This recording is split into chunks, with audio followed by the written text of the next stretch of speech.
Josh, but for the annual financial plan, Oh, might be. I couldn't hear. Yeah.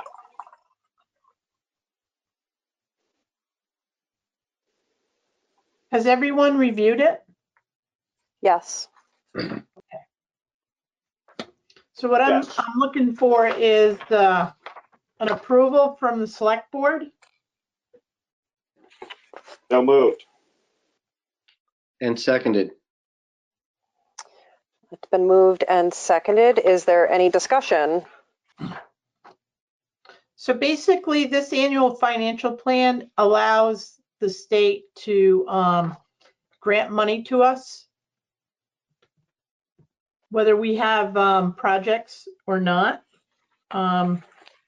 It does fluctuate year after year. And they say if the number is higher, the better grant percentage we will get. So I've seen some years that the number was lower, but I've also seen as last year it was a lot higher. So, but last year we had two major projects. One was a structures project and we had a paving project as well. And for 2021, we don't have any projects scheduled. So the number we're looking at is 849,942.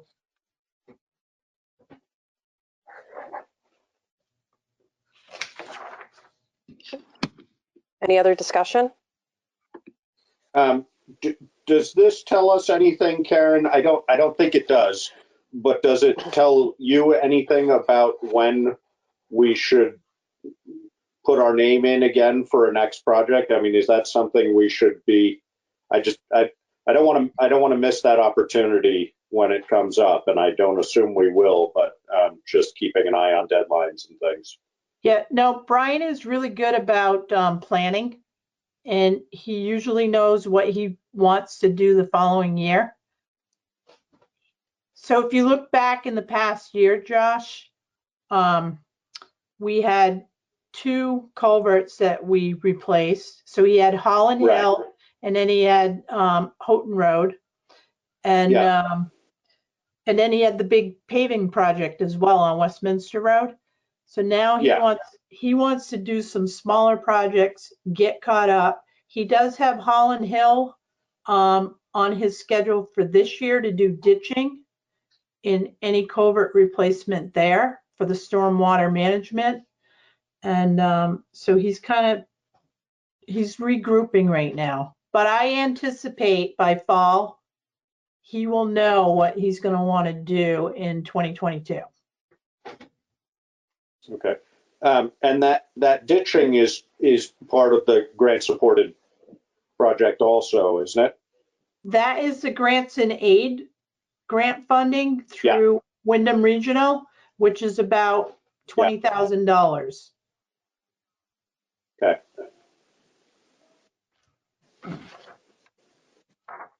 David, did you have any questions or comments? No, the grant money that comes out, is there a process, a timing? Josh pointed at this.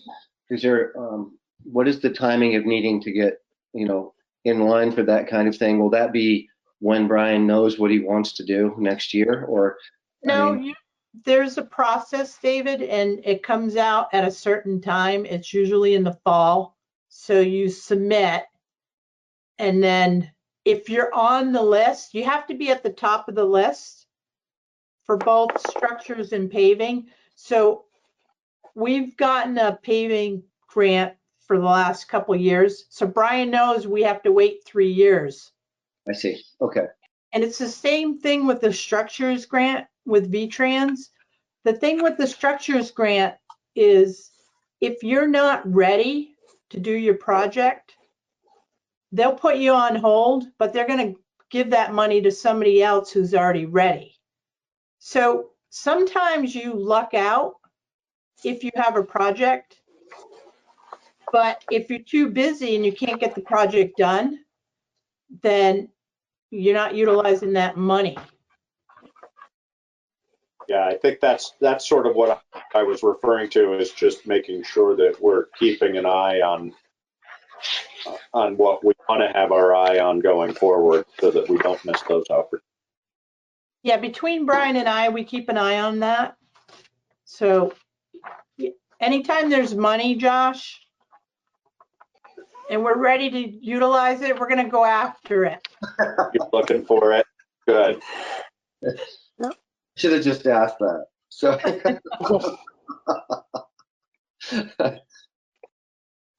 And I can't remember, So, Karen, do we have any money in our regular highway budget for paving this year or not? We have $100,000. That's what I thought. Yeah, okay, good. Yeah, and then we have 15,000 for bridges.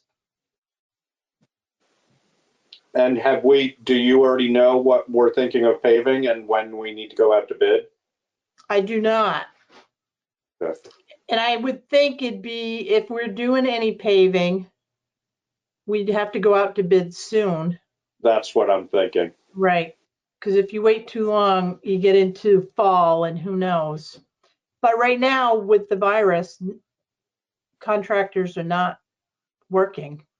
Yeah, no, probably a good idea to get in that queue though. Yes.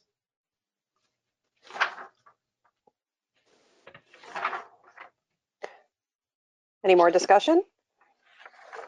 Okay, it's been moved and seconded. Oh, all in favor? Aye. Aye. Aye. Okay, motion's been passed. Karen, we have to sign paperwork for this. You do. How would you, and I know you and I had discussed the potential of e-signatures, which I think we'll discuss in other business. Do you just want to hold off until other business to discuss that, or? Sure. Okay. All right. So the People's Bank Omnibus Resolution Review and Approval. Laura, can I jump back one? Yeah. So there is a certification of compliance for town road and bridge standards. Yep. I'll make a motion to approve that certification of compliance.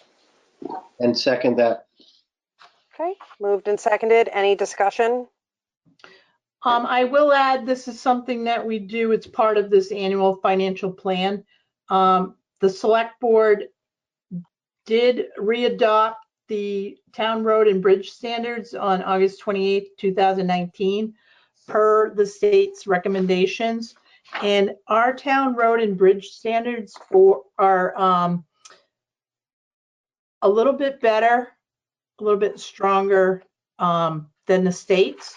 So I'm comfortable with what we have in place. And that's all I have to say on that.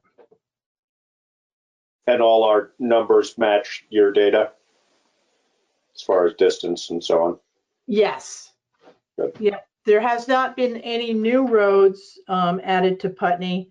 So that hasn't changed since I've been here. As you know, we've talked about a couple roads, or a couple trails that people would like to see them as roads. I mean, Yeah. it would benefit the town, but the cost is out of reach for some people. Yep. So it's been moved and seconded, and hearing no further discussion, all in favor? Aye. Aye. Aye. So Thank it's you. passed. No problem. And now moving on to the People's Bank Omnibus Resolution Review and Approval. So this is to authorize Alyssa Harlow as temporary treasurer on our People United Bank account. I will add, in our last meeting, we appointed Alyssa as temporary treasurer, and we appointed Jonathan Johnson as the assistant treasurer, temporary.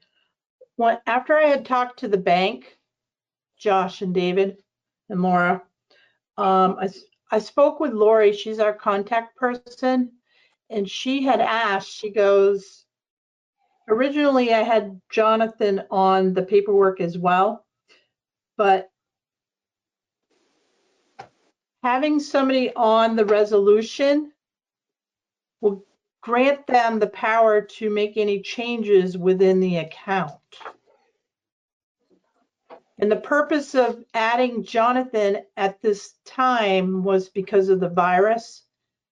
And if we lost like Alyssa to illness or something, I had a second signer. Now Jonathan will only be signing checks. And Lori explained that all we needed to do for Jonathan was to have him fill out the signature card, which he's done that. I've sent it off to the bank. So once we get this resolution processed, they will get all the paperwork in place and he can go to the bank and he will become a signer, but he has no authorization to make any changes within that account. And I'm confident that Alyssa would not make any changes without speaking to me. So. So this is a checks and balances issue, It is just check making and sure that balance. we don't have too many hands in the, Yeah. okay. So by appointing, we already voted to appoint Alyssa as temporary treasurer and Jonathan as her assistant. By doing that, we have already done Yes, legal action that we need to for Jonathan to be a legitimate signer. correct. Okay. So did we already move to approve the People's Bank omnibus? Not yet. I move that. If you want to clarify the language, Karen, I will move that. It's to authorize Alyssa Harlow as a individual signer. Well, yeah. I'm as already that. temporary treasurer. As temporary treasurer. Yeah, because she is already a signer on the account because she's the assistant treasurer already. Sure. And to So clarify, it's, I'm already on this omnibus as the assistant treasurer from before. Now I'm just being title change, I guess. yeah. Okay, so what's the language we need in order to have a motion? To authorize Alyssa Harlow as the temporary treasurer, as a Right. signer. Sorry, that's a little bit hokey, but For the town. for the town of Putney. So moved. I second it.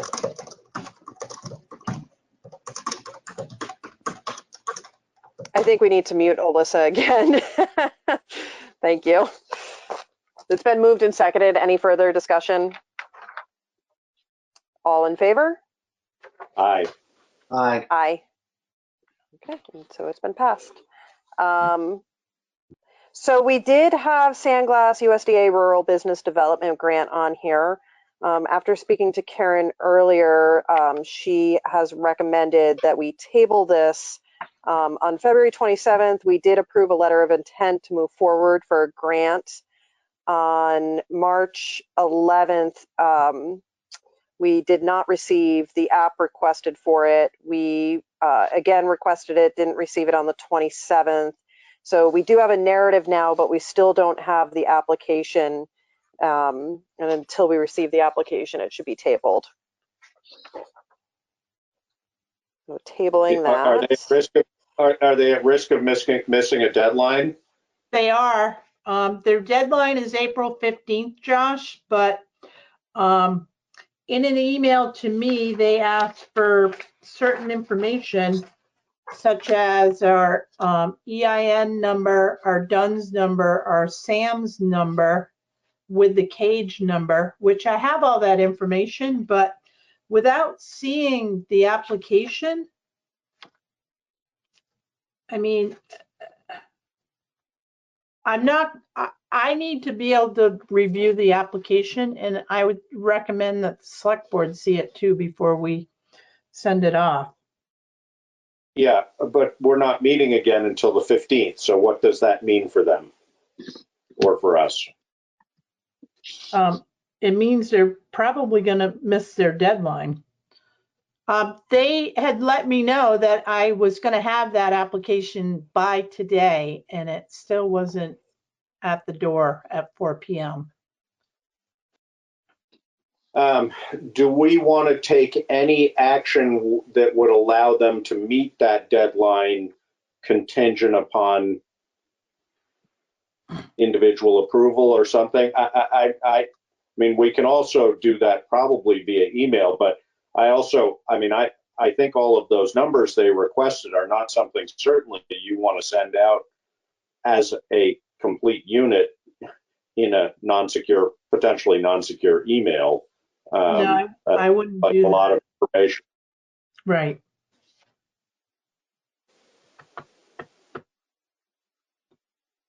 So, what do you think, Laura? Do you want to just leave this in their hands?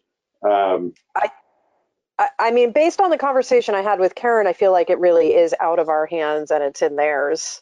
I'm not sure how much further we can go for them. Karen, do you have any suggestions as to a workaround on this? If they were to get it to you tomorrow, we could potentially call a quick meeting to approve it.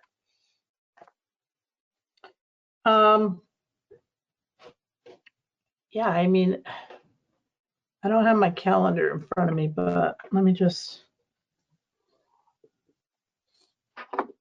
It's going to Yeah, be. I don't. I mean, The I schedule's don't gonna want be to. tight.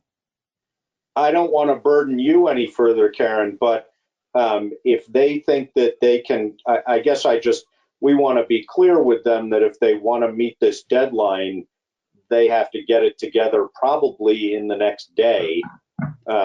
In order to allow for us to try and do something for them. Otherwise, they're going to miss the deadline. Right. You know, if that's the way it is, that's the way it is.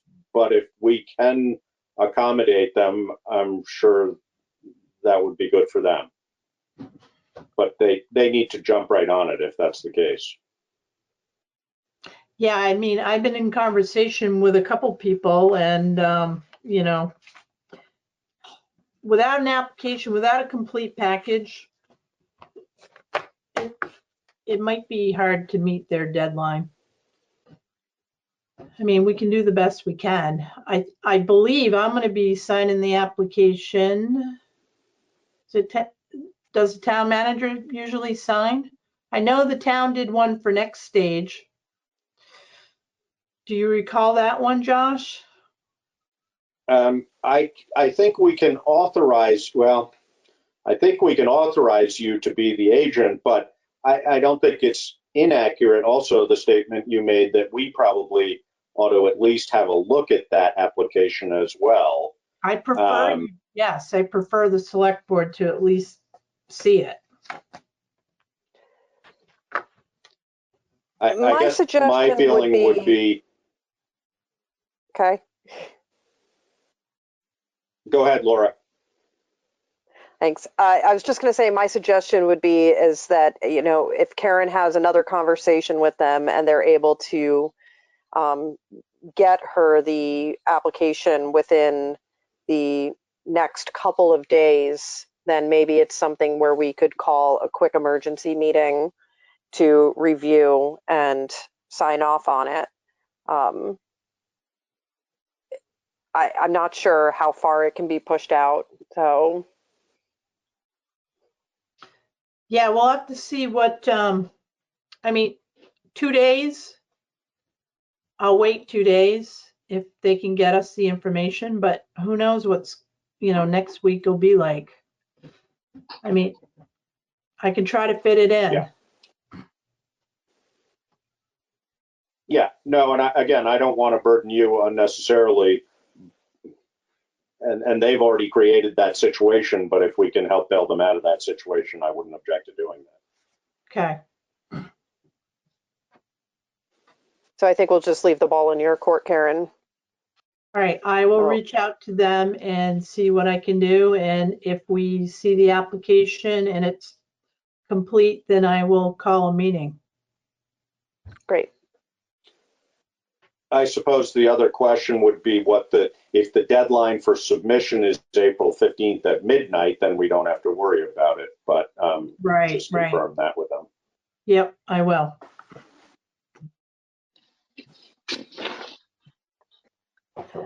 Okay, so we're moving on to select board appointments for board committee.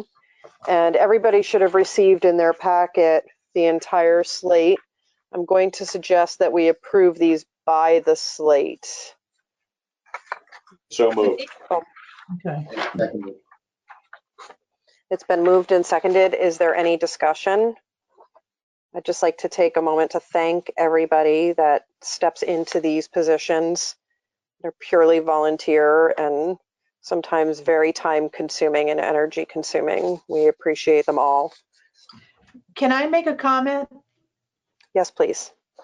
I want to just state that some of our committees and our boards are low with numbers. Our Right. planning Yep. commission right now only has 2 members. That's not a planning commission. So we are really seeking volunteers that want to sit on a board or a commission. And at this point, those that have low numbers, we're going to try to fill them. And we are in dire need for volunteers. What is the number for the planning commission, Karen? Is it 7? Is that right? I believe so. So even to have a quorum, we would need 4. I mean, Right. it's presumably a quorum of 2 if there's only 2 members, but that's obviously way less than ideal. Right. Mm. I think that, Alyssa, can you confirm, is it 5 for the planning commission? It's 7 for the development review board. Yeah, and the Development Review Board doesn't have any alternates either, so they don't even have any backup. But I Right. think it is 5 for the planning board. Yeah, that's what I was thinking too. And our energy committee is completely Dissolved. defunct at this I'm gonna point. have to I'm gonna recreate that from the ground up. In your spare time. I'm opening up the appointee list just to be sure, because I think the Development Review Board is also low on regular members too. I think the DRB, it can be as many as 9, can it? I thought it was always 7, but I could be mistaken.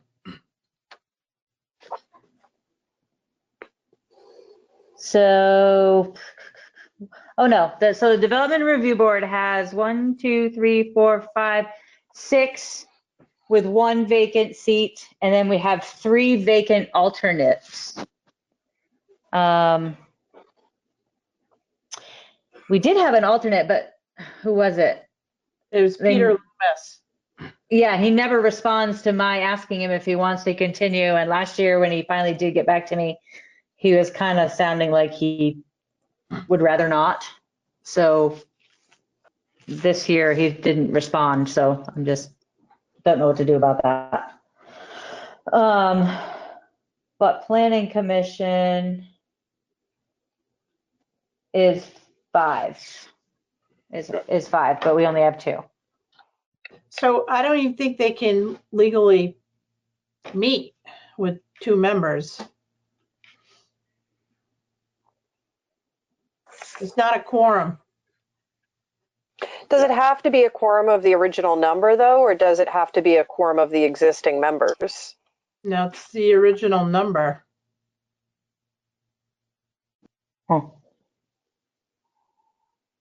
I think that varies depending on the obligation of the committee, but I mean, with only 2 members, you can't legitimately have a quorum, you know. Right. Yeah, it's, Half of no, I hear so you. that's- Yeah. You have to have at least 1 more member. The other Exactly. thing, too, with the other thing Yeah. with the planning commission, they do a lot of work, like the town plan, the zoning regulations, and they're working on the wildlife tracking right now. And those are major projects. And unless they get involved with Wyndham Regional, they really need to have a stable number on that committee so they can share the work. I would agree, and our select board is 3, and at times there's only 2 of us in a meeting, and I'm not, yeah, though. All right, well, is there any further discussion on this? So it's been moved and seconded, and hearing no further discussion, all in favor? Aye. Aye. Aye. So it's been passed. And now we're moving on to the Wyndham Regional Commission appointments. And we can approve this as a mini slate of Karen M. Astley and Stephen Dotson. So moved. Would anyone? And seconded. Great. Any discussion? Thank you, Karen. Thank you, Karen. Welcome. I'm learning a lot from Wyndham Regional. Yeah. There's a lot going on in our county. Wonderful. It's Okay, so it's been, definitely to our advantage to have good representation on that commission. Yep. And Stephen's a good asset as well. and he is the, remind me, he's now the energy Coordinator, director, right? coordinator for Brattleboro. Yes. Yep. Okay. And we investigated, there's no conflict there for him.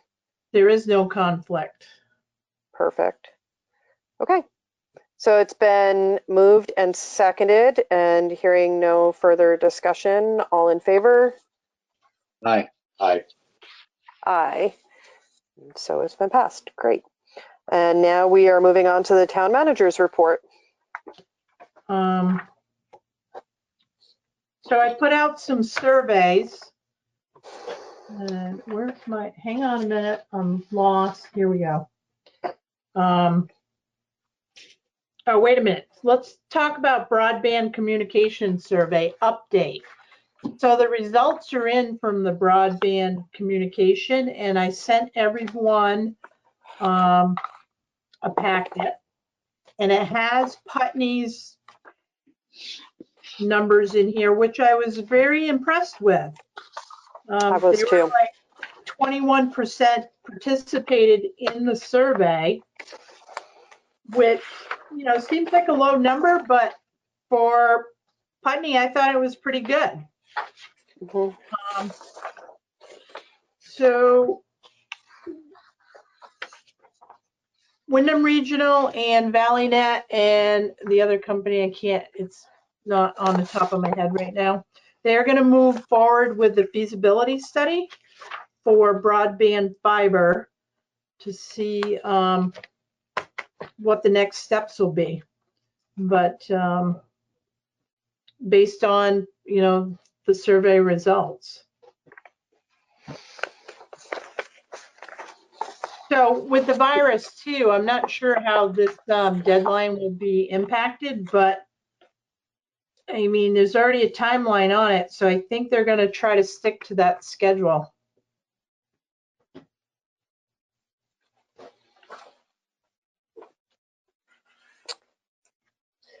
Well, the data coming out of that was pretty interesting. Thank you for sharing it. Oh, you're welcome.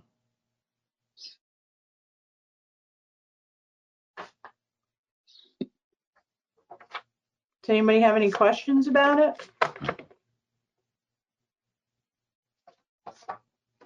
Do we have any immediate obligations going forward, or? We do not. So they're gonna do the feasibility study. I would imagine, well, not now. I was gonna say, I would imagine they're gonna have another meeting, but unless they do it, you know, a virtual meeting. What I can ask Wyndham Regional what the next step might be, because everything is in such a flux right now. We just don't know.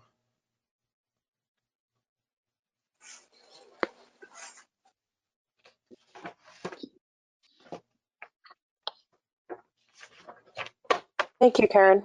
Yeah, you're welcome. Locally grown resources survey for Putney. I did finally get that out. We had a few glitches on that. I have to thank Laura for helping me out on that. Anytime. But we got that one out and the business survey, and we're trying to generate some more data, try to help people figure out what we have locally in Putney for like produce, whether it be vegetables or meat or eggs or whatever that can help people, because with this virus and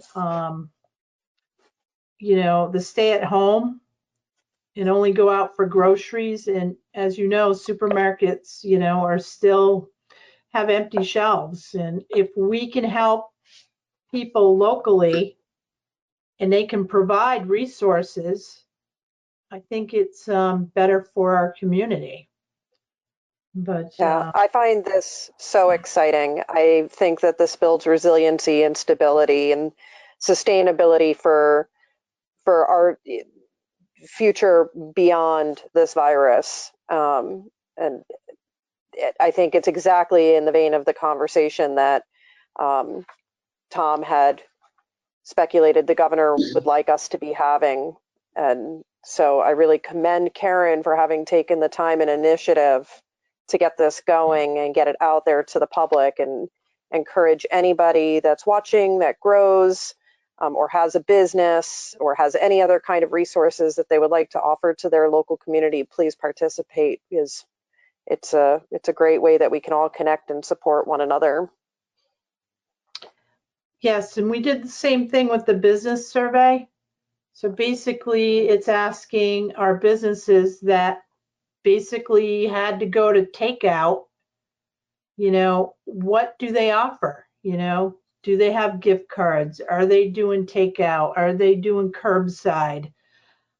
So we have to try to support our local businesses like the Putney Diner and the general store, and you know, like the bookstore, and you know, it's how do we help them get through this, and how can we guide them to the appropriate resources so, you know, they might be able to get financial monies to help them get back on their feet. You know, this has been a big shock to everyone, and it's unfortunate. And I mean, I drive down Main Street and you can see the impact. It's not a good situation right now. No, but I also have to commend them for their quick adaptation to all of this. I have seen each of our local businesses doing some really remarkable marketing and changing their systems so quickly to support the public need, and to also continue doing the best that they can to, if not thrive, survive this. Right. Yeah, well, we're certainly also, I mean, this is sort of a different vein, but, you know, I think it was David who brought up a while ago the reality of longer term financial fallout from this for tax payments, et cetera.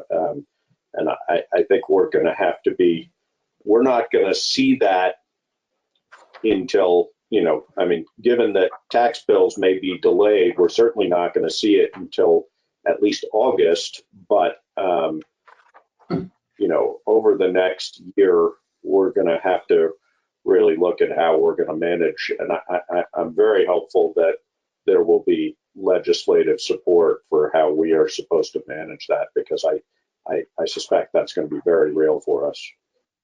Mm-hmm. Yeah. Yep. I know just for myself, the first thing that I did is I looked at every project moving forward and figured out what I could not spend money on and still keep moving forward and keep everything as close to zero as possible. I also heard from a friend today about the Small Business Association's two different loans that are available for small businesses. One, a quick $10,000 loan that the portions of it that are used to pay employees don't have to be paid back or something like that. And a larger loan that you can apply for, I think, up to like $10 million. And any portion of that is being paid towards salaries or help would not be eligible, would not be required to be paid back either. And so I think there's resources out there for people. I don't know if they're availing themselves to them or not. I know I haven't done anything for myself, but I think as a town, we have to be really careful we have to be really frugal. Of course, I always think that way, but but moving forward, I think we need to be really, really, really cautious. There's going to be a lot of people that have a really hard time. Yeah. People who normally wouldn't have a hard time or we'd have any problem with who will now. And how do we address that? So I have to agree with you, David. There is quite a bit of information out there for small businesses, for people that are unemployed. And I would recommend they either go to the state of Vermont websites or go to our websites, because the links are on our website, and tap into those resources. Yeah, and I know we've made this point before, but I'll repeat it, just the importance of doing that sooner rather than later, because that will be a first come, first served venue. And, stimulus being what it is, it'll probably come in rounds, but if you haven't applied, you're not going to get it. And that'll, at a minimum, delay you significantly, if not prevent you from receiving those funds. Right. So my next item was town business hours. So the town hall currently is staffed 4 days a week. There's no one in the office on Friday, but 8 to 4 are the hours. We can be reached by telephone. We can be reached by email. We are still trying to conduct business the best we can. We have absolutely no in-person contact with other people at this time. So recommendation is to call the office and talk to us for what you're looking to do. So right now, dog licenses are due. Hunting and fishing licenses can be done online, but it can't be done online if you don't have a printer or you don't have a computer. So you can call John Johnson, town clerk, and he can walk you through. And, Alyssa and I are there usually on Monday and Wednesday, but we are retrieving all our voicemails, and we all have email that go to our smartphones or to our home computers. So email is the best communication right now. So we will do our best to get back to people right away. The highway department is still working 40 hours a week. They are grading roads. The east side of Putney has already been done. Brian's looking at a 3-week grading schedule. So he took a ride around town and he took a look at all the roads, and it's going to be a slow go with one grader, but the grader is out there. They are grading roads. They're also trucking gravel and sand at the moment. So they're staying busy. Now, the other thing too with the highway department, I just want to let everybody know that You know, it's good to have the downtime, but the crew cannot put up a road sign because it takes 2 people. So there's no social distancing, but there's some things that they'll be able to do. But right now, concentrating on isolating themselves. They all have their own equipment. There's no cross contamination with any equipment. And if it's a rain day, they're at home, just to let people know. If it's raining, Brian will send the crew home so they're not hanging out in the garage. So Brian's well aware of this virus, and everyone's fear is that we're going to lose somebody to this virus. You know, like a 2-week quarantine, which potentially could be a problem. So we're all taking a lot of caution, and we're trying to keep that 6-foot distance. The listers are still working too. They're still trying to meet their deadline. They're a little more casual about 6 feet distance, but we just keep reminding one another. So, but that's basically I'm the getting hour. a bunch of messages from somewhere. What was that? Are you taking notes? Are you hearing my notes? I'm sorry. I can mute. Yes. Pencil on the, or pen on the table. I'm sorry, that is me. I'll stop taking notes. So that's all I have about office hours at this point. And those are subject to change. As is And everything do you right feel like now. it's working well? Yeah, it's working well. I like it better now that we're staggered. So, of course, Alyssa and I are in there together, but, we're separated. And, Jonathan's in there, usually by himself. Sometimes I'm in there on a Tuesday, but, we're at separate ends of the building. So it's just trying to remember that we have to wash things down, so we enter the building, I like to try to wash things right away. So I think we've been proactive about trying to wash our hands, disinfect, and one piece in doing business is that you are able to mail items like dog licenses and fishing licenses and whatever folks need out to them to reduce contact. yes, yep. We have the mail slot in the front of the building.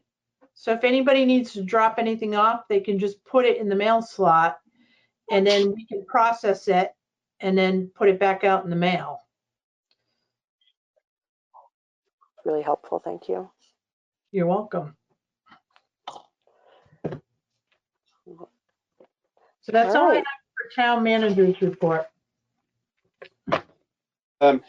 Karen, I don't think this was in our packet, but I know I saw from you some information on the response from VLCT about the fire truck article. Can you, it wasn't clear to, it was clear to me that the bond issue is problematic as far as how we would work through it.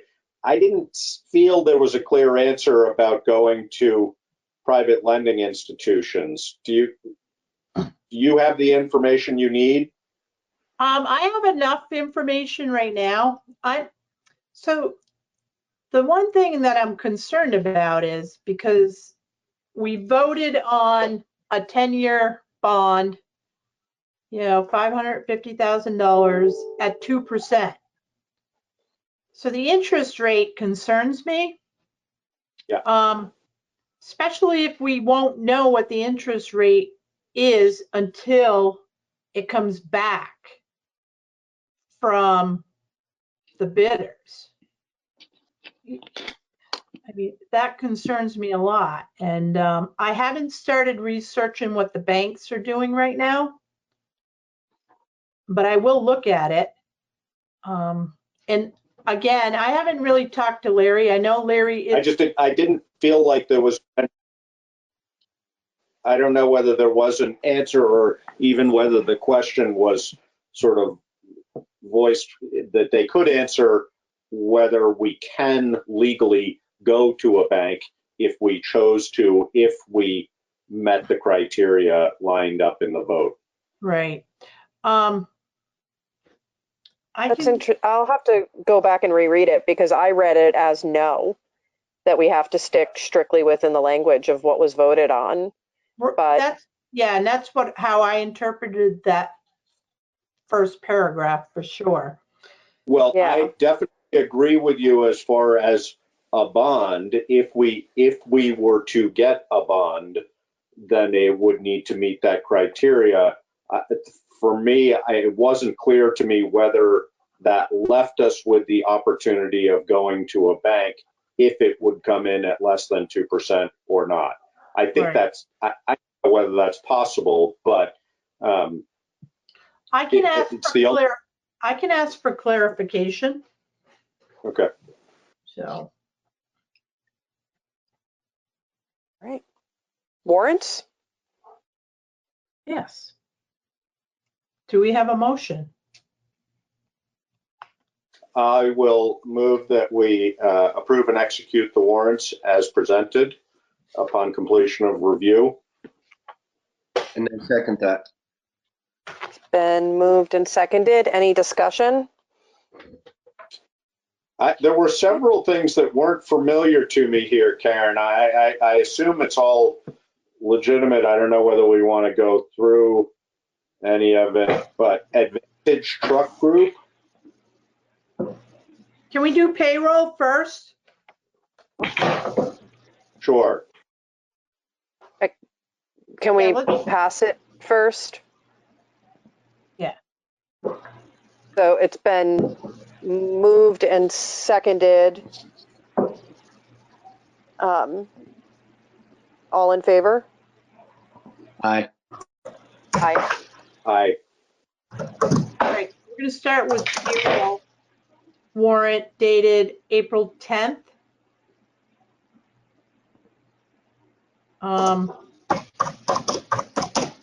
In the amount of $15,846.67.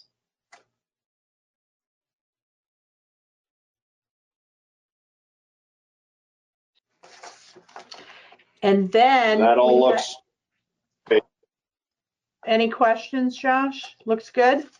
nope, not on that, nope. Okay. David, are you all set? Yeah, I'm all set. Yep. Okay. Any questions, Laura? You'd hear from me.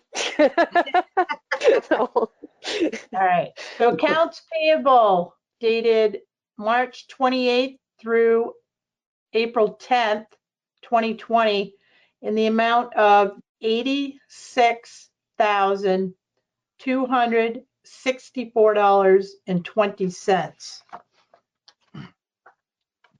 Can I ask a question? Sure. What is Southwestern New Hampshire District that we're paying $31,000 to? What is Okay, that? so that's our mutual aid Okay. system. So with this bill, David, so half of it is billed in this fiscal year, Mhm. and then the other half is a prepaid for the next fiscal year, because they only bill it once. Okay. So we end up splitting it. It's an odd thing, but So are you saying we pay $15,000 a year or we pay $31,000 a year? it's $31,000, but it's in 2 different fiscal years. but we're paying, so what Karen is saying is that every year we pay $31,000 or whatever that new number is. We just pay it in 2 different payments, Right. sort of counterintuitive how it works out on paper versus what we pay the same amount, Right. but we pay it in two different lots towards two different time periods. Their fiscal year and our fiscal year don't coincide. They do not. Got it. And sometimes it could be an auditing nightmare because we Got it. just experienced that. You can't So- convince them to change their fiscal year to match us.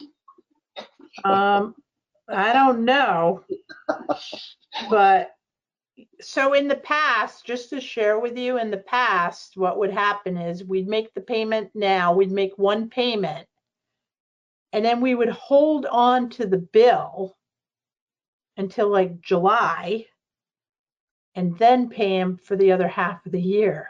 Yeah.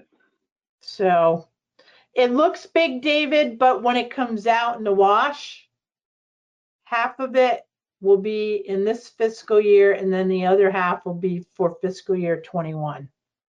It looks big because it is. It's big. Exactly. Yeah, Yeah. no, I mean, Right. it's right what Karen's saying, but we still end up paying $32,000 a year. And Yeah. what Right. it is specifically, David, is for dispatch services. I get it. So it's Keene Mutual Aid Dispatch is what it is. It is, yep. And the It's a good $18,000, I'm sorry, is insurance? It's what? 18,000, yes. Blue Cross Blue Shield. Yeah, okay. Yeah, and that went up because we added a family plan, and then we added a two-person plan, both in the highway department. So What are the locks and alarms? The countryside lock and alarms. that is the camera system that was put in down at the fire station. So we have a grant, an equipment grant that allowed us like $3,600 to put in a camera system at the fire station and a camera system at the wastewater treatment plant. So the fire station is done, and I don't know when the wastewater treatment plant, if it'll even get done this year.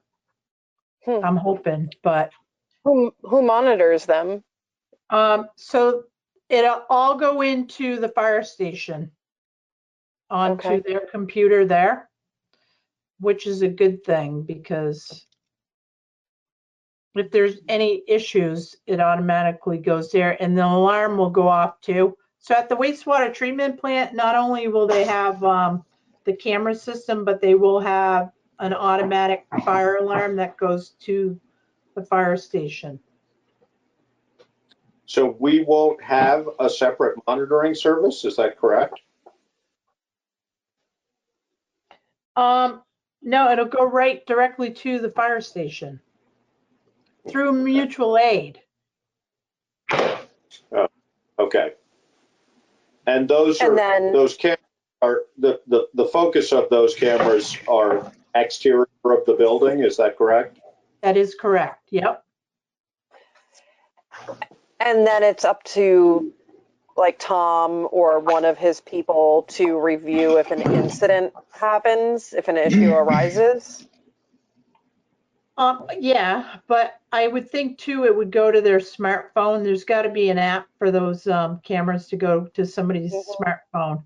So I haven't checked. It just barely got in place. So Yeah. I don't know the whole ins and outs of the system, Laura, but I'm sure we can find out. Yeah, it's not at the top of my list right now, but that's interesting. I think, Josh, were you asking about Advantage Truck Group?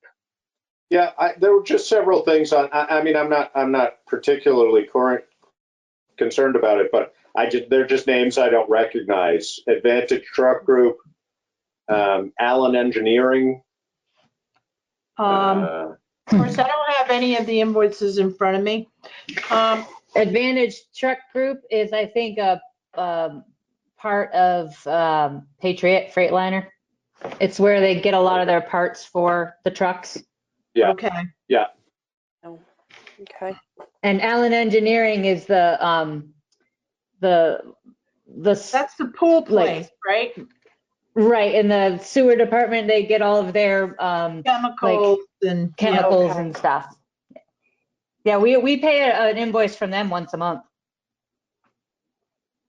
yeah, We this do. one's Did they low. change- Yeah, it's really low. All right.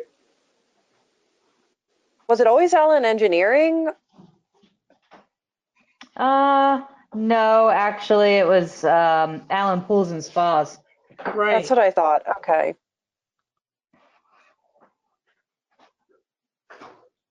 All right. So how do you want to manage those, Karen? Do you want us to, we may have already done this. Do you want us to just come in and sign them as we're able? We were going to talk about that in other business, but if you guys want to go ahead and make a motion to, oh, you already made the emotion, right? Yeah. Yeah, we Alright. can just move into other business now and have that conversation. I think that's an important one. Right.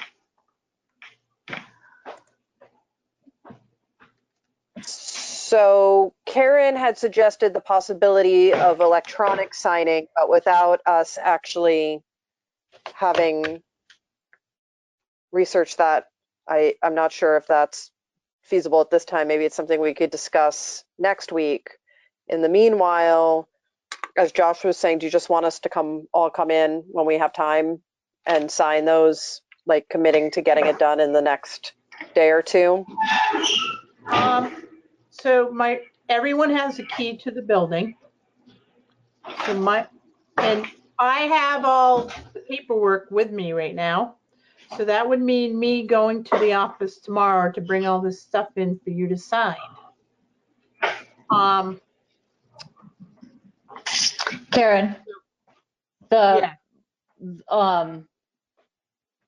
both of the warrants are in Laura's mailbox if they wanted to sign those, and all of the minutes yeah. are in David's box, which, by the way, David, your box is overflowing.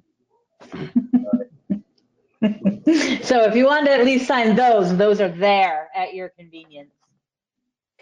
So The copy of the bank paperwork, could I just bring that and sign it and leave it in my box? Is the copy good enough, or does it have to be an original? it should be an original. Okay. Yeah, we're But gonna have oh, we'll have to yeah. figure this out because we definitely need signatures. And I suppose Well, I like your idea, Alyssa, if we just make the copies and leave the copies in Laura's mailbox. yeah. Well, if Laura has in her packet everything that needs to be signed, she could sign it so it's an original with her signature, Right. put it in her mailbox, and the other two can sign it. Yeah. Yeah, that's what I was asking. There's like three things. There's like three things, I think. Yeah. There's Before. the VTrans, the two VTrans documents, and the People's Bank Omnibus document that need to be signed. And then the warrants are in my mailbox. I didn't print those. Yes, exactly. Yeah, I mean, technically, you can't issue checks until those warrants have signatures on them. I think we could make a motion, So right? come tomorrow and sign them.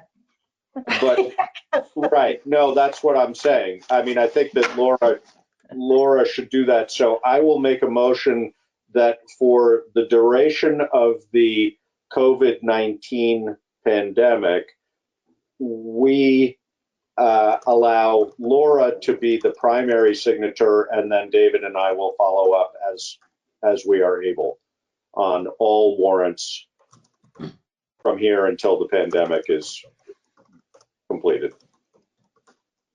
And I second that. I'm fine with that. So can I make a comment? Yeah. So please sign in blue ink. Yeah. That way I know it's the original. And number two is, I wanted to say something and it's gone. Sorry. Might come back to you. So it's been moved and seconded. It's been moved and seconded. Any further discussion? Where are we gonna put those once they're signed? I can either leave them in my mailbox. Well, I'll leave them in my mailbox. I won't be the last person to sign. So whoever's the last person to sign, we'll have to put it wherever you want it. Can just leave it there and I'll pick it up on Monday. Yeah. Okay. Would you like me to bring a can of Lysol with me and spray everything? No, but my recommendation is if you guys go like Friday, Saturday, or Sunday, knowing that there's not going to be anyone in the building, that would Right. probably be better. Yeah. Yeah. And if you unlock the front door handle, please make sure it's locked. Yeah. Okay. And you gotta test it. No, I think legally, Laura, you need to sign tomorrow because those checks will be, at least payroll will be distributed Friday. And without your signature on those warrants, those checks are not technically legitimate. Yeah, I was just going to say I'll go in first thing in the morning and sign them, and I'll plan that as my routine for Thursday mornings after a select board meeting with warrants to go in very first thing Thursday morning and do the signatures. And I'm really good at social distancing, so if anybody's in Laura, there, I'll keep away. Yes. you can come in the side door because John will have it open, but you have to print those warrants because they are in your box already. Fantastic. All right. Sounds like a plan has been made. So it's been moved and seconded, and hearing no further discussion, all in favor? Aye. Aye. Aye. So, Laura, don't take this as a criticism at all, but just so you know, I think when you go back to get a vote on these, per Robert's rules, you can't just say it's been moved and seconded. You need to say it's been moved and seconded to approve, and it can be abbreviated, but you have to clarify what we're voting on. I'm pretty sure, I might be wrong, but just Okay. a one sentence addition to that, I think, is Robert's rules. Okay. I will make sure to do that going forward. Oh, okay. Do we have any other business? No. I'll just comment. I did one of the electronic signature things with another organization recently. On Yeah. my end, it was super simple. Yeah. So I think that would be, if we can make that work, that would be. Yes. I'm not sure what's involved on the other end because I didn't have to do it, but all I had to do was click on a link and then choose a signature that looked sort of like mine and click on that, and it was done. So I just did an electronic signature today. It's fairly easy. And if you're all in agreement to use electronic signatures for this temporary period, we can get it set up. And I would be the one initiating the signature on the documents. No one else. I would be responsible and accountable for your signatures. As long So as you're when we- comfortable when with that, we- I'm comfortable. Yeah, I am too. And I think what we would probably have to do, we might want to check with the state on this, is just, we would probably have to approve you as the initiator of that or something. I'm not sure. We should just find out what the obligation is for how to make that legitimate. I will inquire with VLCT tomorrow and see if I can get an answer. Sounds good. I think there's two different kinds of electronic signature things too, and I think you're both talking about two different kinds. Like I think Karen, maybe not, but I think you're thinking that they give you their electronic signature and you place it on a document. Is that what you're meaning? Not me, no. Oh. We can, created my own electronic signature. Yeah, So, and I know what Josh is talking about because they send it to you. right. You just plop it on there. It's a little sticky, and then you click on there and your signature comes in there. But we can create those right at the office because I've done it. Oh, cool. I just have to remember how I did it, Alyssa. Okay. Well, yeah, because you can do it where it automatically sends to the next person on the list after the first person signs it. Oh, nice. Because I Okay. did that with the house and all this, like I would sign it, Lance would sign it, and then his brother had to sign Yeah. because he owns the other house that we own. So Yeah. he had to sign too. And so it was like all three of us got it in a row. All right. So, Well, if the select board is okay with electric signatures and we are able to do that, which I'll find out, then, maybe that's the route to go for now. I'm supportive. Maybe in 2 weeks, we're going to be all at home.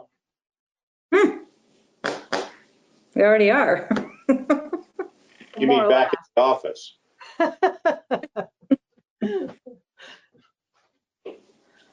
Well, it's good to know, as Josh said earlier, and I agree, and organizationally where I work, we're looking at this too, is this is likely to come in waves, and we need to be prepared and have systems in place going forward so that we can navigate this more easily. Any other business? I'm just wondering whether Karen's backdrop is digital or flannel. It's lovely. It's lovely. Work on Oh.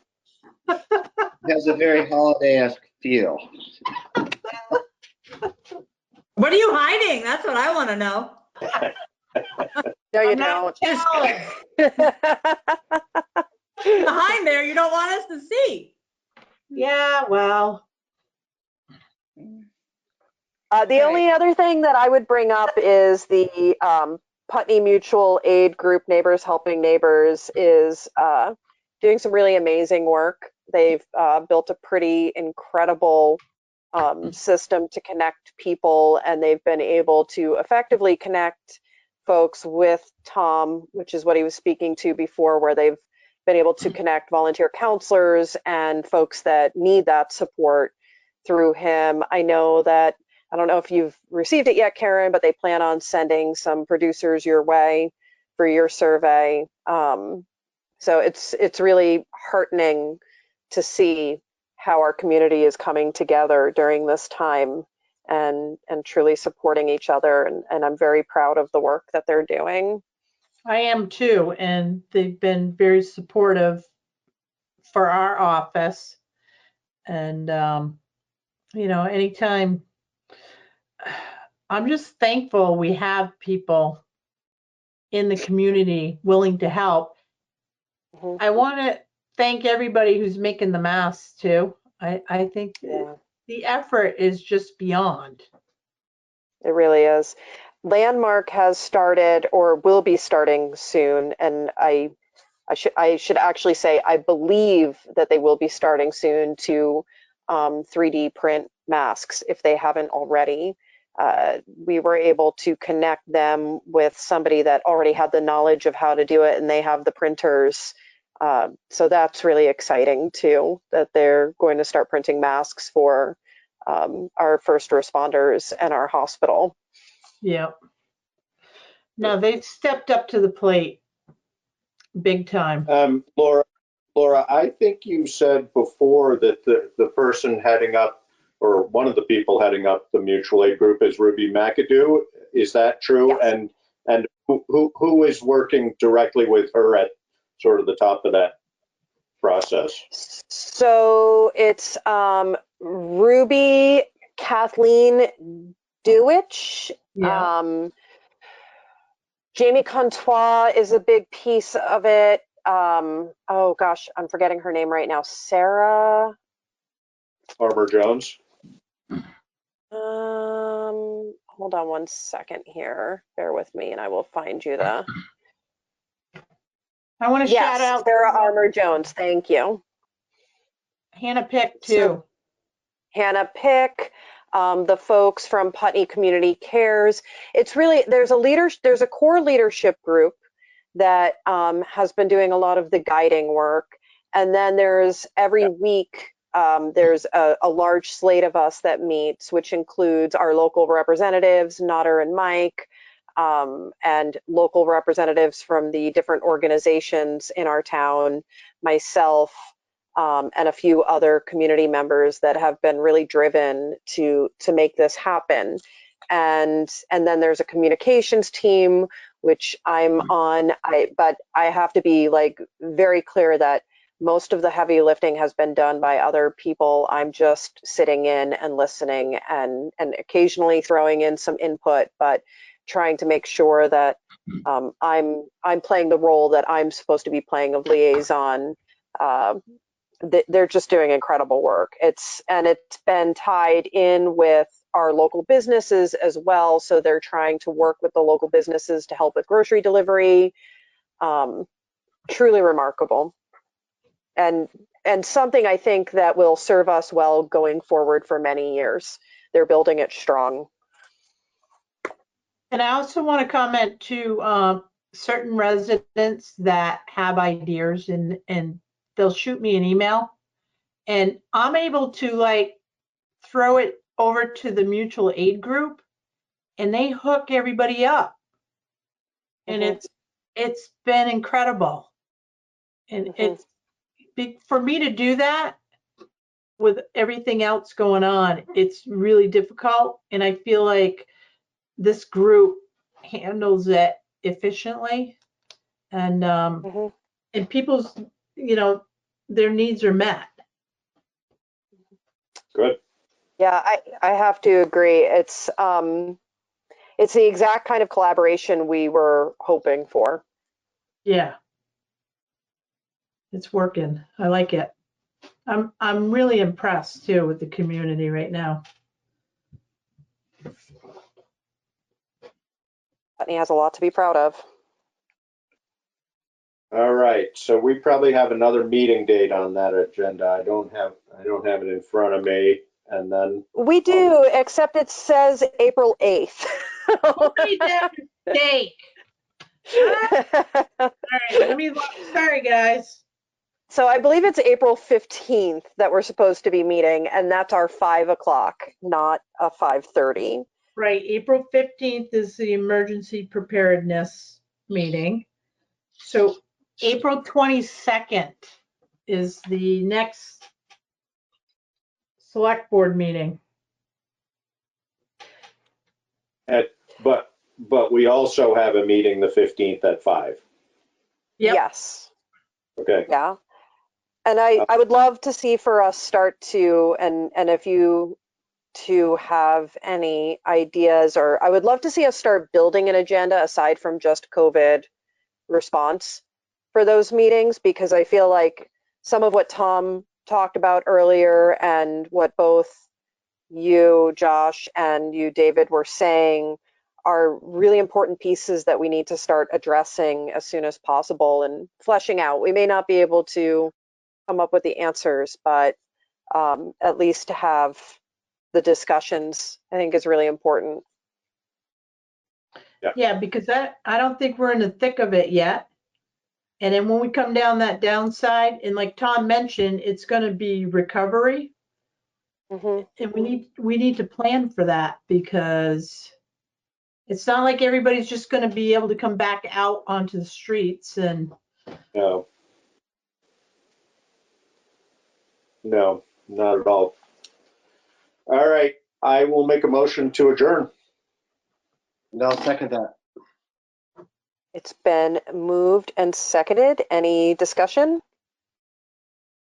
Nope. The motion to adjourn is moved. Or did I say that right, Josh? You're going to have to correct me as I go. It's been moved and seconded to adjourn. All those in favor? Aye. Aye, thank you. Long day. Aye. Have a good night, everyone. Take care. Thank you. You too. Thank Thank you. you.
Okay, we are officially starting the new Fane Select Board meeting. It is Monday, April 6th, 2020.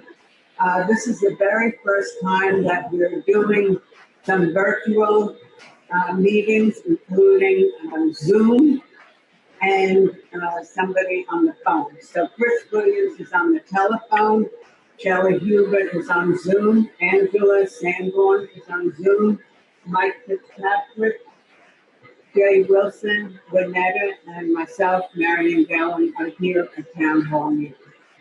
And in the future, if the public would like to join in our meetings, and this is probably the way it's going to be for a while. It's going to be virtual meetings. The town hall will be open to the public to come in and sit and participate. Tonight, we don't have any people as of yet.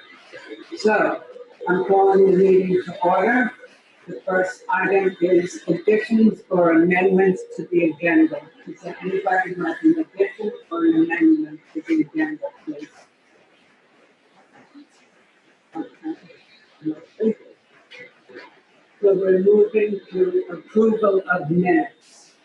And we have the minutes of,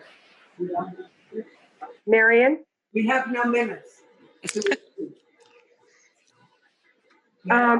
two things I wanted to bring up to talk about was the emergency management plans, if it's been updated with the forms. It's kind of important that we all kind of know who is on that and what the document says. And also the town finance discussion that came through the Vermont League of Cities and Towns recommendations on how to handle certain things. I had asked Juanetta to make a copy of the town finance FAQs related to the COVID-19. Okay, the first item that you mentioned, the people. Excuse me? Oh, the first one, where are we on the emergency management plan update? Do we have the forms filled out? Jay Wilson was here at our last meeting. Okay. And he reported at that time that basically he's following the emergency team is following state of Vermont rules. And we can have Jay talk about that maybe at the end of his road foreman report. The purpose of tonight, really, Shelley and everybody, is that we're going to try to get through this meeting without many extra things on the agenda, because some of us are sitting here without masks and gloves on. This is the first time we're trying virtual. And also, after this meeting, Angela and Mike have to stay here for quite a while doing the pay orders.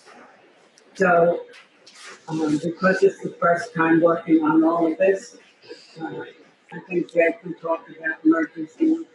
Well, I think I can, we can wait on the emergency. I just wanted to know what the update was, because I know there are forms that need to be filled out, and I think each board member should have a copy of it. So in the future, let's put that back on the agenda as something as a follow-up. And the other is the town finance discussions. I think we need to discuss some of that. That needs to attention. Is that an emergency? This isn't an emergency meeting. This is a regular board meeting, correct? Yes, it is. But tonight we're only working on things that have deadlines that we have to deal with. And also a letter from. Well, I think it's going to come up regarding the. We'll put it on the future agenda. People. Chris? No, excuse me. Oh. Never mind. I made my table and I'm saying what I think. Well, I think it's really inappropriate, Chris. You think it's inappropriate? When I sit at my table, I can say any goddamn thing I want to. Or just realize that. Okay, Chris, can I just remind you that this is going to be on public TV? I don't care. Well, I'm asking you to please be respectful to everybody the way we will be with you. Yes, okay. Thank you very much, dear. Okay, thank you, Chris. Okay, so we don't have minutes to make.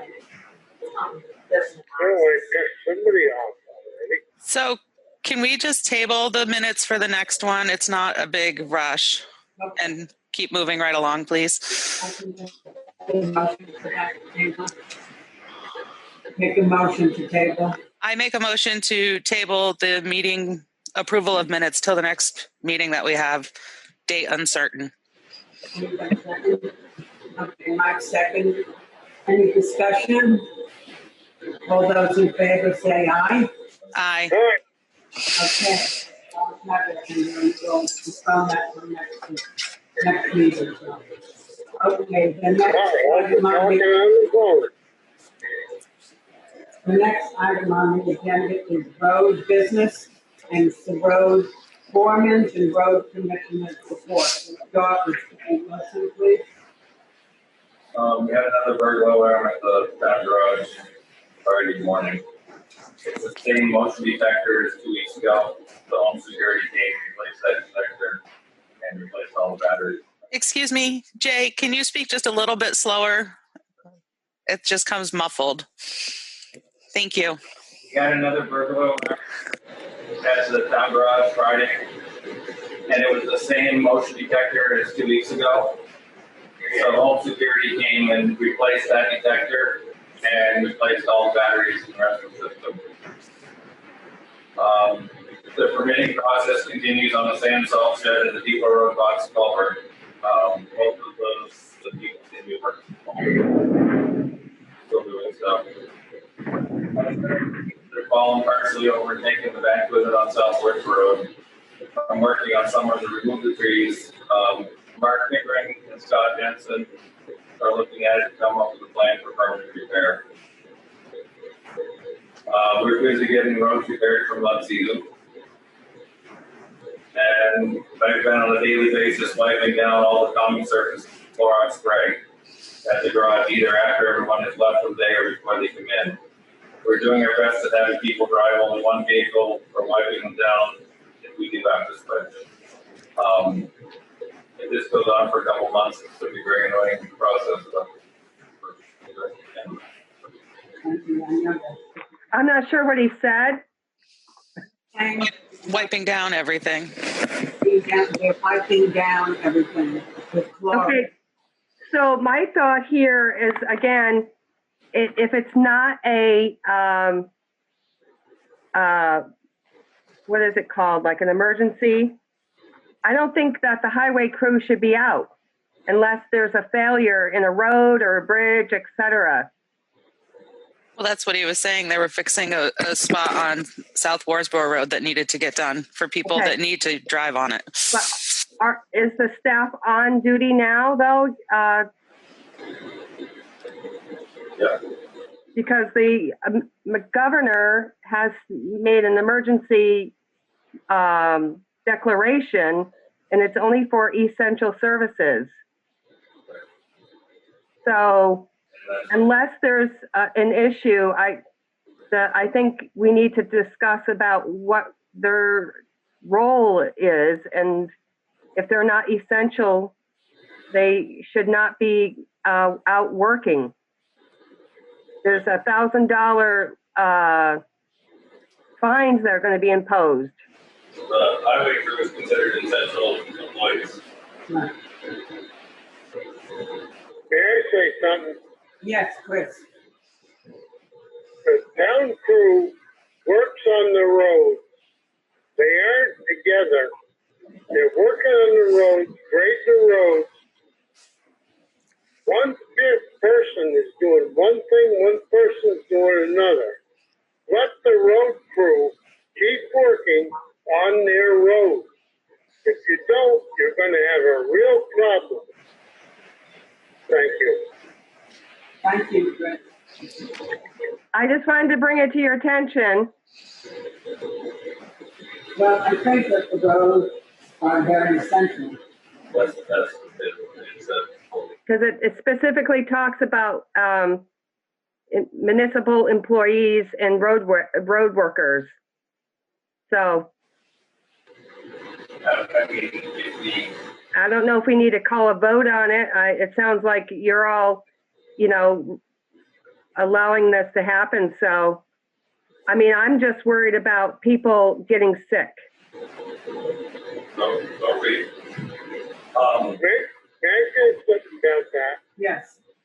These gentlemen work apart. Jake has separated them. Each truck has a driver. The loader has a driver. Everybody has a driver. They're not doing anything that makes everybody sick. Now, let the road crew do their job if you don't know what the hell you're talking about. Thank you very much. Okay. My suggestion. Chris, it's really inappropriate the way you're talking. Really inappropriate. And Shelley, I would like to say that probably, but my guess is that Jay Wilson and Chris, who are the people who oversee the roads and the road crews, would not be working if it was detrimental to anybody. I think right now what Jay and Chris are saying is it would be detrimental not to work on the roads because it's a very difficult time of year with mud season coming, trees falling down on the road. It would be terrible if they didn't work. So in my opinion, and I think in others, it is considered an essential job. Mary, can I say one more thing? Yes. The road crew is working on the road. They're working, just like I said, separated. They're doing what has to be done. And if the town would leave them alone and let them do their job as it needs to be done, everything will get straightened out. Everything will be all right. Well, I think as a select board members, we have the right to have questions, to make questions about what's going on and to follow the law. Shelley, it's fine to have questions, and that's not the problem. The problem is that I think that right now the road crew. I get it, Marion. I understand that the springtime, the roads need work. Yeah. I understand that part of it. No, so I'm saying that Jay as a road foreman and Chris as a road commissioner, I think are going to be the ones who know the best about what is important and essential for us. Yes, but Marion, we are a select board member, so I mean, there are staff. They're hired to do the work of the town. So, I mean, if you guys want to make a ruling that we're going to overrule what the governor's law has stated, that's, I'm just stating that I'm not real keen about it. But that is only if they're considered not essential. If they're essential employees, they can still go out and work. And unfortunately, with mud season, our dirt roads need to be taken care of. They can't just sit and wait.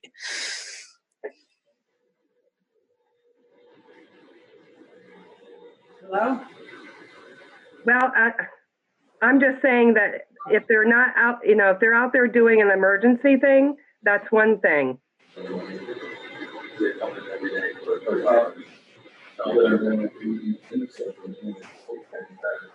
We have a gentleman over in Wilmington that died of this virus. It can happen to any one of us. Like I told Jay, I said, the town of Putney over there, the crew is not allowed to drive. Can you speak up, Mike? Town of Putney, when I was talking to Karen, their road crew's still working. They're not allowed to mingle with the drive street like that. They can't went out to lunches and stuff like that. They're assigned a vehicle. They all come in the morning, they get the vehicles to go to work. Well, that's what Chris is saying. But I mean, right now, they're still running out the drive. Still running out the drive, and just like that, for one thing, Christopher probably shouldn't be up. You know? Okay, so is my understanding that when the men show up from work, they go into the garage to get their vehicles, and then one by one, with their each their own vehicle, So they buddies leave? actually park all the vehicles outside. They don't do them outside, they're not in the garage, not allowed to. I can't hear what they're saying. Can you, Angela? No, I can't hear Mike. Okay, what Mike is saying is that in Putney right now, the garage and road crew people are not going into the actual building of the road crew. They are picking up their trucks which are parked outside. And I think right now without the snow anymore, you could probably do the same, right? And then the gentlemen just come in the morning and pick up their vehicle, and then they go off on their own.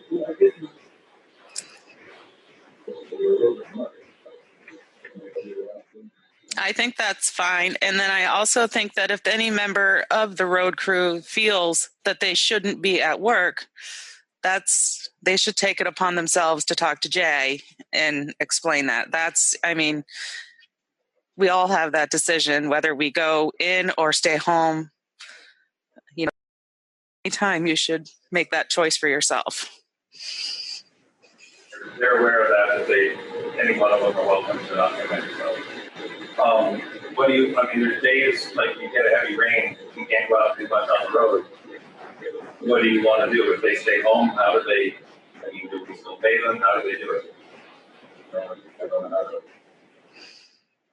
Oh, that's a good question. I think the road foreman should work with the road crew, tell them what's going on, tell them how things are, let them do it themselves. I don't think we should micromanage them and tell them what the hell's going on. They know what's going on. They know if there's a problem. They know if it shouldn't be there. They know everything. Those people are not ignorant people. Just leave them alone. Let them do their job. Mike Rondain has some butchering to do, so with that as well, and they gave some whatever. And so he did that. I can't hear him. That's fine, but I just didn't know if we have a day where we feel we can go out and do something separately. How do you want to handle it? Jay, I think that a little close to delegating.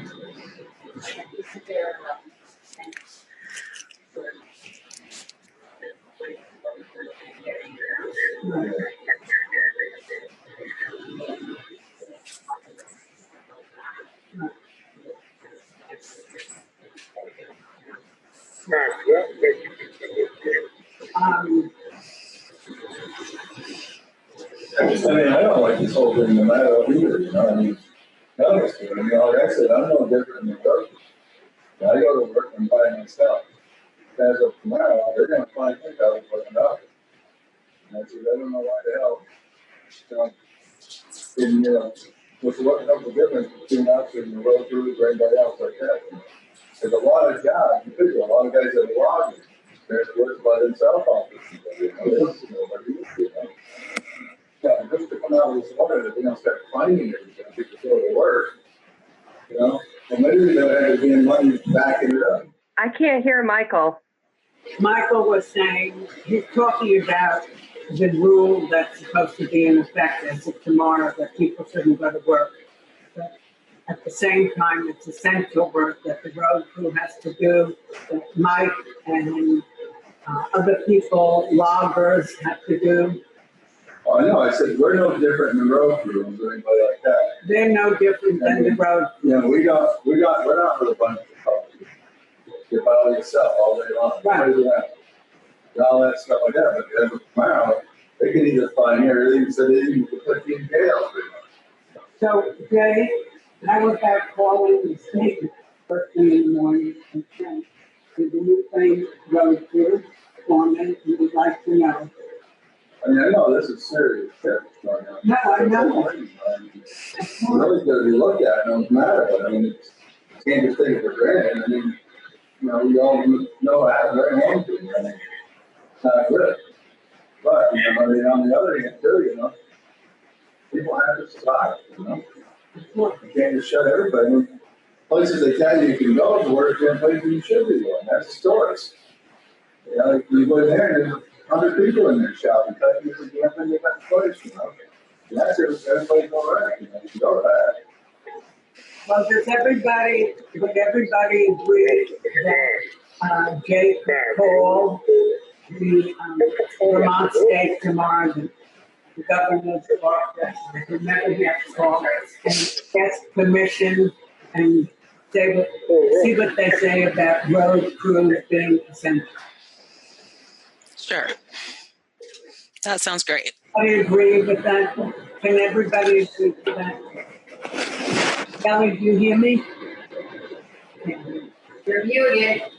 Kelly, don't mute. I didn't hear what you said. Sorry. What I'm saying is I would like to have a vote, so to speak, in terms of having Jay call State of Vermont tomorrow morning when he gets to work and ask, is the road crew considered essential for the people to work on the roads where their trees have fallen, where there's mud? Or do they want those people to stay at home also? Yeah, I think you need to get clarification. In case of an emergency, yes, I could see the road crew being out there, but everyone's supposed to be staying at home and away from other people. I want to know what the governor's office says to Jay as road crew foreman. I can't hear you. I said I read it. I read the material. What's essential? Get them going. The guys are not working tight together. They're away from everybody. Let the gentlemen do their job. Okay, well, I guess we're going to take a vote on it. I think Jay should go and contact and get the essential, who's essential, and regarding the road crew. Does everybody agree? Get clarity on it. Andrew, is that okay with you? Yes, that is fine. Thank you. Chris, is that okay with you? Repeat that to me, please. That I suggested that Jay call the state of Vermont first thing tomorrow morning from the road crew garage, and ask if they are considered essential workers. Yes, no problem. Okay, great. And Mike, you agree? Okay, we all have voted yes, that Jay will call. Great. Yay. Yay. Thank you, everybody. We need a motion now to accept Jay's road crew. Okay. I'll second. Okay, any further? I'll second. No. Okay, motion and Jenny's report. And Chris. Okay, moving right along to administrative assistance report. A very brief one. I've been working from home remotely in the evenings, checking emails, looking at the mail, talking with Mary and setting up conferences and planning what's going to be essential to the select immediately, and just trying to keep things moving and efficiently. Also, whenever we're doing training with BCTV to get this Zoom on and to get the office working to have this happen. And Peter, who is the assistant to Carroll Town Clerk, has been in here working with Renetta this afternoon and maybe before that. So there's good teamwork going on in this building. Definitely. That's wonderful. there a motion to accept Juanetta's report? I'll make the motion to accept Juanetta's report. Further discussion? No, thank you, Juanetta, very much. Okay. Now, we don't have any unscheduled events to cover. So we are moving on to the important business at hand tonight, the old business, which is now has a time limit to it, and that is to review the lease agreement for the cat excavator. And the question will be to consider renewing the excavator for at least another year or return it. And we need to know this within a few weeks. I'll make a motion to renew it for another year. Thank you very much. Okay, is there a second to that motion? Second, so we discuss. Okay, we have a second in order to discuss it. So now discussion. Jay, do you want to start? So the guys have their ideas of what they would like. They feel the track one that's a little smaller would be handier. Logistically, I think that could be a nightmare moving it around all the time. It has to be trailer. This one's nice. You're able to drive where you need to go. So it's very hard to find one machine that will do everything we want to do. I think this one's a little more versatile than a smaller tractor would be.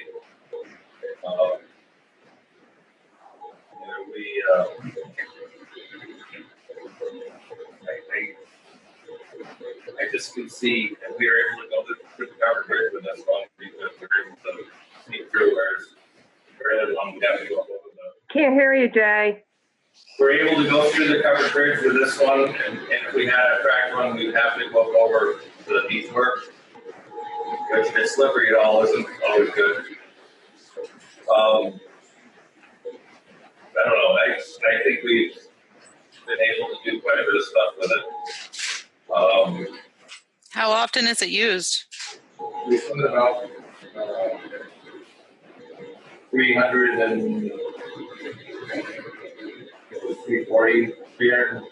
hours of move on this summer. 40 hours in the summer? So we've had it for a year. And so what are the projects that have been done up with it? The lake, two spots. We did ditching on Newfane Hill. We did ditching on Hillsville.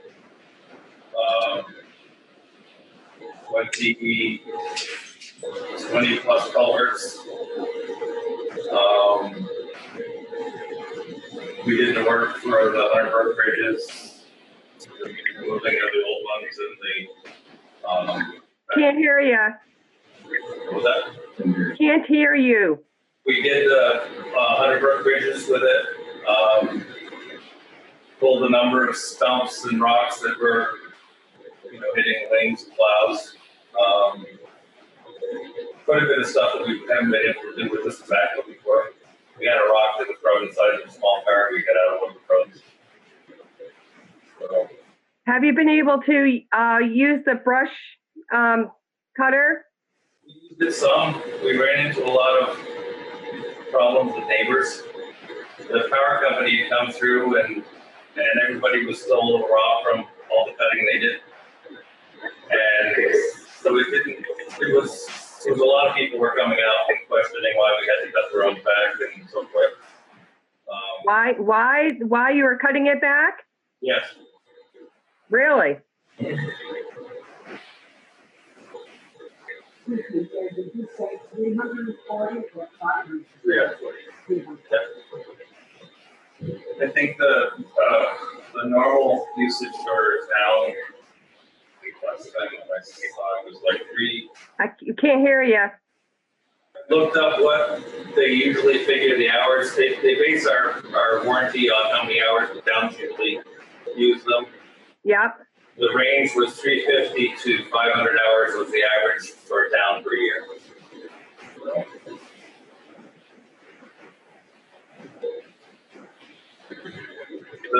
The machine that we rented the previous year, You have to sit forward, I think, to project.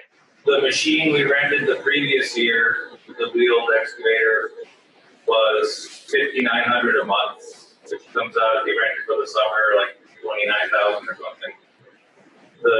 If you rent a smaller one, I think it comes out to 20.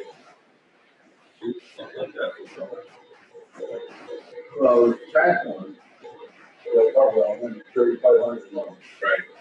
And like I said, you wouldn't have to rent for summer, you can rent for fucking month. I can't hear what Mike's saying. No, the thing is, if you're only putting 300 hours a year on it, that figures up to like $100 an hour. Right? Yeah, it's cost-wise. Losing it, and then you got the guys running it, you got fuel, you got carry insurance. Almost to the point where it's a lot cheaper to hire someone to do the work. So you're saying the cost of using it versus the cost of renting something or buying something, it kind of is the best situation. Shelley, wait, let him finish and then you can talk. I couldn't hear him. Oh, Like I said, probably, like I said, if you put on roughly 300 hours or so a year, that's $100 an hour. Just Right. piece. Then you got the operator running it, which is costing, what's the guy cost it down, 30-some bucks an hour?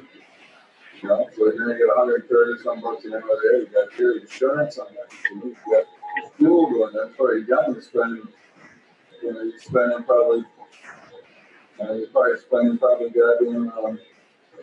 150, 60 bucks an hour for that machine.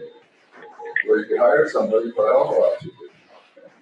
A lot of our ditch work though, you can't just do all of it in one shot. You have to do pieces, place the culverts, so the machine sits a lot. Whereas it's not like you get to go out and run it for 300 hours. It takes you months to get that done because so much time has to sit while you do the other part. You know, like I was saying before, I think this grant money that should be all the private money.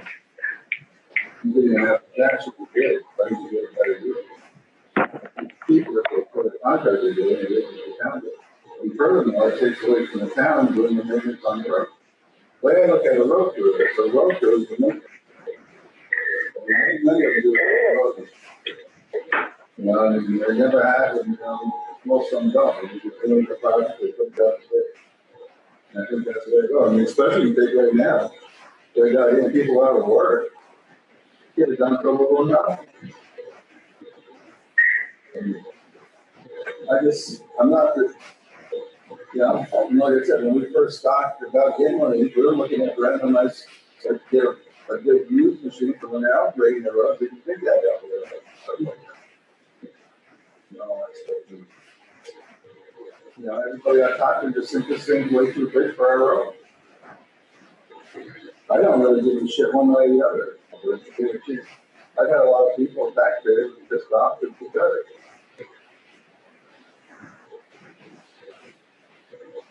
The grant money paid for $16,000 worth of it this year.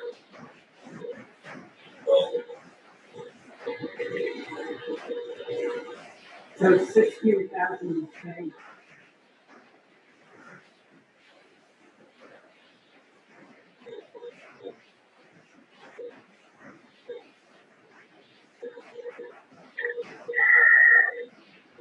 $13,000 is paid, but people put that the county.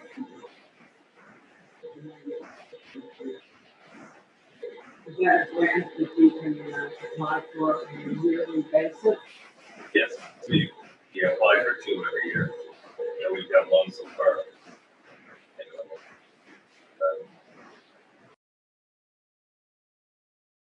That's the good word. That ain't for doing, what he's saying is, by what they get by hours on it, you figure so much an hour, that they get that out. If not, well, No, you don't, they're not just gonna give you a grant, because They give you a grant for the good work. All your equipment, so our backhoe gets reimbursed, our dump trucks get reimbursed, guys, based on how much use you use. so the grant is also for salary. So let's say we didn't use, what was the alternative? Anybody? reduce 140, you need it for the gym, send it back. And how much is that? That's what the one that set up grocery shop is out there. And that can you hear? No. The one they thought they wanted is $3,500 a month. For the rubber trash, for the buckets and all that stuff. So that's more than, but it's. Marion, Yes, I make a motion to renew the lease. The taxpayers have paid it. They have already offered it. Renew the lease for another year. That's what I got to say. They've already come to us. I said, now we're discussing. yeah, you made that motion, Chris, and Michael seconded, and we're in the discussion period right now. Okay. So we're considering it. I think what we should do right now is go over it for the next 2 weeks. There's no way to get out of it.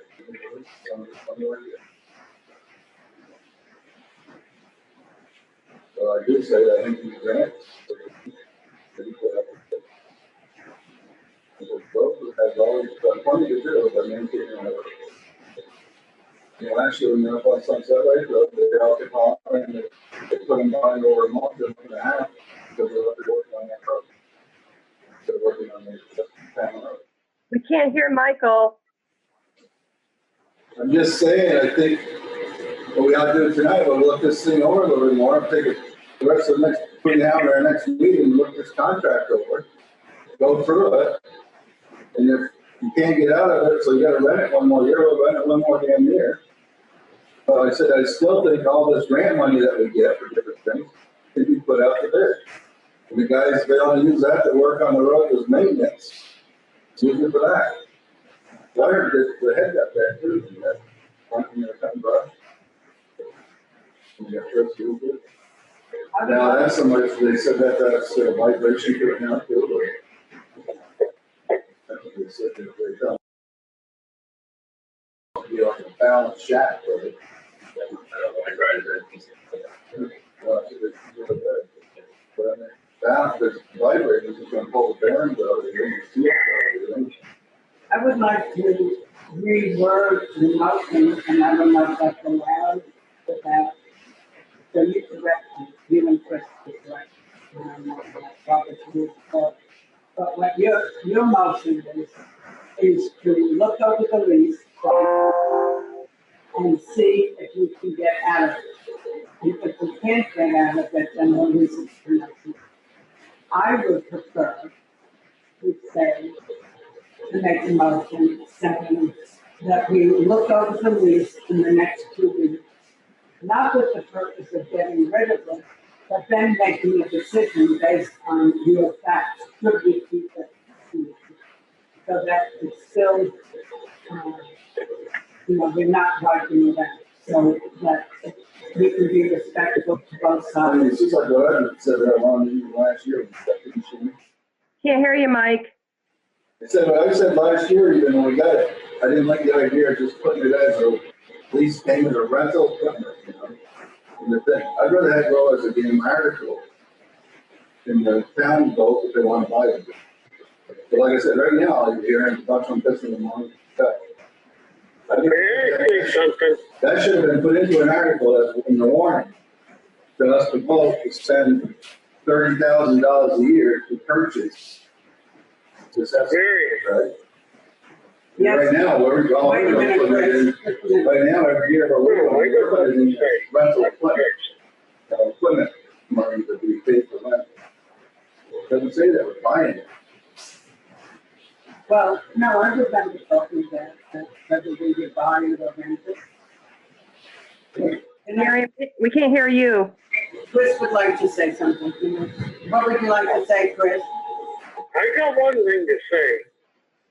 That loader we bought, it's the same type of purchase. And that was perfectly all right. Nobody complained about that. Now, what the heck is the problem with what we're doing now? Thank you very much. Because it says that it goes to that loader, doesn't it? The payment every year goes to that purchase, that loader. Bratt to buy the bucket. This is just in there with a bunch of money. There's not a separate line item that says that. There's a grand total of X amount of dollars that they voted on to put in the budget. What I'm saying is if it should have been put as an article, that's what Caterpillar is saying. We should have an article in our town report saying that we're going to allocate $30,000 to rent and purchase the rubber tire excavator. Are you talking about this year's town report? That's what the Caterpillar thing says. That's what the lease actually says that we should have brought into the town. Anyway, my country. So I think what we should do is take this thing and get a rejudge copy, let's look it over, talk back and forth with the Caterpillar guy. And if there's no other alternative, we're gonna have to pay $30,000 this year. Another year, put it in a goddamn article that we're gonna vote on. Everybody knows it. If they don't like it, they come and vote the thing out. You can even have it go into an article at the strategy ballot, not just a show of hands. Throughout the day, people come in, they put their yes or no if they want to purchase that thing. If they don't, then go bye-bye. Did we get that, Shelley? Shelley? I hear it. Okay, Shelley.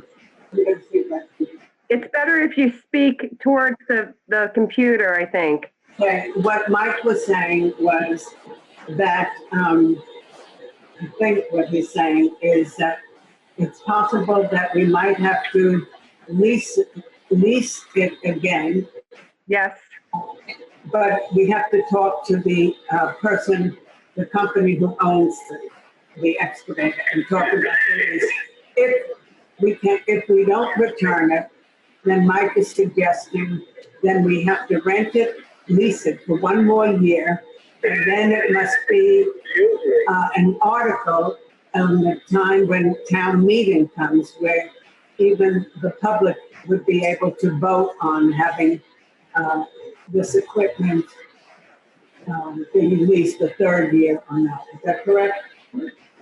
Well, if they voted on it one time, to put this money in every year, Right. to go to a rental purchase of this excavator. Right now, we're just throwing this in as a one thing in the budget.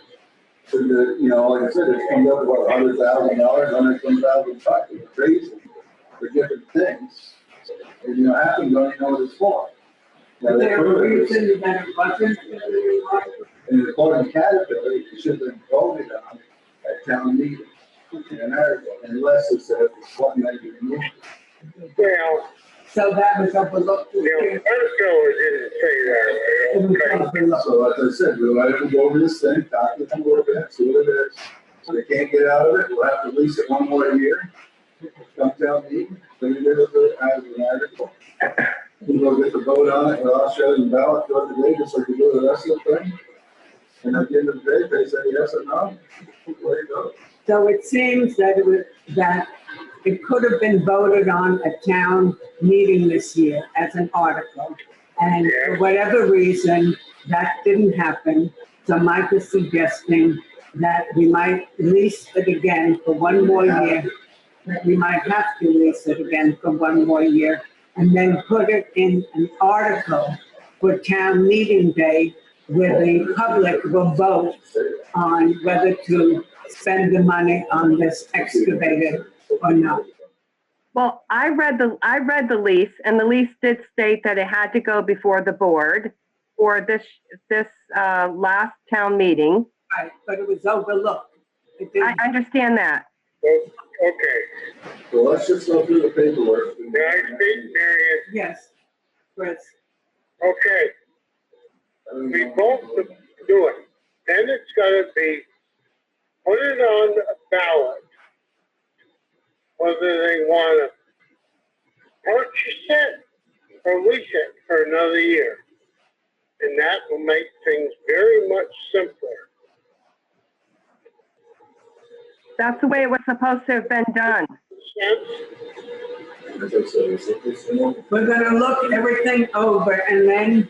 I looked it over, but I don't think everyone else has yet. But I think we're obligated for another year. Yeah, we've looked it over. Yeah. We've looked it over. Excuse me, I realize that we're obligated for another year. Now, we've got to work out what we want to do future. Now, we've had it 2 years. It might be smarter for the town to buy it outright after that.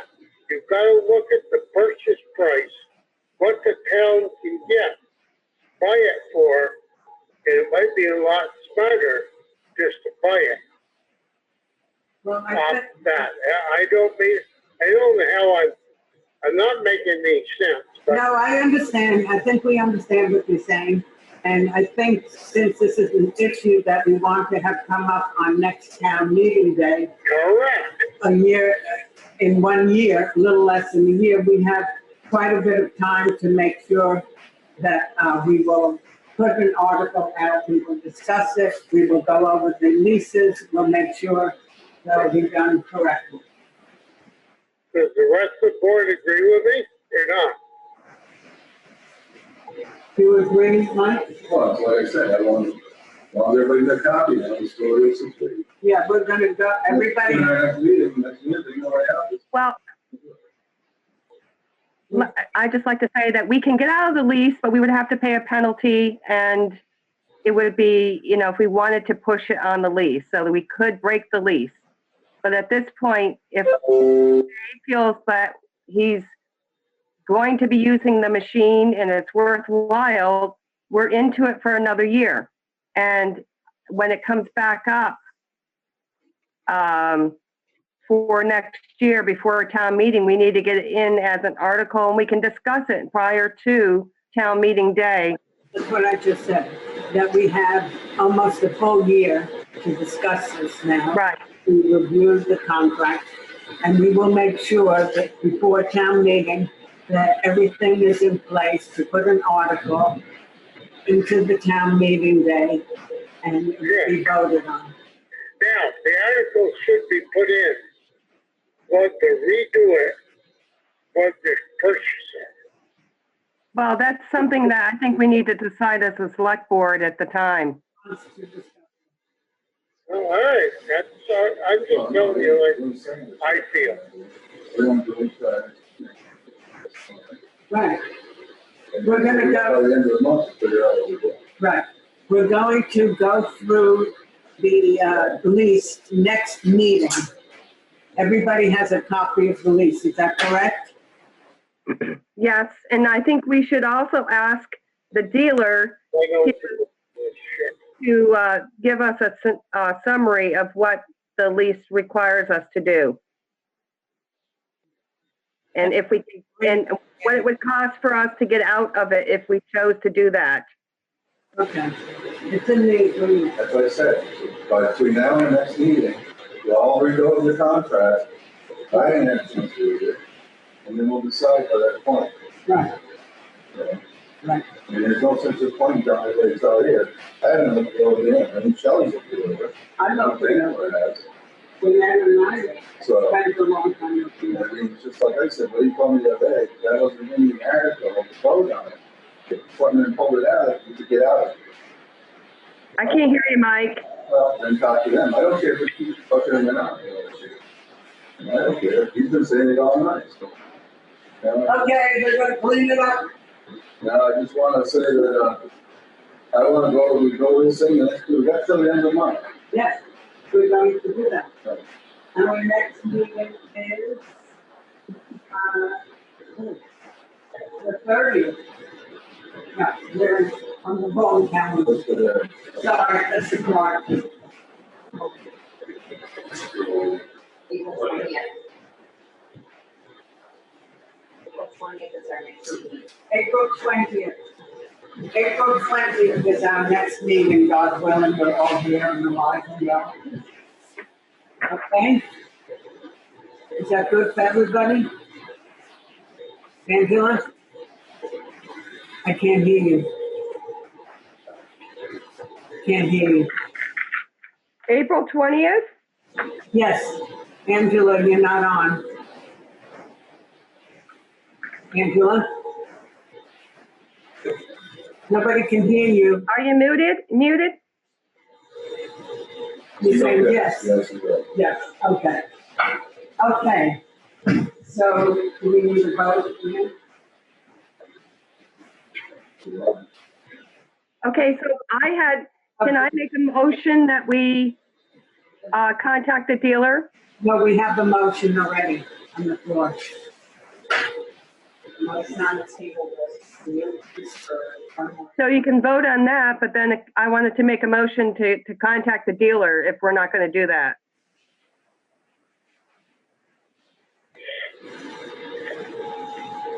So we're going to vote on that motion and put another motion. Because it only references the meeting on March 3rd, 2020.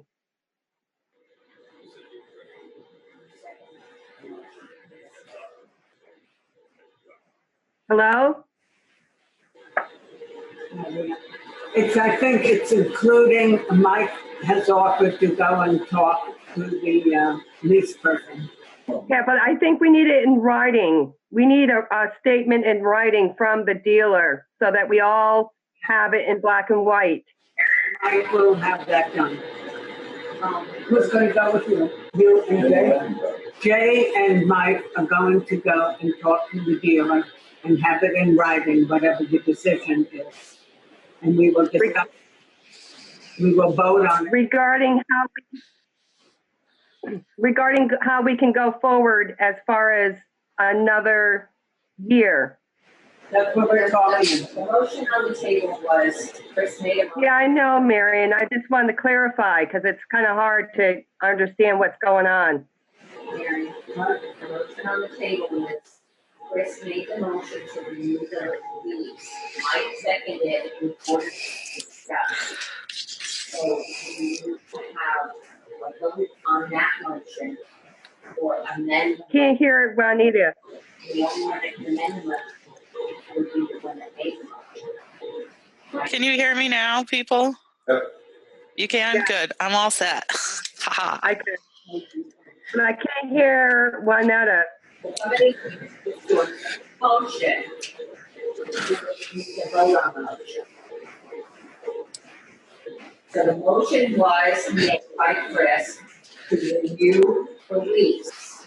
I seconded it in order to discuss. You either need to vote on it that way, or you need to amend the motion. Anybody can. That's the case, and I guess, we'll just go through this contract and our next meeting, we'll vote to. I can't hear it. Okay, so Mike is making a motion that we're going to go through the lease during the next 2 weeks. We're going to read the lease, and you also should add that you and Jay will go and talk to the dealer. That's part of the- So that is an amendment to Christopher's motion. Right. And Okay. we will meet at our next meeting, April 20th, and vote on it. Okay? Is that good for everybody? Can I second his amended motion? Yes, you may. I'm seconding his amended motion, please. Any further discussion before we vote on it? Okay, all those in favor of the motion that was made, that Mike and Jay are going to talk to the dealer during the next 2 weeks, and we are going to reread or read for the first time the whole lease, and we will discuss that at our April 20th meeting and make a final vote. All those in favor say aye. Aye. Chris? Marion, Yes. I'm the road commissioner. Whatever I say doesn't mean shit. Thank you very much. I'm all done. Are you going to vote? No, I'm not going to vote. Well, Chris, we had your motion and we added to it that we were going to read over the lease during the next 2 weeks. And Correct. okay, and Jay and Mike will go and speak to the dealer, and then we will come back and discuss everything that was found out and what we read, and then we'll vote on next time. Are you willing to vote on that, yes or no? Yes. Thank you. So the ayes have it, and the motion passes. Okay? Thank you, everybody. Okay.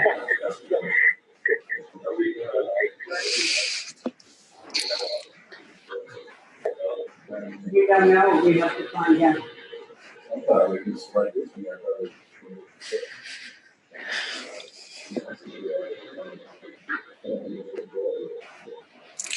We can't hear you out here in Zoom land, folks. Just saying. It's really frustrating because you guys need to project your voices. Would you have everybody on Zoom? No. Next time we need to get a microphone on that table. Used to get the table. Right. And then we come up with this, but I mean, we're doing a whole freaking agenda to try and bunch of things.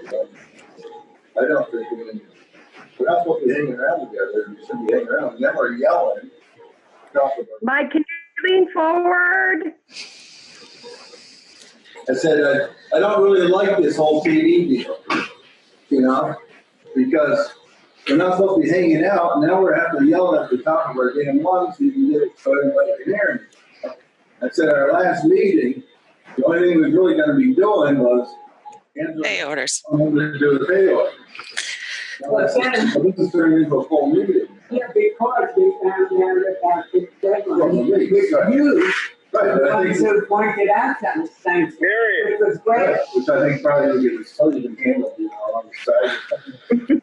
I don't know, but it's. How would you handle it? Marion, Yes, Chris. I agree with Mike 100%. And this is a bunch of BS, having a big blowout meeting. And I disagree with it. We voted not to do it. And Mike's 100% right. We voted not to do what? Have regular meetings. It was just supposed to be Mike and I getting together to do pay orders. Because we're really not supposed to be hanging out with each other around a table. Right, no, I understand that, but People don't like the Zoom meetings, which is frustrating Yeah. because we can't hear everything. However, You guys hear each other all right? there's still oh yeah, accomplished. We need a microphone on the table. I can hear Shelley and Christopher clear. So if we were all, Yes, then it would be easier. Right. yes. And then we have to, what we have to do is. Well, you have to have two people come in and do the pay order. And that's supposed to be myself and Mike. So that's fine too. I could also do a Zoom meeting in another room at the town office with my laptop. So that's fine too. It's all good. But I think we need to start wrapping this up and moving along so that we can get all of our business done. And Fine with me. All right.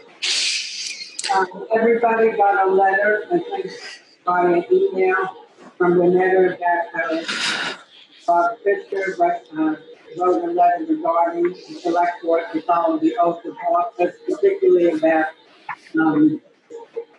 when to do that we cannot change things. Please read that letter.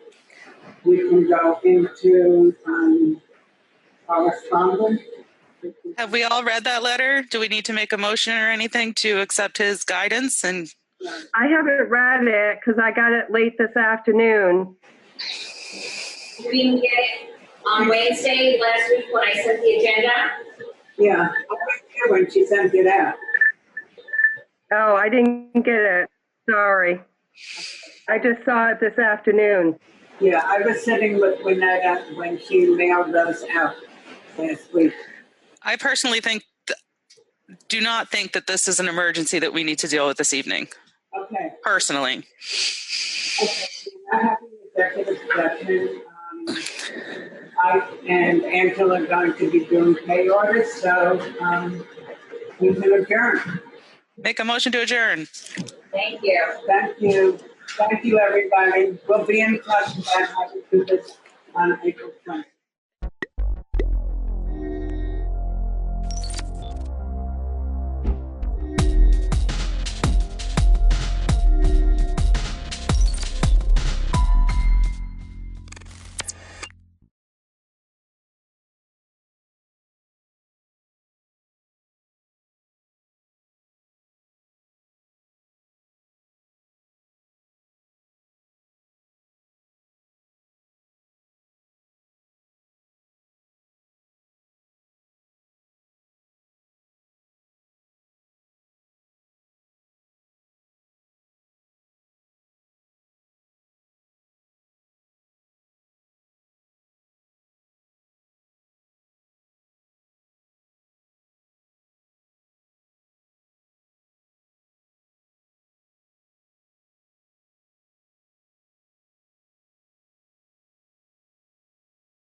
I want to point out that the sun shines down its power to all the world and makes the wind blow strong as it will. I want to hope gentle rains can fall upon the land, so lovely earth can stay lovely still.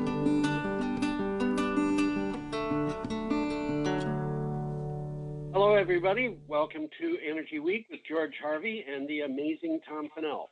In the flesh. In the flesh. And if you can't see us, don't be disheartened. We can't see each other. We can't see you either. We're doing this show by telephone from home, and I must say that I'm glad to have Tom back on. We missed him the last couple of weeks, and the only advantage that we had in the show was that my face was visible, and I'm pretty sure that from the point of view of advantage, that's not an advantage. Anyway, this is Energy Week number 365, and it is being recorded on the 2nd of April, 2020, and we will start on March 26th. And I want to say, if you want to read more on any of these, you can go to geoharvey.com, geoharvey.com. Click on the date. We're starting on the 26th of March, and that'll give you 15 or so items to search through to find the specific article that you want. You can also go to the website, which is linked at the recording of this particular show, which BCTV does on their website and is put up on YouTube and so forth. So we're starting on the 26th of March, and we have a picture of a wind turbine blade being attached from inside the rotor. Yeah, it looks like it's a big picture window, and it's not. It's a hole. It looks like the biggest porthole that ever happened. And you can see on the right, you can see the parts of a crane, and that woman's standing there, and she's got to connect about 150 little bolts. Yeah. So she's going to be busy this afternoon. I think she is, yes. Okay, what do you got for a title, Tom? Well, the title of the picture says Attaching a Blade, and the title of the article says Wind Capacity Grows by Over 60% in 2019. I'm going to correct you, Tom. It says gigawatts. Huh? What did I say? You said percent. Oh, it does say gigawatts. And the synopsis says, this, by the way, is from ReNews, and the synopsis says global wind energy capacity increased by over 60 gigawatts in 2019, making it the second highest year for new installations, according to a report from the Global Wind Energy Council. The 15th edition of the Global Wind Report said year-on-year growth in 2019 was 19%, with 60.4 gigawatts installed. That's a lot of gigawatts. Well, you've heard me say on this show before, gig means big. That's right. As a quick takeaway here, the report says that the main driver for growth was market-based mechanisms. Yes. Yeah. Which is interesting. It is indeed. Yep. And we've also mentioned in the past, talked about capacity factors, and the wind turbines, if you're lucky, you're going to get a 50% capacity factor. If you're not so lucky, it might be as low as 35. But this is the capability of the wind farms to generate electricity. Right. And nuclear power has a 90% or so capacity factor in the United States. It's more like 80 or so. I'm going to say 92, 93 in the United States, 83 or 84 in the rest of the world. So putting up 60 gigawatts of wind capacity is like putting up 30 large size nuclear power plants. The times they are a change. They are indeed. You got more on that one, Tom? Well, it just says emerging markets in Africa, the Middle East, Latin America, and Southeast Asia showed only moderate growth. Most of this growth is occurring in the more advanced markets. Right. And the UK is in the top spot. Yeah, I'm not surprised. They're putting in wind energy. I noticed, by the way, today that a note went into the news, and we'll have it next week, about the UK is closing its last coal burning power plant. We would have a party. Yeah. Okay, we have a picture of the picture is titled "Depending on Coal," which is a title I gave it. Okay. It's a picture, and it's kind of a murky picture of a city in China. I think that's what it is. But that coal burning power plant is gigantic. Look at the size of that thing. It is that. It is that. And this is from the Sydney Morning Herald. And what the article says, well, the picture, depending on coal, that was what you said, right? Yeah. And the article says coal power remains in global decline despite Chinese surge. The impact of coronavirus has prompted a surge in coal-fired power plant construction permits in China, with the government issuing more permits in a couple of weeks in March than it did all of last year. However, would-be developers are having difficulty getting financing. And it looks to me like it's not such a great surge in China. I'm looking at this thing and I'm having a problem. I can't get another page. I'm working off a PDF and apparently it's only copied the first page. I'm going to have to switch to a Word document. Do that. Or you could go online and go to the. I got the Word document right here, so okay. A couple of clicks. I got exactly the same thing. Yeah. Yeah. Okay. I got the Sydney Morning Herald. I got that one. Okay. And have you read the blurb? Yes. Yes, I have.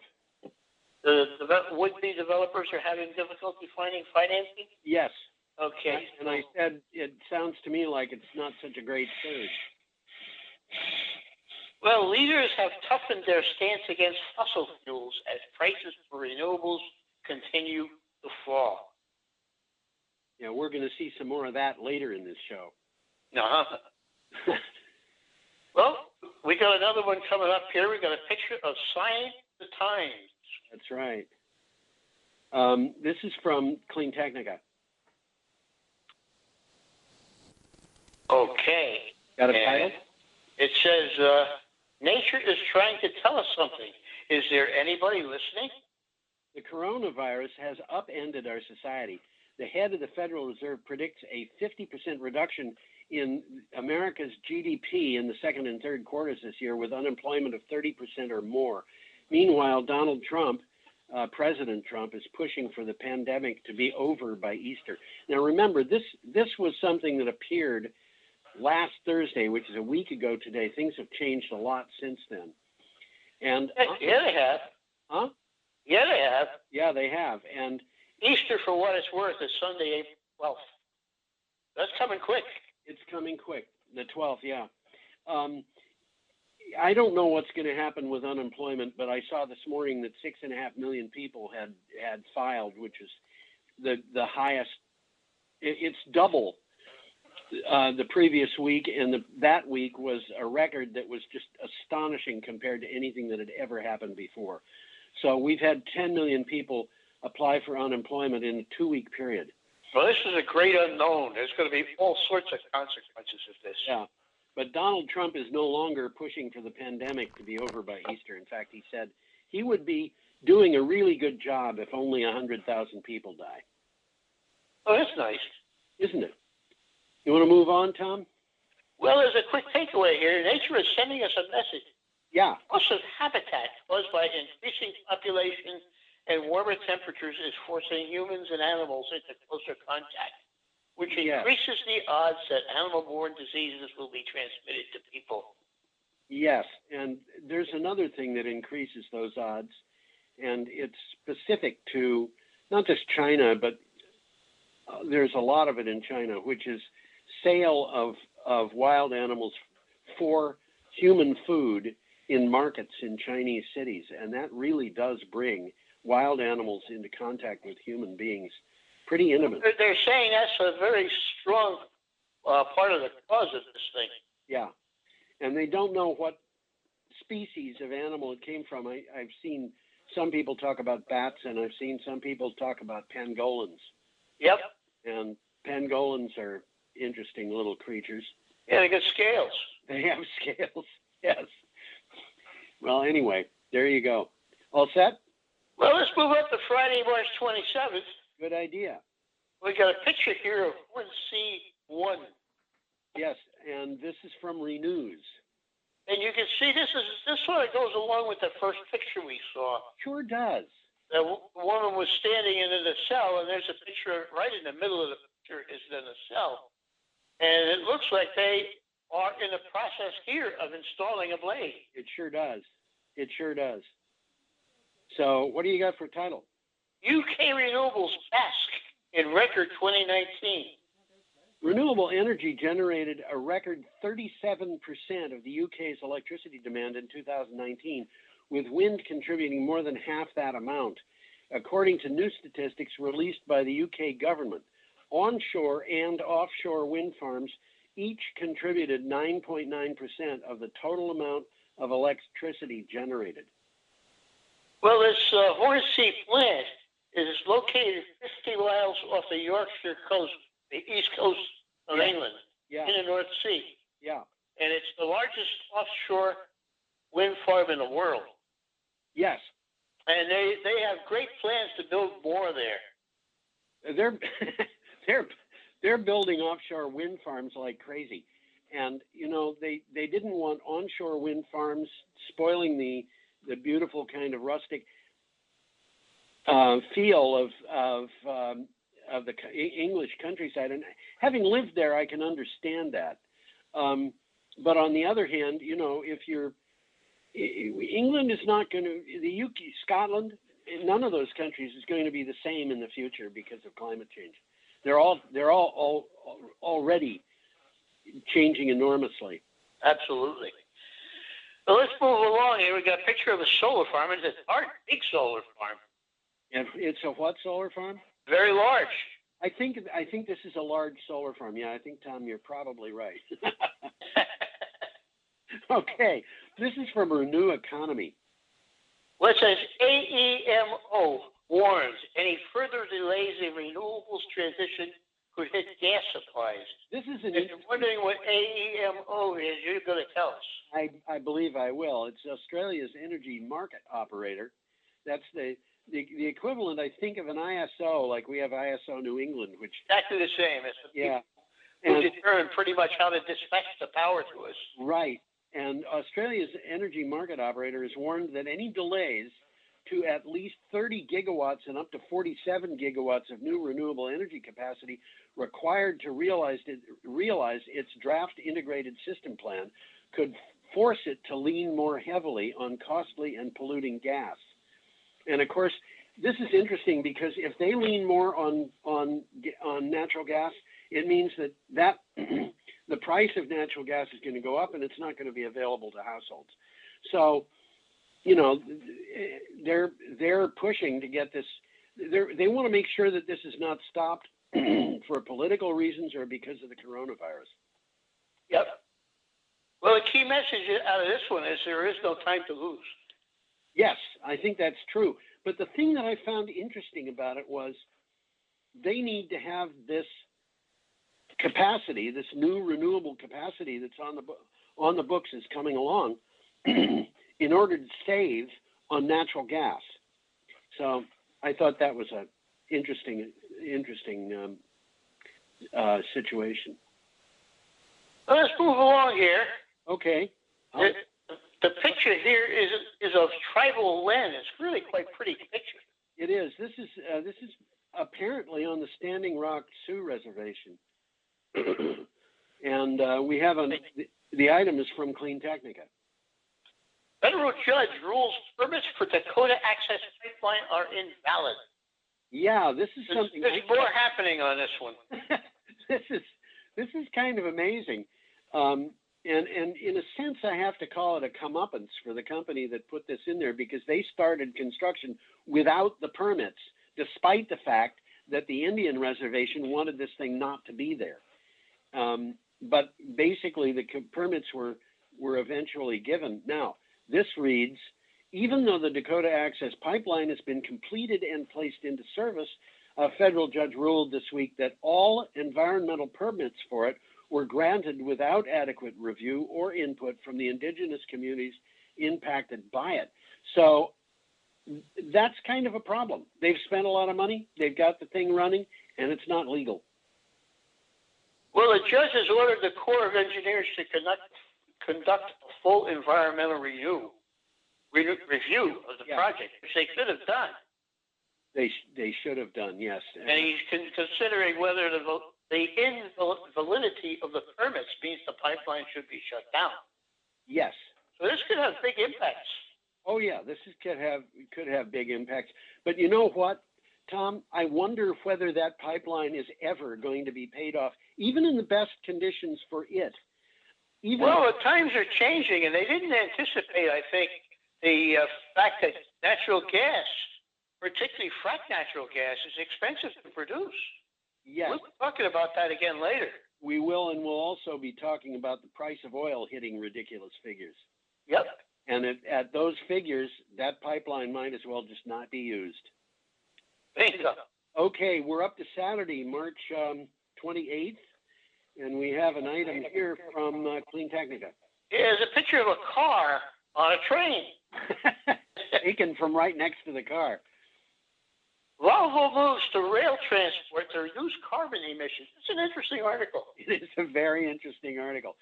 Volvo is just one of the many companies switching from over-the-road trucks to rail transport to move cars from its factories to storage depots across Europe, China, and the United States.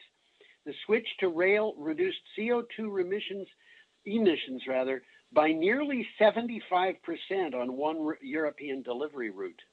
And on another route, the emissions were cut by half. Yeah. And, you know, the choice is, are you going to send these things out by rail or are you going to send them by truck? And by truck means you're not carrying very many in each load, and each load takes a lot of oil.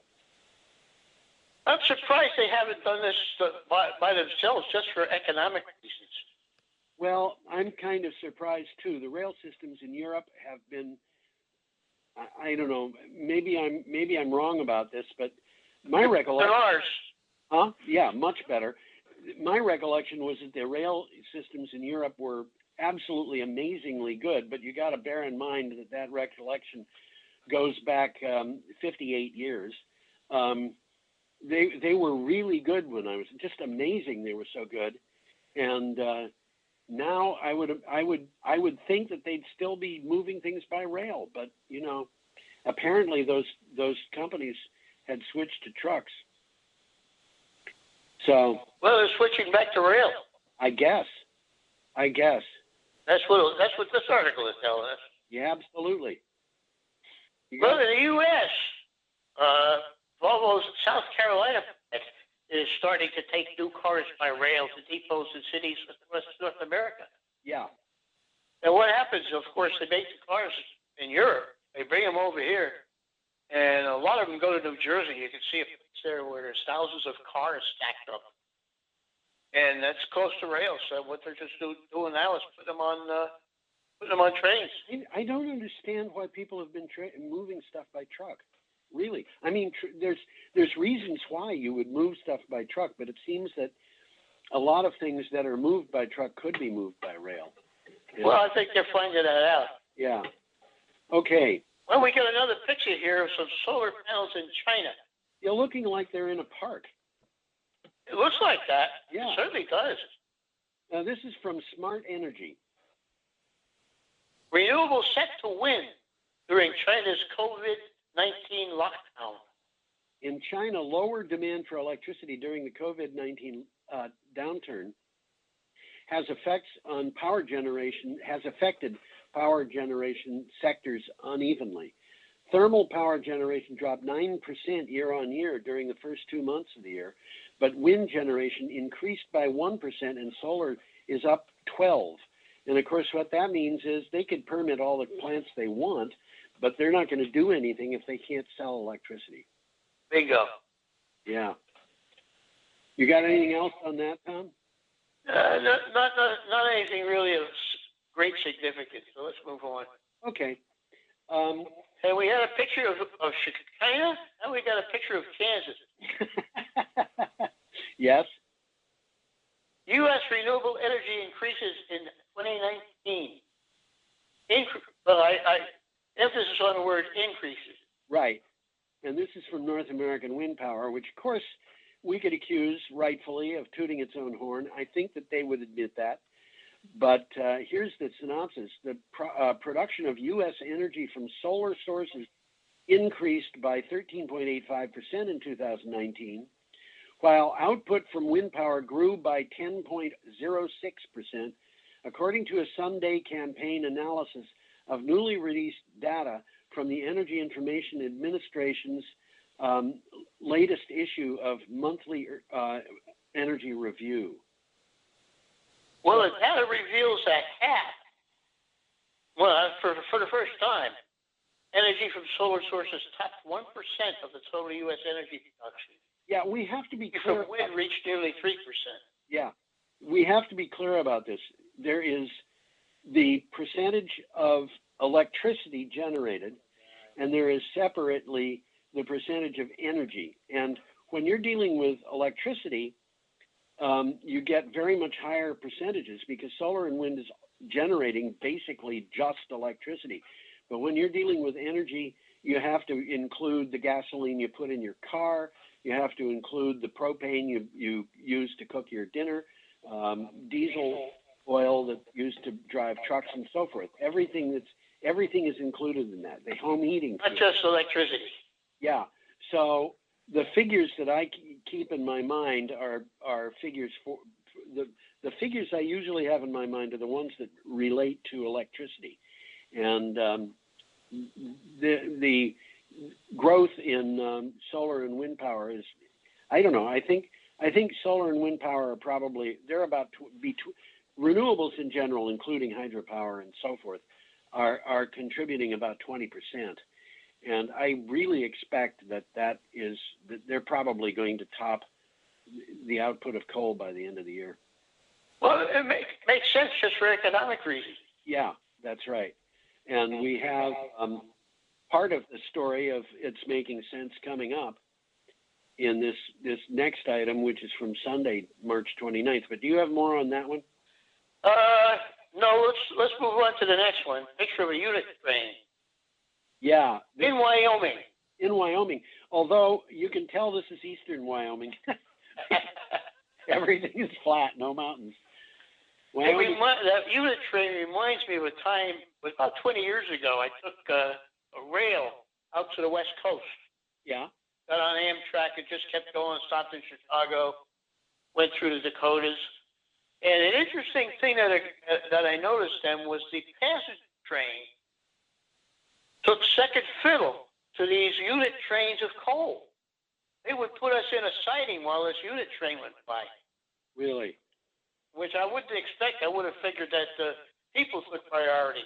Well, I'm not surprised in a sense because I had an uncle. He was actually my grandmother's brother, who worked on the rail system in the United States. I'm going to say probably just before the First World War, and he worked on silk trains that would carry the silk from ports. I think it was Seattle. To New York City, and they wanted that silk to move as fast as it could possibly go, and they even sidelined express passenger trains. Well, that's what was happening with the coal trains. Yeah. Although, I don't know, it's not going to happen much longer, I don't think. Okay. Well, there's a little bit here of informational stuff that I will pass on. Yeah. It came from the article, and it explains some things that we have been talking about. But Tom, we haven't read the title and the synopsis yet. Oh, we're getting ahead of me. Let's get U.S. coal exports declined in 2019. Right, and this is from the Beckley Register Herald. In 2019, U.S. coal exports fell to 93 million short tons, down 20% from the previous year. That's a big decline. The Energy Information Administration's annual coal report provided this information. Steam coal exports were affected by the downturn in global, most affected, dropping 30% in 2019 from 2018. But metallurgical coal, what they call met coal, was down 12%. And, you know, that's just what I was going to cover. Yeah. Beckley, for what it's worth, happens to be in the heart of the West Virginia coal mining area. Yeah, okay. And this is what I was going to tell you. Steam coal, also known as thermal coal, is used for electricity generation and space heating for homes and businesses. Right. Metallurgical coal is used to produce coke, a primary fuel and reactant in the blast furnace process for steelmaking. Right. So demand for metallurgical coal is correlated with the demand for that steel. Yes. And most metallurgical coal comes from Appalachia. Right. And that's important. To the people of West Virginia, that's important. Well, yeah, it employs most of the people in that part of West Virginia by quite a big degree. Yeah. Yeah. Okay. Well, let's move along here. We have a picture of a very snazzy truck. Yeah, I like that one. Called Out of Date and Just a Little Bit Obsolete. Well, that again was my title. This comes from Entercom Inc.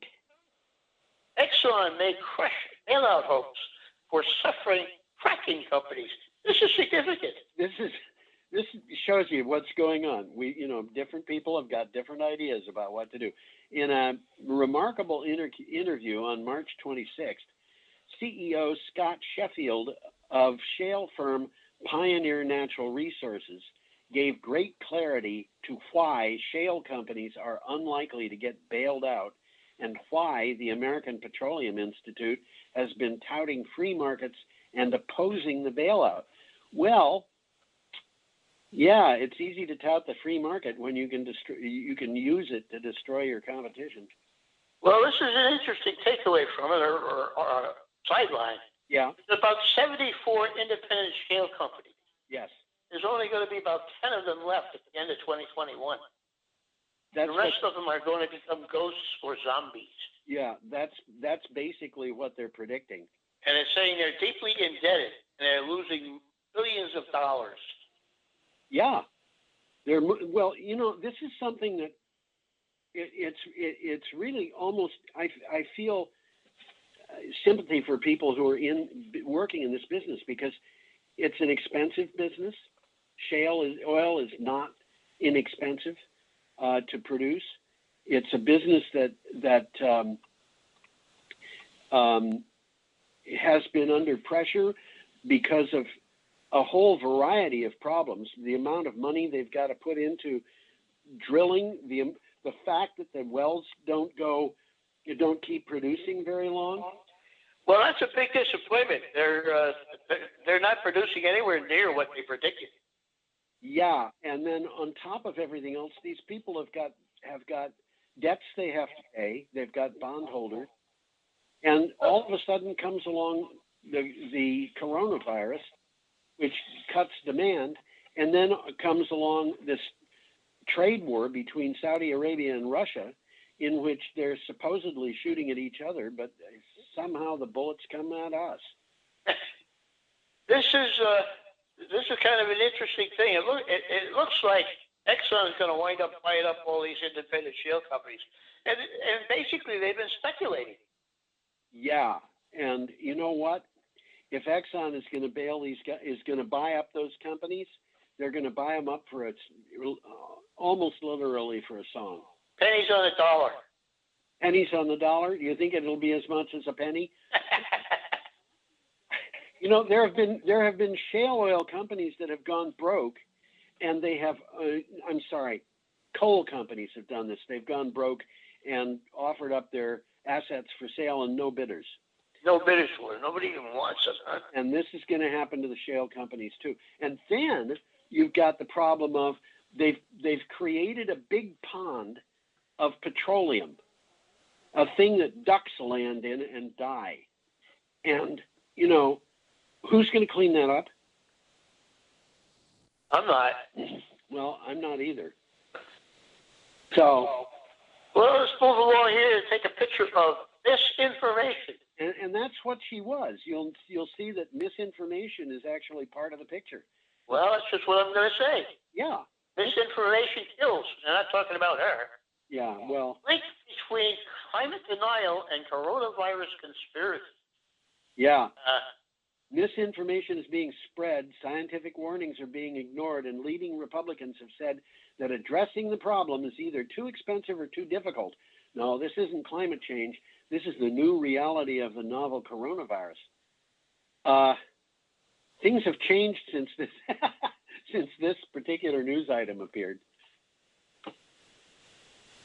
Well, the article is not knocking conspiracy theories.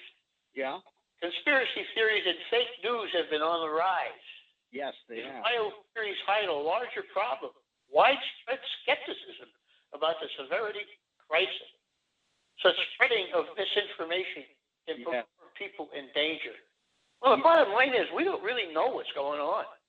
No, we don't. And I've seen a couple of articles about that. One of them was, I forget the man's name. He's the head health official in France, and he said the numbers are just wrong. He said the numbers. There are people who die at home, and there are people who die in other places, and they're not even being counted in the death coronavirus deaths. And he said, but they didn't go to the hospital. That's right. But one of the things that he said that surprised me, and then when I read on in the article, I found that this was true not only in France, but in most places, including the United States. If people die in nursing homes, they're very likely not going to be added to that list. Uh-huh. And, you know, this is a serious problem. On the other hand, this particular virus, I never realized until this thing came along how delicate viruses are. Uh-huh. If you wash your hands, if you've got the virus on your hands and you wash them, what you're doing is the soap you're using, assuming that you're washing with soap, which you should, is going to remove a layer of fat on the outside of the virus that protects it from being oxygenated. Oh. Once it gets out into the air and is exposed to the air, it's only going to last for minutes before it's gone. So washing your hands makes a lot of sense. Washing your hands, and you know, they used to say, wash your hands, if you want to sanitize your hands, wash your hands for a minute in hot water. With this thing, they're saying, wash your hands for at least 20 seconds in water with soap. And what that tells me is that the kinds of things that you're trying to wash off normally are far more difficult to remove than the virus here. But the one thing that you have to do is you have to wash your hands thoroughly. You have to get between your fingers and under your nails and so forth. Well, there's good germicidal soaps out there now in a little dispenser bottle. But any soap will work. Any soap will work. Any soap, because what you're doing is dissolving a minuscule layer of fat, and once that's gone, that virus is kind of in hopeless shape. Hopeless for it. Let's move along. Monday, March 30th. Oh, I should say, by the way, that item came from Grist. Yes, Monday, March 30th. Interesting article here from Clean Tech. That picture there, when I looked at it, I thought it was a cell phone. Yeah, that's a very large automobile battery. It's about 6 feet long by 3 feet wide. Yeah. And it fits in the floor of the car. Yeah, and I don't know. I'm just going to guess it's 6 or 8 inches thick. Yeah, something like that. Not small. It looks like something that could fit into a cell phone. It almost looks like a cell phone battery. But anyway, this is from Clean Technica. What do you have for title? Well, it's interesting here because there's been problems with batteries, and this is talking about that. Yes. So BYD, which we talked about, Build Your Dreams, it means. Yes. The Chinese company unveils new fire-resistant and explosion-resistant blade batteries. BYD announced its new blade battery. The company says it can withstand all sorts of punishments that cause ordinary lithium battery cells to burn or explode. These are things like being punctured by a nail, crushed, bent, heated to 300 degrees Celsius, or overcharged by 260%. Well, what they're saying here is many people are nervous about electric cars. Yeah. Hearing they will short circuit in a car wash or heavy rain. or burst into flames in a garage at any time. Yeah, That's kind of not likely. crazy, but some people believe that. Well, there's one of the things about Clean Technica is that they're really into electric vehicles, and particularly they're into Teslas. And they've been running articles for the last couple of years about the fact that if there is a battery fire in an electric vehicle, it's headline news. Oh, yeah. It's all over the place. Have you ever seen a car burning on a road? Yes. Fully engulfed in fire? Yes. That's a scary sight. And I've seen that happen a number of times. And it's something that's more fearful than one of these batteries. Far more. And you know, the other thing is, this reminds me a little bit of a friend of mine he was a consultant, and he was a technical consultant, and somebody called him up one day and said, I'm told that you keep guns. Is that true? And he was a little bit leery about answering that straightforwardly, but he did. And the guy said, the person had already identified himself as calling from a place that needed a consultant who could write up a technical problem. He said, we've got a site that you can use, and we've got the equipment, except we don't have somebody who's got a gun, and we want you to come and shoot a battery. Wow. So he brought a little pistol. It was a 380, and if you don't know 380s, they're not terribly powerful. They're actually not powerful at all. It's kind of a gun to carry in a purse or something like that. Yeah, it's a very popular gun with women who carry guns, and there's a surprising number of them. But he showed up with a 380 and he shot the battery. He said within a minute it was on fire. Wow. Now, that was a fair amount of time ago, and that was a problem that Tesla has already addressed to a very large extent. So this business of batteries burning that easily is just not the issue that it would have been if technology had not been updated. Well, that's what this article's about, really. Yes. And this is the future of batteries. This battery just looks like it may be better than other things that are out there. But you know, you never know until things come to market and they are able to go with them. Well, let's move on here. We got another one coming up. Yeah, this is a picture of Alberta tar sands. Doesn't that look like something you'd like to have in your backyard? Oh, that's pretty horrible. It's horrible. I took a look at the article. Yeah. We didn't put the picture up, but there's a picture of the tar sands in 1984 and the tar sands today. Yeah. They're about 5 times as big. Yeah, it's heartbreaking. It really is. And if you look at this picture, you'll see about halfway up on the right side, there are areas that are blue. And I kind of suspect that those are ponds that are very badly polluted with oil. I wouldn't argue that. I bet you're right on the money. Just a suspicion. Well, let's see what it says here. No one is buying Canada's oil. A preview of the near future new normal. Yep, this is from Clean Technica. As Saudi Arabia and Russia engage in a price war, lower grades of oil are getting hard to sell. One result is that Alberta's crude oil is selling for less than it costs to ship. Western Canada Select, a domestic heavy oil benchmark, has come in at $4.58 US per barrel. And you know, Tom, when I first saw these figures, somebody had forwarded me an article, and I didn't put it in the blog because I didn't believe it. And I went out looking at, general benchmark oil prices, and I didn't see $4.58 a barrel. And then this came into Clean Technica, and I said, wow. Did Steve Hanley, the author, I think it was Steve Hanley was the author, did he get fooled? And so I thought, what I should do is I should look specifically for Western Canada Select. And when I did that, I found that at the time I was looking, it was $5.10. And this is astonishing.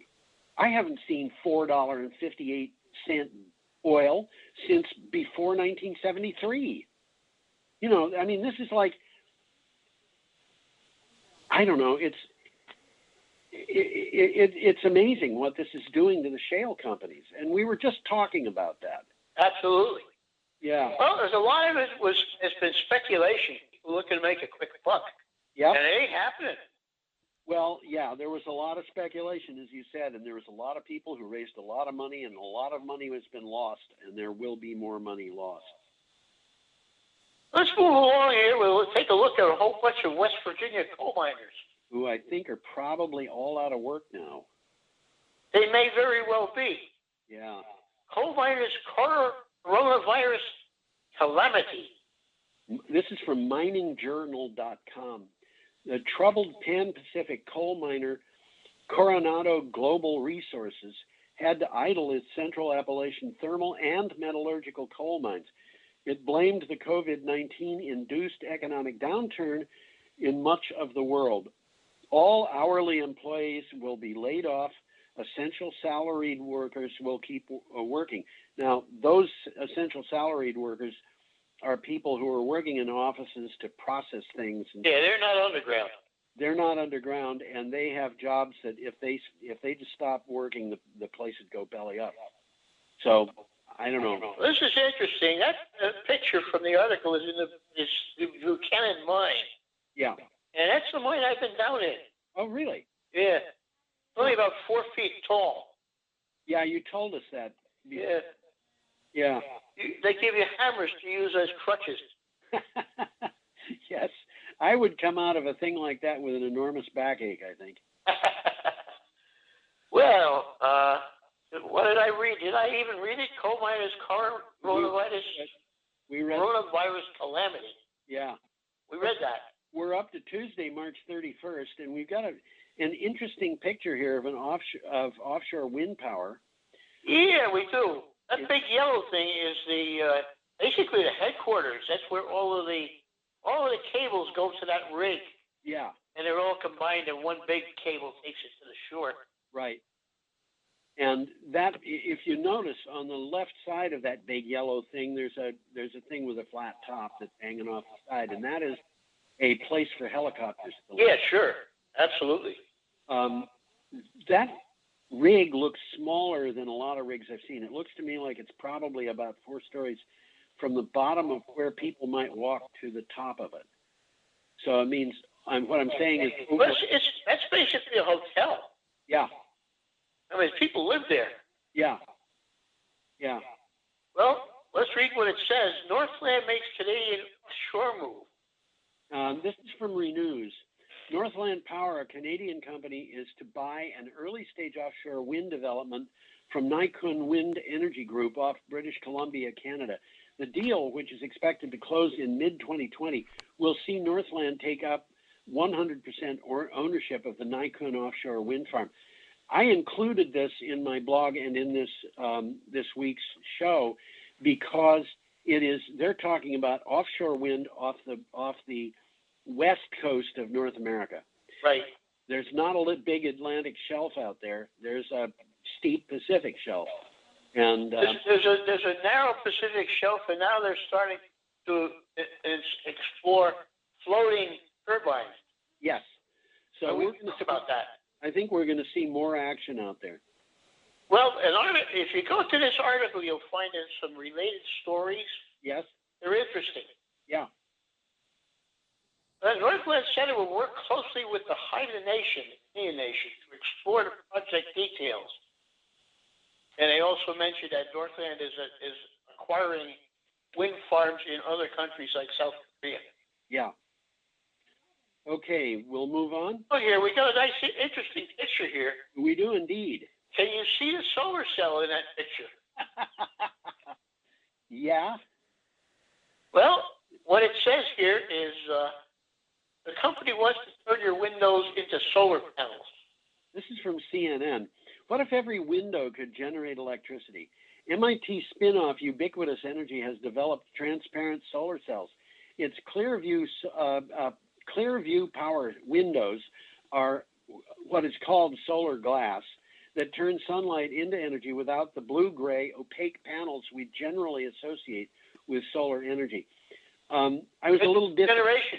What? It's a new generation. It is. We've basically seen this coming. We knew a couple of years ago that people. We talked about it. Yeah, but there's two things about this. One of which is that really does look like just plain glass. And the second thing about it is I was a little disappointed in this article because it really doesn't give much of the technical details about how much energy is being produced and so forth. Not how much, but they do. Well, they do mention this. The technology uses an organic dye that can be used to coat glass surfaces. And the dye allows visible sunlight to pass through, just like normal windows, but it captures the invisible infrared rays from the sunlight. It can turn practically any everyday glass surface into a solar cell. Yeah. And it says that the transparent panels can produce 2/3 of the energy that traditional panels do. Yeah. And they're not very expensive. They cost about 20% more to install than regular plain ordinary glass windows. That was from CNN, and we have an item from Clean Technica. Aha! GCL plans to invest $2.5 billion in the world's largest solar panel factory. A report published by Power Technology says China's GCL Systems integrated technology plans to invest more than $2.5 billion. That's billion with a B, isn't it? Billion with a B, to build the world's largest solar panel factory. It will reportedly be able to produce enough solar panels to meet half the global demand.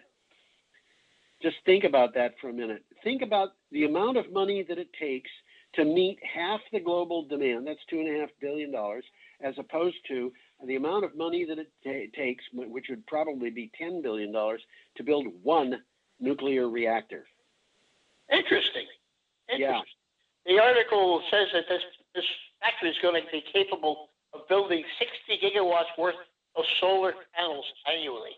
Yeah, that's a lot. That's a lot. A gigawatt is big. A bigawatt. Gigawatt, that's right. Well, we got another article coming up. It's for the birds. Yeah, this is from Wednesday, April 1st, and the article is from BBC. And that's a nightingale, in case you're wondering. Yep. And nightingales are wonderful singers. That's what they say. They're the closest thing we have is our own state bird, which is the hermit thrush. Yeah. And I was listening to recordings of both of these birds, and they sound very much alike. Really? I didn't know that. Now, the hermit thrushes, they can sing for an hour and not repeat the same song. Really? They're fabulous. When I was a little kid, I had a canary, and that canary would sing just the most beautiful song, but it sang the same song over and over again. Over and over again. Yeah. No, these guys are very, very creative. Yeah. So what's that for a title? Warming clips the nightingale's wing. One of the world's favorite songbirds may be undergoing some profound physical impact as temperatures rise. Researchers in Spain found that over a 20-year period, nightingales had been growing to have smaller wingspans. The scientists say this is linked to climate change in the region. The region here being mostly southern England. That's what they're saying, yep. Yeah. The hermit thrush is a state bird, and it even looks like a bird. Yeah. The Spanish were involved in this because the nightingales, when they migrate from, northern Europe, but a lot of them are living in southern England, and they migrate from there to sub-Saharan Africa every year and back again. So that's why the Spanish were involved, because they were, the nightingales. Going through Spain, yeah. Okay, more on that? Well, I just said that numbers have declined by 90% over the last half century. Yeah, it's really sad. It really is. Okay.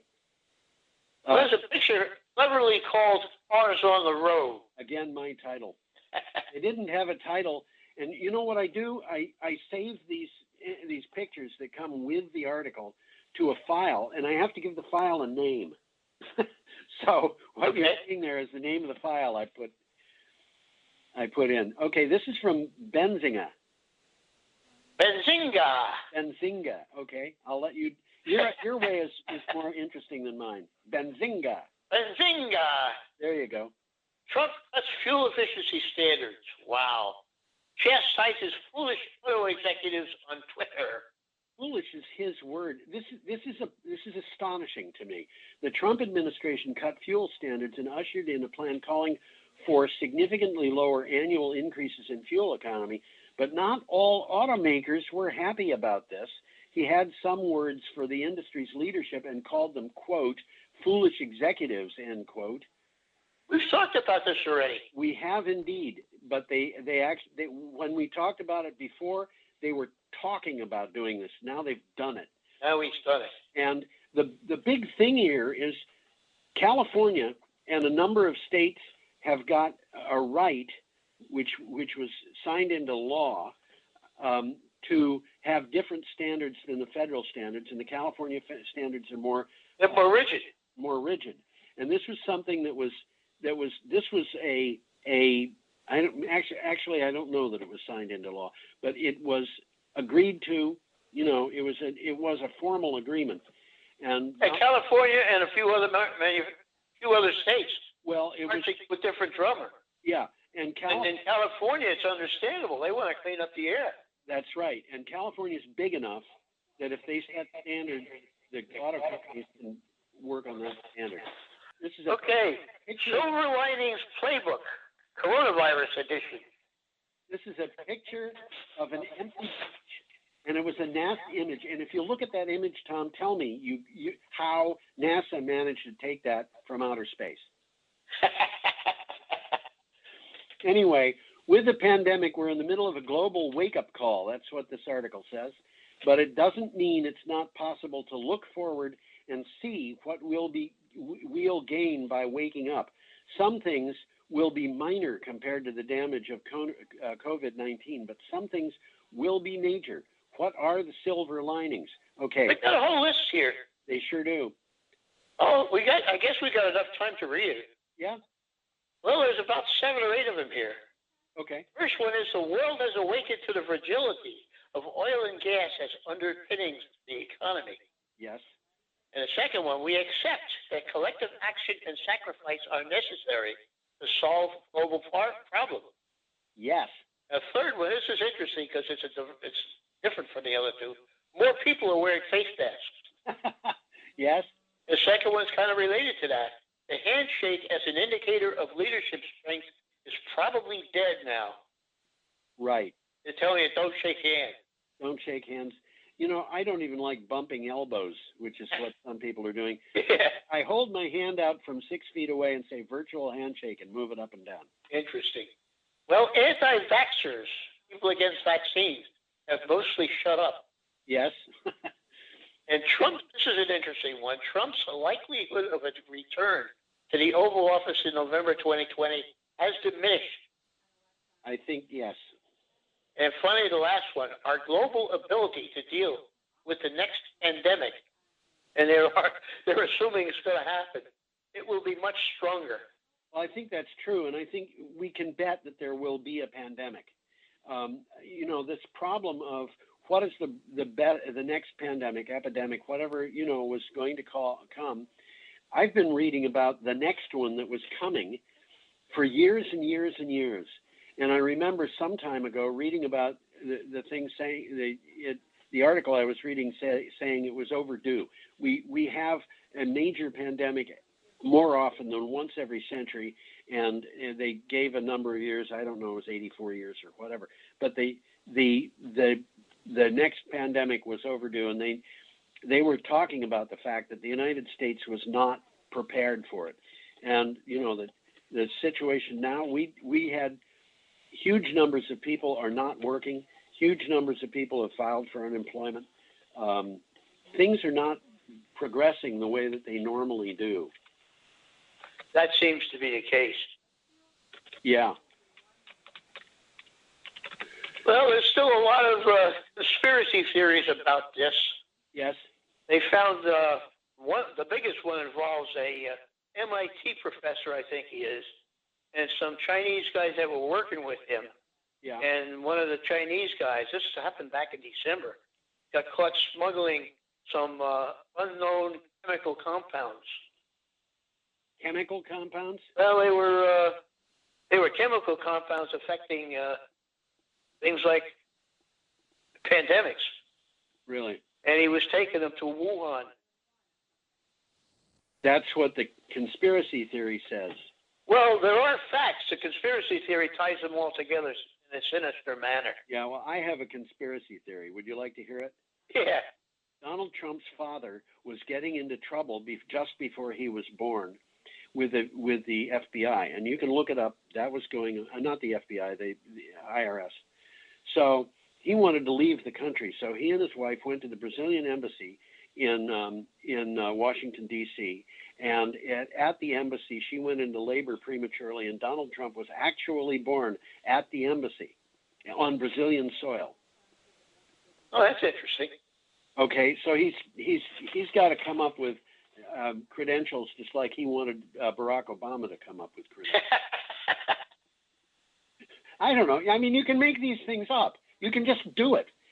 And if we're going to operate our government and our economics on the basis of made up things, it's not going to work. And you'll notice he went from saying this was going to be stopped at the border, the coronavirus, to saying we need $2 trillion with a T. T is in Tommy. We need $2 trillion to fight it. He went that distance in 2 weeks. Now he says he's going to be really happy if only 100,000 people die of it in the United States. Wow. And it's like the misinformation that was out there is the various news organizations that blow Donald Trump's horn for him were just passing information that was whatever it was, and we're in a complete. But the point that I'm trying to make is he promised $2 trillion into the economy, and what happened to the stock market? Not much. It was kind of saying ho hum. Contemplate that. That's kind of interesting, isn't it? I don't know what to say about it. I'm sitting at my computer right now, and I can look at the Dow Jones Index. And it is at 20,995, which is about 9,000 below what it was at the peak about 6 weeks ago. And if I look at it for the last month, yeah, there was a little bit of a rise, not a huge rise, when they started really getting serious about that.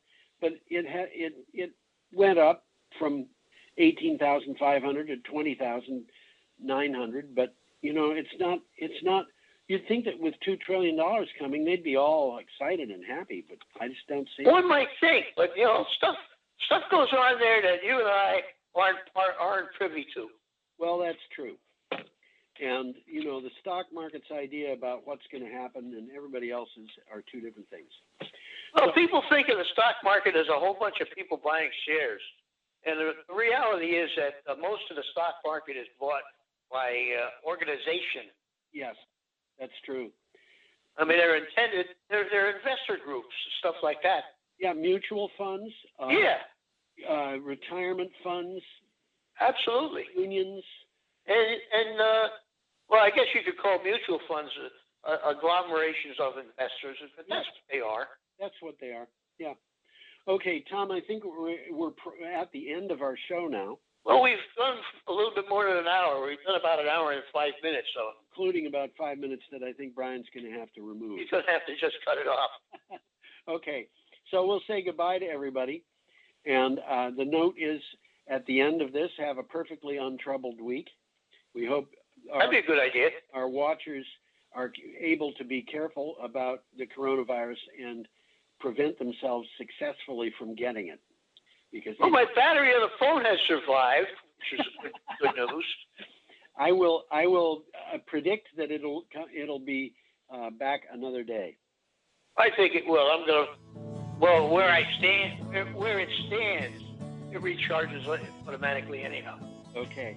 Well, goodbye, everybody, and come back next time. Adios, amigos.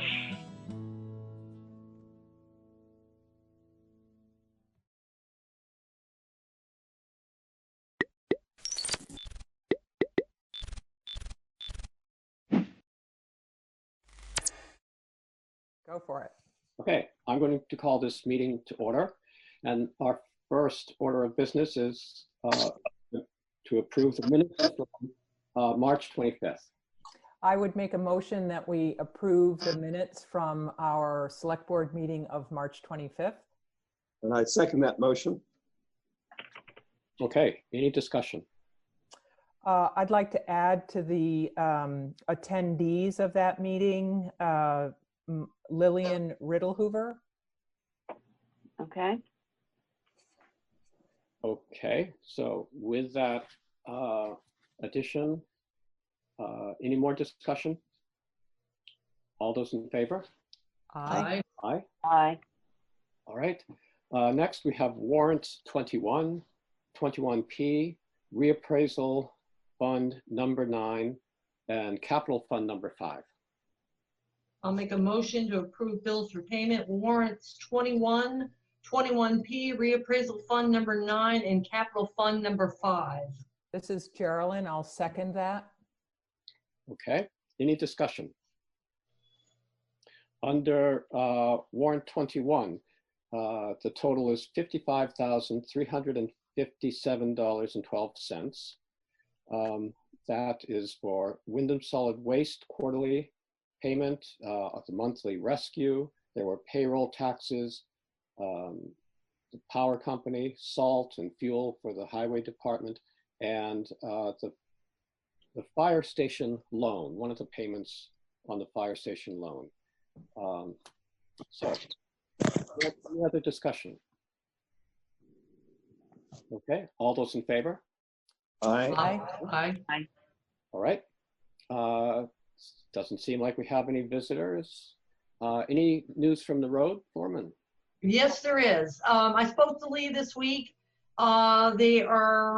They put about 2,500 yards of gravel on the various roads. They have gonna finish off their last bit of grading. That's going well. They're hauling gravel at this point. And then next week, they're gonna start working on the winter sand, which will take them roughly about a month to do. Everything's going fine. I think everybody saw the issue with the Better Back roads. That's been on stall for now. And so we'll just have to wait and see. That would have been, if it comes out, that'll be for Waterman Road area that he was gonna work on. He wanted to let everybody know again that cleanup day has been postponed until May 30th. And the other thing was he was talking to Putney, and between Putney and him with the gravel pit, with a lot of people starting to explore and walk and all that, I think they're going to purchase we'll split it. It'll be probably between 50 and 75 bucks roughly. A trail cam to have down the gravel pit for in case they have any issues. The loader's down there and everything, and I think they feel more comfortable. So he's gonna work with Putney to get that done and installed. So that was basically his rundown, and all the boys are helping. Great. That's really good to hear, Terry. Good. Thank you. So Zeke, it looks like Harold Newell just joined. Yes. So I don't know if we want to ask him if he, we skipped over the recognition of visitors pretty quickly. Right. So Harold. He's still working on it, I think. Yep. Harold, do you have anything? Okay, and we have another person joining. Oh, yeah, I think it's also Harold by phone because he's having trouble with his audio. So, all right. Yeah, we can come back to him. Was there anything under correspondence for information that anyone wanted to discuss? Everybody saw the blimp that went around, and that's all done. Yeah, thank you. So that's really good. The only other thing I'd add was I spoke on the sheriff's department. I was emailed Mark because of the fact that the tour to Heifer has been postponed. The strolling has been canceled, but the tour has been postponed. There's no dates. So anyway, he gave me the same update basically as we got by email, but they are seeing aggressive driving issues, and I guess one of those were on the Camp Arden Road. So we'll, but other than that, we discussed a little bit about this, since we're all into this emergency management all type thing. We were discussing the Airbnb and the VVRO situation, where it's under Governor Scott's thing, executive order that they can't be renting. And so it's come to my attention because somebody told me about they're pulling him off that and going to Craigslist. So if anybody in Dummerston feels that there's somebody might be renting a place to out-of-staters, or they're coming in, to just get a hold of your local law enforcement, whether it's the sheriff's department or VSP, and let them know, because they're trying to keep track of this under the executive order. Right. Okay. Anything else under correspondence for discussion or information? So I just have a clarification question. Did we get an update from the sheriff's office by email? Yes, we did last week. Okay, so it wasn't, there's an email about it. This wasn't a phone conversation between you and Mark.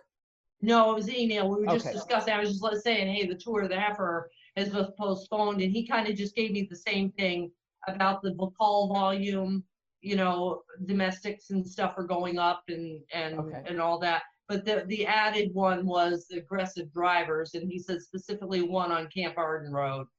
Okay. So great, thanks. Yeah. Okay, great. Anything under correspondence? Oh, we don't have anything under correspondence for discussion and or action. So we can move on to new business. And we have appointments still to do. What would you like to do there? Yeah, Maria? Yes, I'll make a motion that we appoint the following. Social Services Advisory Committee, 1-year terms, Connie Baxter, Sandy Campbell, Carla Lineback, Libby LaFlan, Bill Pels Walsh, and Terry Robinson. And that we appoint for Pound Keeper, Ron Speck for a 1-year term. And then on the Farmland Protection, Diana Lesher for 1-year term. And then I'm not sure if we want to do that and then do the other ones that we have not actually interviewed separately, or would you like me to include those as well? Let's see. So I know Christine Gope, or I don't know how to pronounce the last name, is interested in the Conservation Commission, and she's attended some meetings and has come highly recommended by Mary Ellen Copeland. But I don't know, there's a person for the Planning Commission. Who was that? That was Rick Contino, and I know he attended at least one meeting that I went to. He might have attended March, but I didn't make it to the March meeting. So, okay. So, what would you like to do? It seems like meeting people at this point isn't a good idea, and these people seem to have been vetted by their respective committees to some extent. We've got 2 openings on the Planning Commission. One's a 4-year term, and one's to finish off the terms of 2022. Mm-hmm. Would it be something to maybe put him into the finish off the term of 2022? Okay, so what I'll do then is I will add to my motion, the Conservation Commission, Christine Gope, or Gep, however it's pronounced, for a 4-year term, and Planning Commission, Rick Contino, to finish until 2022 to finish out the term. I'll second that.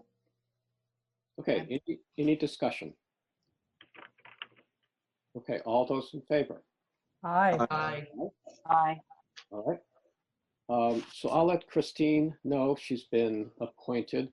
Maria, could you let the planning commissioner know?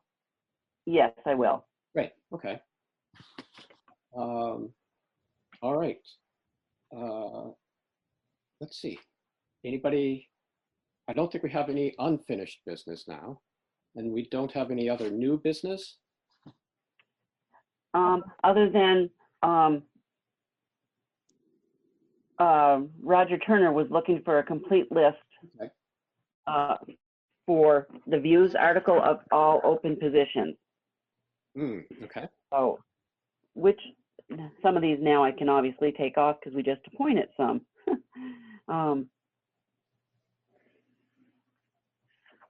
So, but we are still waiting to hear back from someone on the Connecticut River Joint Commission. Yeah. And there's one spot still left on the social services. I don't know if everybody looked at the list that I sent out. Is there anything Yeah, I looked that at it, Maria. And so the article that I submitted to the views mentioned, it was encouraging of people to step up to fill open positions. So I think that was the impetus for Roger to ask us, well, what are the open positions? And I was hesitant to say anything because, it doesn't come out until May 19th. So I think whatever we give him, I would be fine with you giving him a list with the, the qualifying statement that, some of these may, by the time the views is published, some of these may have been filled, but please, if you're interested, contact and make it clear who people should contact. Okay, all right. Okay. Okay. And then I just wanted to make sure that anybody who still has somebody to call is aware of, that it's still on the list. I think the only one that we're waiting to hear, I think David's waiting to hear back from one on the Connecticut River Joint Commission. Okay. Right. And that's I've reached out a few times, but I'll keep trying. Yeah, whatever. Yeah. So, I mean, I can include that on the list and see what happens. So. Good. Okay. Okay. Great.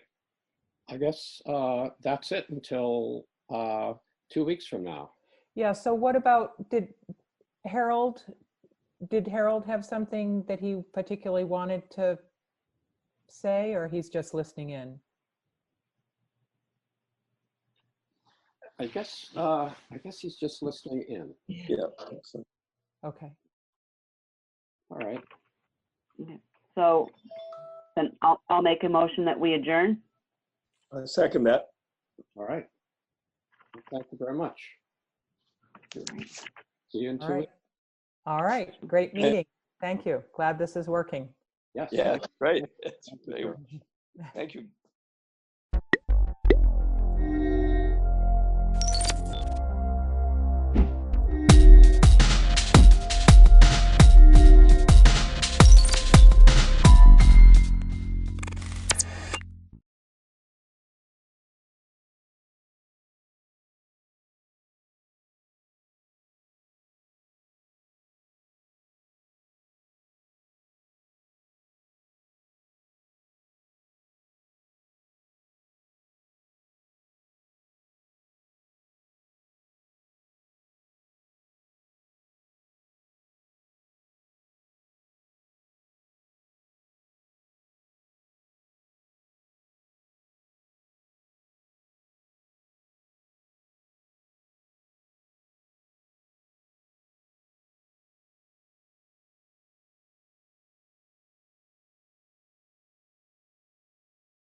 Well, it is 6:30. We will call this meeting to order. I would ask anybody that is not speaking, please put your microphones on mute. That will eliminate a lot of the feedback. All right. So. We don't have Mr. Dunkley yet. Okay. Yeah, he'll stroll in. He'll be here. So additions to the agenda, I have two. One is another nomination to the Solid Waste Committee. And another is and Sandy, I'm going to ask for some help in bringing this one up so that I don't do it incorrectly, but just that concern that we sent out yesterday for the family in town and the use of that. Right. It'd be AJ Brooks requesting you'd want to do that executive session. Okay. So I would add that to the agenda. We will make that number 6, 7. That would be number 8 to the agenda. And that will be an executive session. So to the select board, when you're sending those types of things out, if I could be CC'd on that so I know what's going on and can act accordingly, it would be helpful.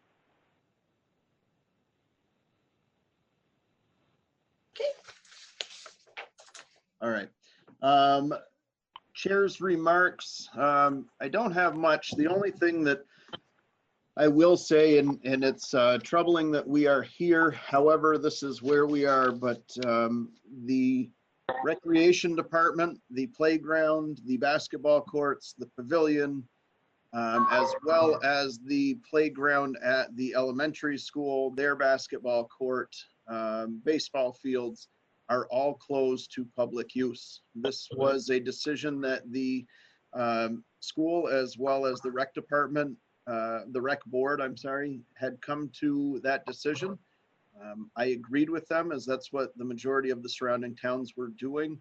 And I feel that that is safe. What brought this on was a large group of kids that were in the pavilion, some of them on the roof of the pavilion, and that needed to be addressed. It's unfortunate, and I will tell you that the call that I got from Seth Dio, where he was very almost shaken by the fact that he had to close the park to our town's children, it clearly bothered him. So I don't want anybody to think that this decision came lightly or it was one that anybody really wanted to make, but it is for the safety of our residents.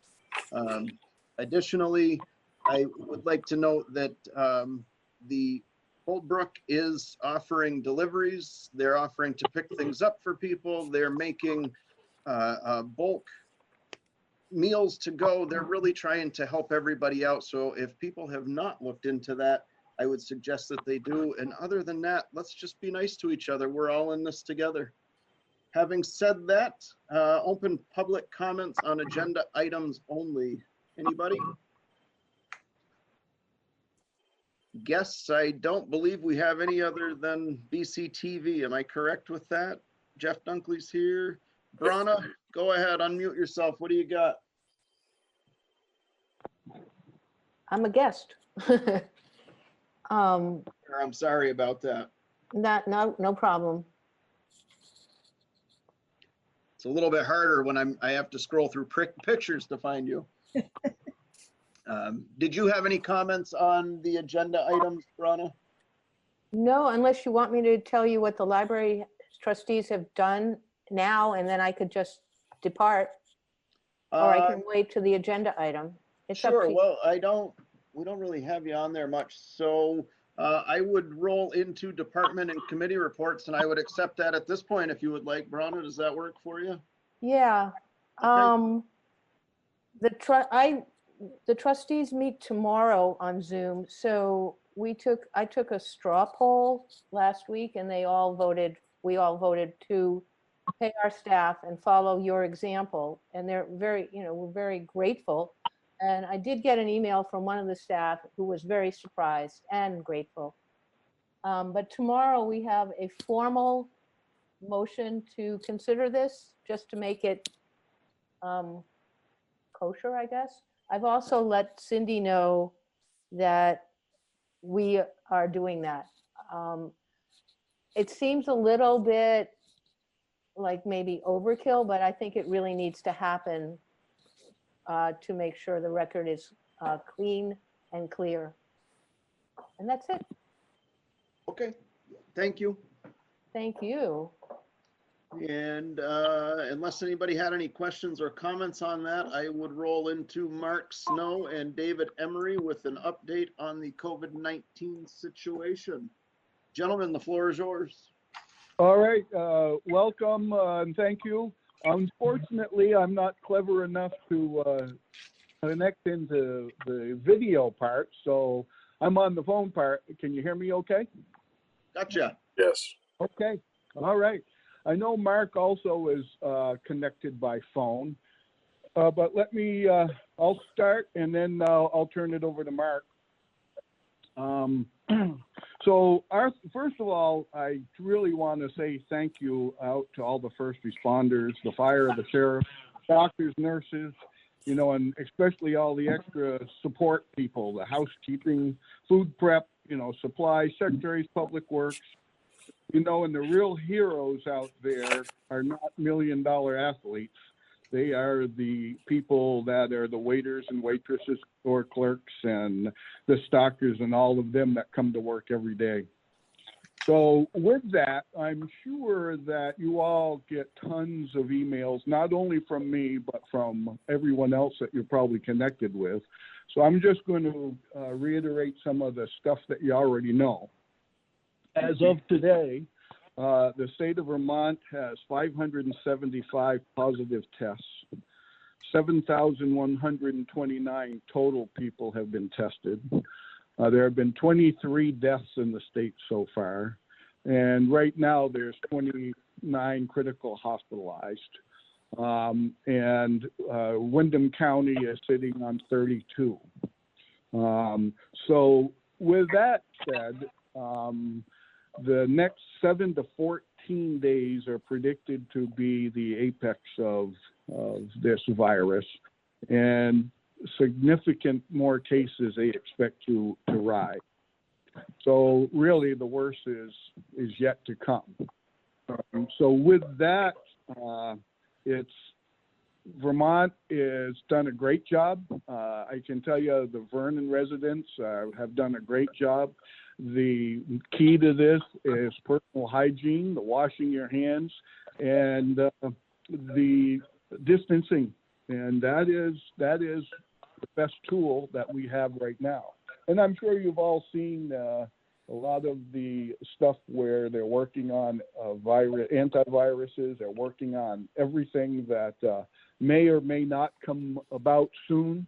However, what the concern is now is that once we reach that apex and we start coming back towards what we might consider normal, there's a chance of it resurfacing because people are going to not follow directions again.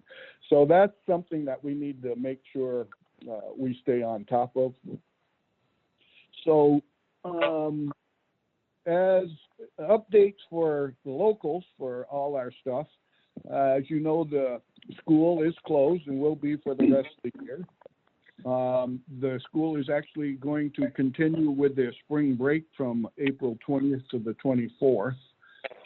Meals will still be prepared and delivered every day that they are following up. They're keeping up with all the meals. Sheriff's Department, Deputy Whittle has reported that he's had contact with a single person that moved here from New York and needed some education on the quarantine process. And that's the governor's order. And evidently it might become more of a problem throughout the state because they're now looking at cases that aren't resolved will go to the Attorney General's office. The fire department, Chapin, says his call volume is actually lower than normal. The PPE that they have is still okay. The state has put a ban on open fire burning. So therefore, I don't believe Vernon will be issuing any fire permits, but that will be a day-to-day operation. The reason for that is so that firefighters don't have to congregate and violate the 6-foot order, and that you have to do that when you're putting a fire out. You reported on the recreation department that all the programs are closed and the parks are closed. Vernon Green is talking with Skip Sleeper. Fortunately, that man is on top of everything, and he has been diligent in keeping everybody up to speed there. So far, they report no resident or staff cases. And he's working on the inevitable eventually, if it does hit in there, how they're going to deal with the deaths. I'll speak more to that in a minute. Town Clerk Kim Arsenal is our person for contact for volunteers. He has created a volunteer list, but is still soliciting for anyone that's interested in being on that list. What we're trying to do is match Vernon residents with Vernon residents to help them through whatever needs that they have. We have 3 people that we've been assisting so far with some volunteers, and that's worked pretty well. Tom Greeno is, again, doing the follow-up with all our healthcare people in town and our groups that have people here. He'll be calling them this week again and checking to make sure that they're all set and see if there's anything additional we can do for them. And here's the EOCs. We purchased some additional Field Tech Tyvek suits, and we're looking at maybe purchasing additional ones if they become available to keep in stock. And one of the things, mentioning that with Vernon Green, with Skip, and trying to keep up with could happen is there's a short supply, unfortunately, of body bags. So we're probably going to create a little expense and try to get above the curve there and put some in stock. And again, those are as hard to get as PPE. So here's one thing I think that the select board might want to consider. That the town declare a full state of emergency. It would include that the EMP and the staff from the EOC would be active and activated, which they are already. Mostly we do it all by electronics. However, it would be the same duties for the town staff. Nothing would change, but it would give us the authorization to apply for federal funding if it becomes necessary available. I believe that we have everything in place through the years and through our LEMP, and everything is there. But I'm not sure exactly what we need to do. So I'll contact the state emergency management office and I'll get more information and I'll bring that back to you, Chris. But if you want to discuss that so that when I get that information or wait till your next meeting, I'm okay, however you want to do that. Again, primarily, I think it will be for the ease, maybe federal funding that hopefully will become available if the town needs it. And I'll run it over to Mark Snow. Mark? Good evening, everybody. I hope you are well and healthy. Thank you for this opportunity to given to us to provide an update for the board as well as the citizens of Vernon. I just have a few things. I'd like to pass along that the health department has expanded its COVID-19 web pages. And they've done that so that the content is delivered easier to specific groups. The new pages include frequently asked questions, long-term care and group living facilities, schools and child care programs, coping with the stress, and more. All information and resources and guidelines on the website is continuously reviewed and updated as needed. So I would encourage folks to visit the webpage. It's healthvermont.gov/COVID-19. Couple other things is in regards to face mask. I'm sure everyone has heard a lot on the news about that recently, and the state of Vermont is encouraging and saying that Vermonters should wear cloth facial mask or coverings if they need to leave their homes for essential purposes. The advice to wear these masks is based on new data about how COVID-19 can spread before a person has any symptoms, because people may have COVID-19 but no symptoms. Wearing a face mask may help keep people from spreading the virus. Face coverings are not a substitute for physical distancing and other prevention measures. The most effective way to slow the virus spread is to continue to follow the governor's stay home, stay safe order, respect social distancing, and be vigilant in washing hands and not touching your face. With that being said, you can still enjoy the outdoors, but there's some precautions that you should take. What is being recommended and encouraged is to stay close to home. Find areas where you can walk or bike to, but if you must drive, please limit the distance to from home to 10 miles and only drive with members of your household that are healthy. Practice social distancing outside. Again, that's that same message that we've heard since the beginning. Stay at least 6 feet apart from others. Keep your dog on a leash and close to you.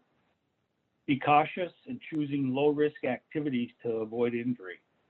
Because if you are injured, then first responders are required to come provide medical attention and take care of the situation. So you're actually putting those folks in harm's way or possible harm's way. The last thing to enjoy the outdoors safely is to respect signs for closed areas, trails, and land. The state officials have analyzed projections of the COVID-19 cases and hospitalization needs. The current models project the peak of cases between mid to late April and early May. So the worst is yet to come by the prediction. The last thing that I'd like to say is that the Vermont Fish and Game announced today that the Vermont trout season begins this coming Saturday, and that it will be open to Vermonters to enjoy the outdoors and hopefully catch some trout. But they want you to take precautions for that. And again, use the outdoor safety precautions that have been outlined. For additional information from the Vermont Fish and Game, you can visit their website as well. That's what I have to update at this point. I think Dave covered everything overall very well. And if you have any questions, I'd be happy to answer those. Mark, I've got 2 questions for you, or Dave. Okay. Just it seems to be a common question, those cloth face masks, what is the recommended, if any, way to clean those in between uses? How often should they be cleaned, et cetera, as well as the use of gloves? We're seeing a lot more use of gloves. Everybody's wearing them, but you know, my opinion on gloves is you wear them so that you don't have to wash your hands and then you touch everything and you spread it everywhere. So could you guys touch on either of those? What I can say in regards to the use of the mask and maintaining the mask is I would refer you to the CDC's guidance on how to use and make cloth masks. Also, I believe there are some cleaning guidelines on that website as well. Mr. Chairman, Yes. Hearing on VPR today, they recommend that they get microwave for 2 minutes, a mask in a plastic bag, microwave for 2 minutes, and wash once a week in a regular load of wash. Okay. And that comes with a huge caution, Mr. Chairman. We all know that microwaves have caused a ton of fires, and you Right. put a plastic bag and a cloth in the microwave, and you accidentally set that for more than 2 minutes. So people that are using that method need to be extremely careful and pay attention to what they're doing with that. The washing is probably your best option, is have multiple masks and wash them one day and wear another one and that so on. As far as the gloves go, I absolutely agree is that gloves were made to be disposable. And going back to the mask, as you know, the mask is designed to keep you, the wearer, from coughing anything or any fluids or anything coming out of your mouth. The cloth mask is not going to prevent you from getting contaminated. It's going to prevent you from contaminating someone else. So that's the other caution, is that it's not an N95. It's not the mask that you would wear in a setting where somebody's truly had the virus. So that's where I am on that opinion. Chris, Yes. I have a question on the microwave. Many of us are putting metal in them so that they can close it over their nostrils. If you put that in a microwave, aren't you going to have a problem? Absolutely. I wouldn't try it. Any metal object in a microwave is going to cause a significant problem. So if you have that metal nose piece that is sewn in there, whether, you know, one of the suggestions is that you use pipe cleaners or wire ties or something like that are in there. I will guarantee you that the sparks will fly as soon as you hit that start button. Yeah, Can we try that at the EOC? No, I want to try. No, I'm using the pipe cleaners, and I just wondered about that. All right. And then we're seeing a lot more questions as far as what is considered an essential worker, and we could all debate what's essential and what isn't. So that's not my question here, but more so these essential workers that are coming home and their families have been kind of doing the stay home, stay safe. Is there any recommendations for those people to keep their families safe? Well, let me tell you what I know for essential workers that are coming home. And I can speak for some of the first responders as well. What's happening is they are having some places that have the opportunity to change their clothes at work, so that you can take the clothes off that you used at work and put on a different set of clothes to come home. Or what they're doing is they're changing as soon as they get home before they go in and greet their family. And some are, as soon as they're getting home, or if not before, are going to the shower. As we said, soap and water is very effective on this virus.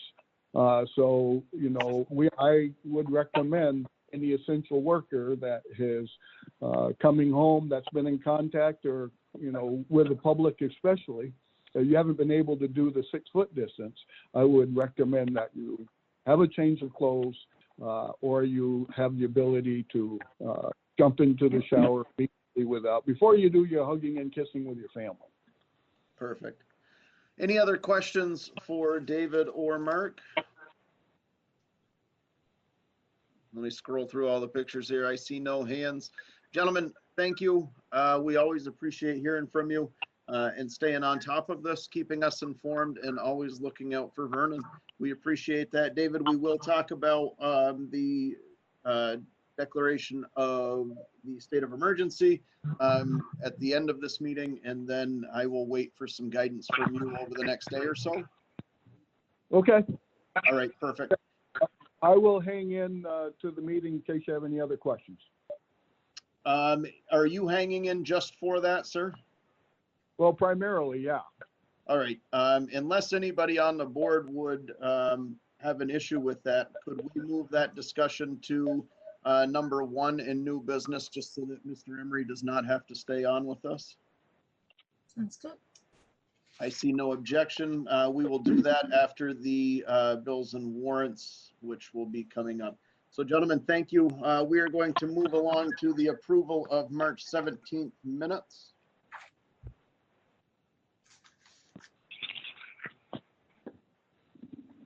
Does anybody have any changes, corrections, any of that happy stuff? Everybody is good. Jean, I see you waving your hand. Where are you? Tom, can you unmute her or? Everybody's unmuted. She needs to click audio. Yeah, all participants are unmuted. Jean, it's always you we're waiting on.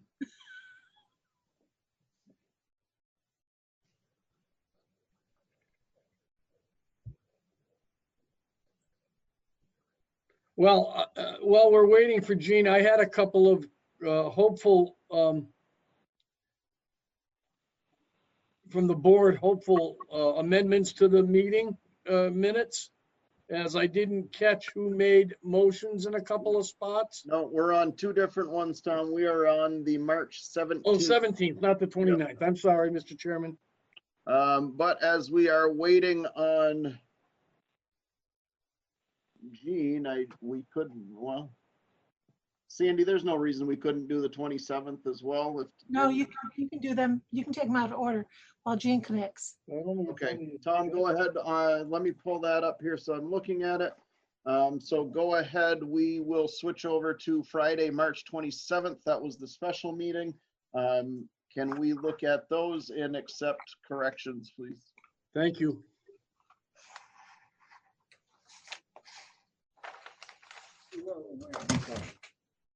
Tom, what do you got?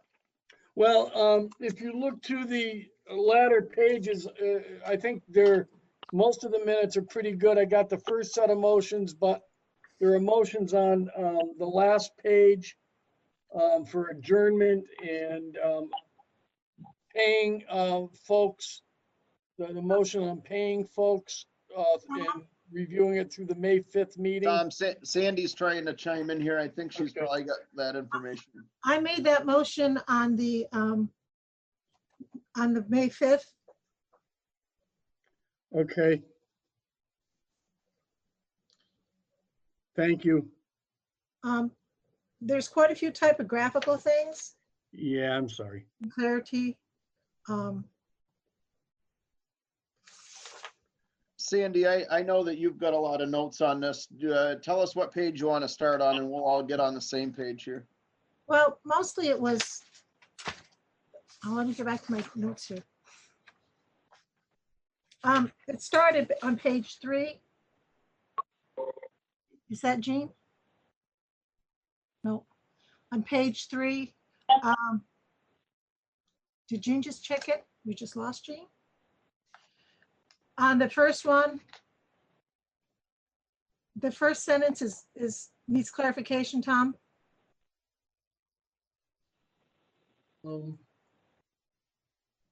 First sentence on page 3. It was noted by the interim administrator that Brattleboro had softened on the no reporting to work at all. There should be a comma there.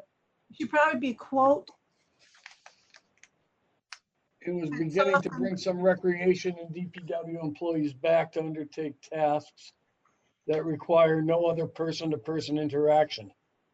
You know, Mr. Chairman, maybe we could write our recommendations and send them to him, because I have a lot.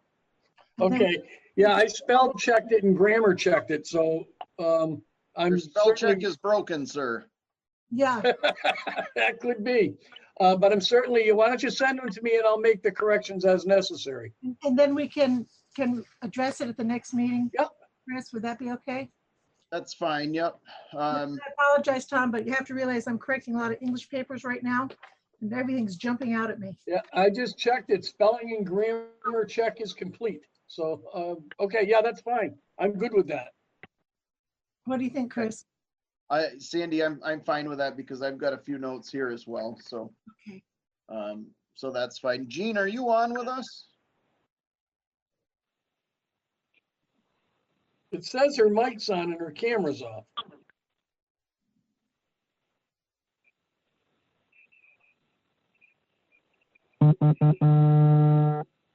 I think she's Okay.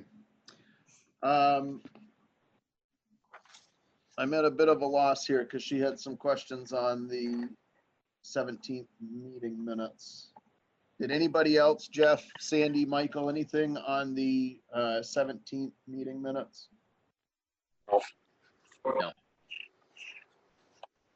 Sandy, you were all set with the 17th? Yeah, I typed up, so I That's should. true, yeah. Very good point. I see Jean again. Okay, can you hear me? Oh, there she is. Perfect. What do you got for the 17th? I don't know anymore. So I'll interrupt real quickly. I don't know if you heard us, Jean. We decided that we would table the 27th and we would email our corrections to Tom on the 27th. Yeah. We will look at the 17th right now. Okay, so the 17th, the only thing I had was on page 5, paying the town employees. I had recused myself. Right. I don't know, maybe I did make the motion, but I did recuse myself. Mhm. All right. Any other corrections to that one? If not, I would entertain a motion to accept the meeting minutes from March 17th, 2020.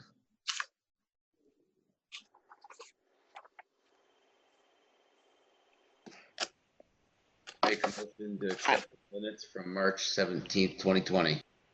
I have a motion made by Mr. Root. Can I get a second? Second. Seconded by Mr. Dunkley. All those in favor of accepting the March 17th, 2020 meeting minutes, please say aye. Aye. Aye. Aye. Opposed? All right. Jean, we will run into the bills and warrants now, please. Okay. Okay. I move that we approve payment of the following warrant: 20T accounts payable, $14,339.51. 11S payroll, $7,842.57. 12S payroll, $8,003.13. And 13S payroll, $8,083.44. Second. I just need to ask because those are published incorrectly on the meeting warning. Is anybody else seeing that? Oh, yeah, the 13S is, got a typo. It should be $83. So $8,083.44. Yes. So we have a motion. Sandy, are you okay with the change to the agenda on that? Yes, sir. Could I get a second? Second. Moved and seconded. All those in favor, please signify by saying aye. Aye. Opposed? All right. So new business, the update of the special meeting, we are going to move that to our next regular meeting, and any corrections should be emailed to the interim TA.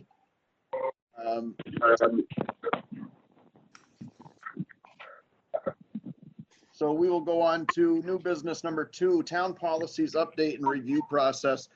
Truthfully, I have been meaning to copy the policy book so that everybody could take some time, familiarize yourselves with it. And then we could start to discuss making sure that that's up to date, makes sense, everything is still pertinent to the town, all of that happy things. So if everybody is all right, unless anybody had actually looked into that and had anything that we should be discussing. Anybody? Sandy, Jean, No. Jeff, Michael? No. Okay, so I will get copies of those and I will let everybody know when that is done. Number 3, Mr. Garino, would you speak to the deferring of the bid opening, please? Mr. Chairman, when this went in the paper, there was discussion of meeting on the 14th. So the bid went in for the tractor sale for the 14th, but the board won't be meeting until the 21st, and I'm just asking that the award of that bid or the acceptance or rejection of that bid be put off until the 21st. Any objection from the board? Sandy? Objection, so moved. So moved. Can I get a second? Second. Seconded by Jean Carr. All those in favor, please signify by saying aye. Aye. Opposed? All right. So next is the, oh geez, I'm sorry. Mr. Emery, you are still there, aren't you? That's okay. I do Look not at mind. how efficient I was. Hey, I'm actually going to ask you to stay for both of these because I think that you weighing in on the Windham County Sheriff would also be beneficial. So if I jump past that, please remind me to come back to the declaration of the state of emergency. So I had a conversation with Mark Anderson, the sheriff, and just discussing the potential increase of sheriff's department hours. We have to be realistic, in my opinion, that because of the stay home, stay safe, we are forcing people that might not be in the most happiest situation of their lives to be stuck inside with some people that are not making them happy. So now we have children that are home that could potentially be home with abusive parents. We have relationships that could be resulting in domestics because of this increased quarantine time. And that's obviously not the only thing, but that's kind of a big issue that it would be nice to have law enforcement a little bit closer in those cases. But I did speak with Cindy today, and she said that it's very likely, as well as Mr. Anderson said that it was extremely likely, that we would get a large reimbursement for these hours back from FEMA. And Cindy did say that for the current time, we could use the reserve funds, which currently has $50,282.10 in it. So the money is there. It seems like it would be reimbursed. Mark's concern was that as this prolongs and more people start saying that they want police coverage, it will then be kind of a first come, first serve, more of a as needed type basis. Chris? Yep. Chris? Yep. Question, just so that we're clear, this is a concern about domestic violence? Partially, I mean, increased domestic violence? It potentially, yes. Yep. That's one of the things that has come up. Certainly, we see it on the school side where it's a very large concern that students that would usually be able to escape the abusive parents, if they're in that situation, no longer have that safety net of school, so they're at home with it. And DCF is not making a lot of house calls now, unless it is, I don't want to say intimate danger, but I mean, they're being a little bit choosier on what they're responding to. That is my opinion from things that I have read. I don't know that that is 100% accurate, and I don't know what it is that they will go and won't go for. So I just want to be clear with that. Essentially, if we were to do this, we would have to amend the contract, and then we would be paying the same hourly rate that we pay now. So that this wouldn't be considered a call out. This wouldn't be considered really anything additional other than if we have 40 hours now and it costs us $70,000 and we wanted another 40 hours to bring it to 80 hours, it would be $140,000. Well, I certainly am sympathetic, but we do have a budget, and state police, state troopers come. So unless that we're assured any extra increase in law enforcement expenses are going to be covered, I'm not really in favor of it. Okay. Mr. Chairman? Yep. I'm in discussion today with the Vermont Department of Public Safety liaison to the towns on the FEMA reimbursement. If this was worded in such a way that it was specifically due to the increase in hours was a result of the COVID-19 emergency declaration. And I think what Mr. Emery brought up earlier about a municipal declaration as well. It could be put in for FEMA reimbursement of up to 75%. And it appeared that that was a legitimate expense in the broad discussion that we had. But it would be something that would have to go to FEMA on the forms, and the reimbursement, just so Mr. Dunkley is aware, if there were reimbursement, it's certainly, if it was approved, there's no guarantee that that's coming within a week or 2 weeks of the time you submit for the reimbursement. It can take a few to several months for the return, but if it's accepted, you'll get a check. If it's not accepted as an expense, you won't. Okay. So I guess, Jeff, we've got yours. Sandy? I think we should probably add them. This isn't something that we could foresee happening, and you don't want anybody hurt if you can help it. Jean? I guess in my mind, my question is, how are these families going to be identified? I guess kind of like, how are we going to know when they need help? And so how is that going to relate to what hours the sheriff is here? I don't know if I'm making that clear, but as opposed to responding when there's a definite need, even if it's hours that they're not here, which I think goes back to what Jeff was saying with the state police. I guess I wonder what they feel it does if they're just patrolling the streets. I'm not sure. Okay. Michael? Do we have any facts from the sheriff, or is he just looking for more money for his officers? Is what I'm thinking. If we have an upgrade in calls and stuff, then yes, we should look into this. But if nothing's changed, then why should we change? And this could be a temporary situation also. We don't know. Right. Yes, so what would happen is we would have to amend that contract. And then if nothing changed from the governor at the end of June, there would be language in there that the contract would automatically extend. It would not renew. It would extend for a period of time. Keeping in mind that usually this is the time of year that we do hear from the sheriff about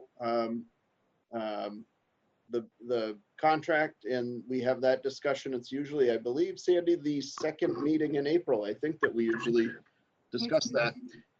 So we will have to have that discussion still at some point, but I guess unless there's any objection, I would like to have Mr. Emery weigh in on his thoughts on this. Yeah.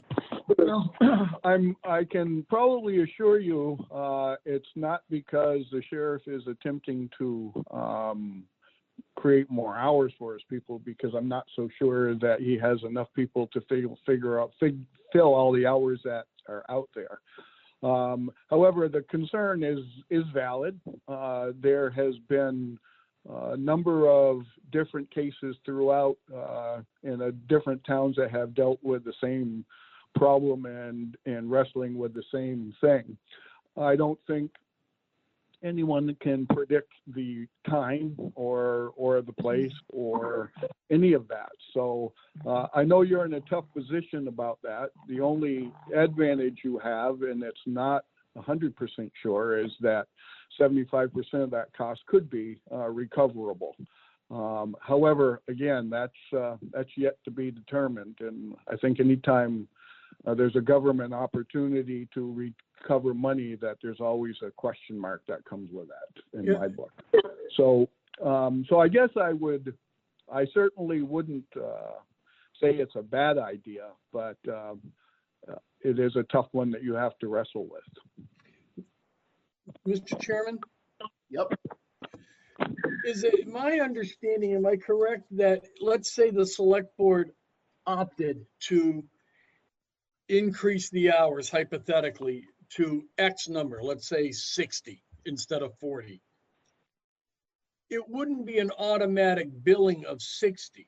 It would be a billing of additional hours utilized.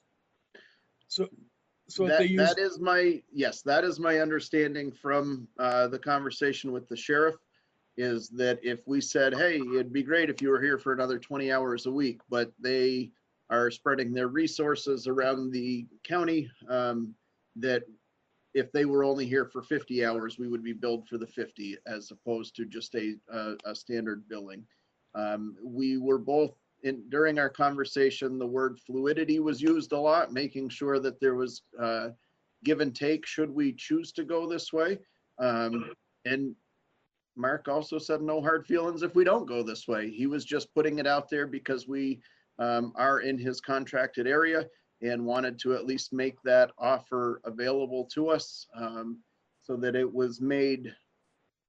He wanted us to have this discussion in a time where he still could say, yes, I can give you additional man hours, as opposed to 2 months from now, if everything is extended and we say, wow, things are getting bad, we could use some more coverage. State police would be tied up at that point more significantly as well. So the likelihood of him being able to say, sure, we'll give you an extra even 10 hours a week may become troublesome. I did not get the feeling that this was in any way Mark trying to twist our arm into this. He was very upfront that this is not a necessity, that there is no guarantee that we will get all of that money back. And he understood, much like Mr. Emery is saying, that this is a tough decision because it is different circumstances. This money wasn't planned on, but it is there. So again, I don't think that this was a pressure tactic on his behalf. This was more of a concern from the things that we see. I did get a email today on the school side of it, just making people aware that, you know, there are children that are stuck in these homes. Gene, I understand what you're saying as far as the times. I don't think that there was a desire to put times on that. I think it was more of a roaming schedule and give us the hours and just a better police presence. But again, that is entirely up to this board. Well, if we're going to increase hours, then we should get a discount on the hourly rate.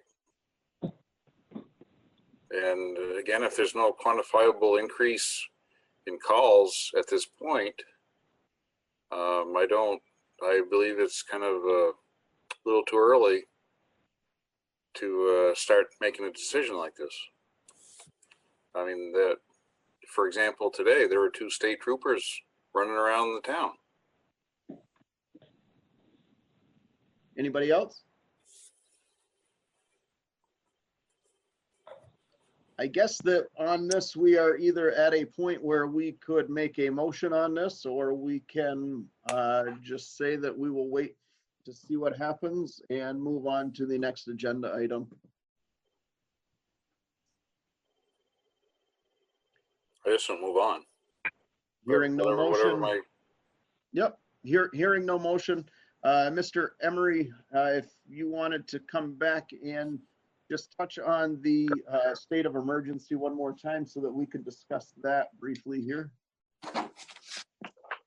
Okay, I'm back in, and I'll just reiterate what I said earlier, is that by the town declaring a state of emergency, I think what it will allow is that if you do get into monies that are recoverable, you know, as you were talking with the sheriff's department, or there certainly could be other expenditures that are going to come up where you have to hire different people, or let's say that you have to hire ambulances, or becomes fluid where people can't pay for funerals.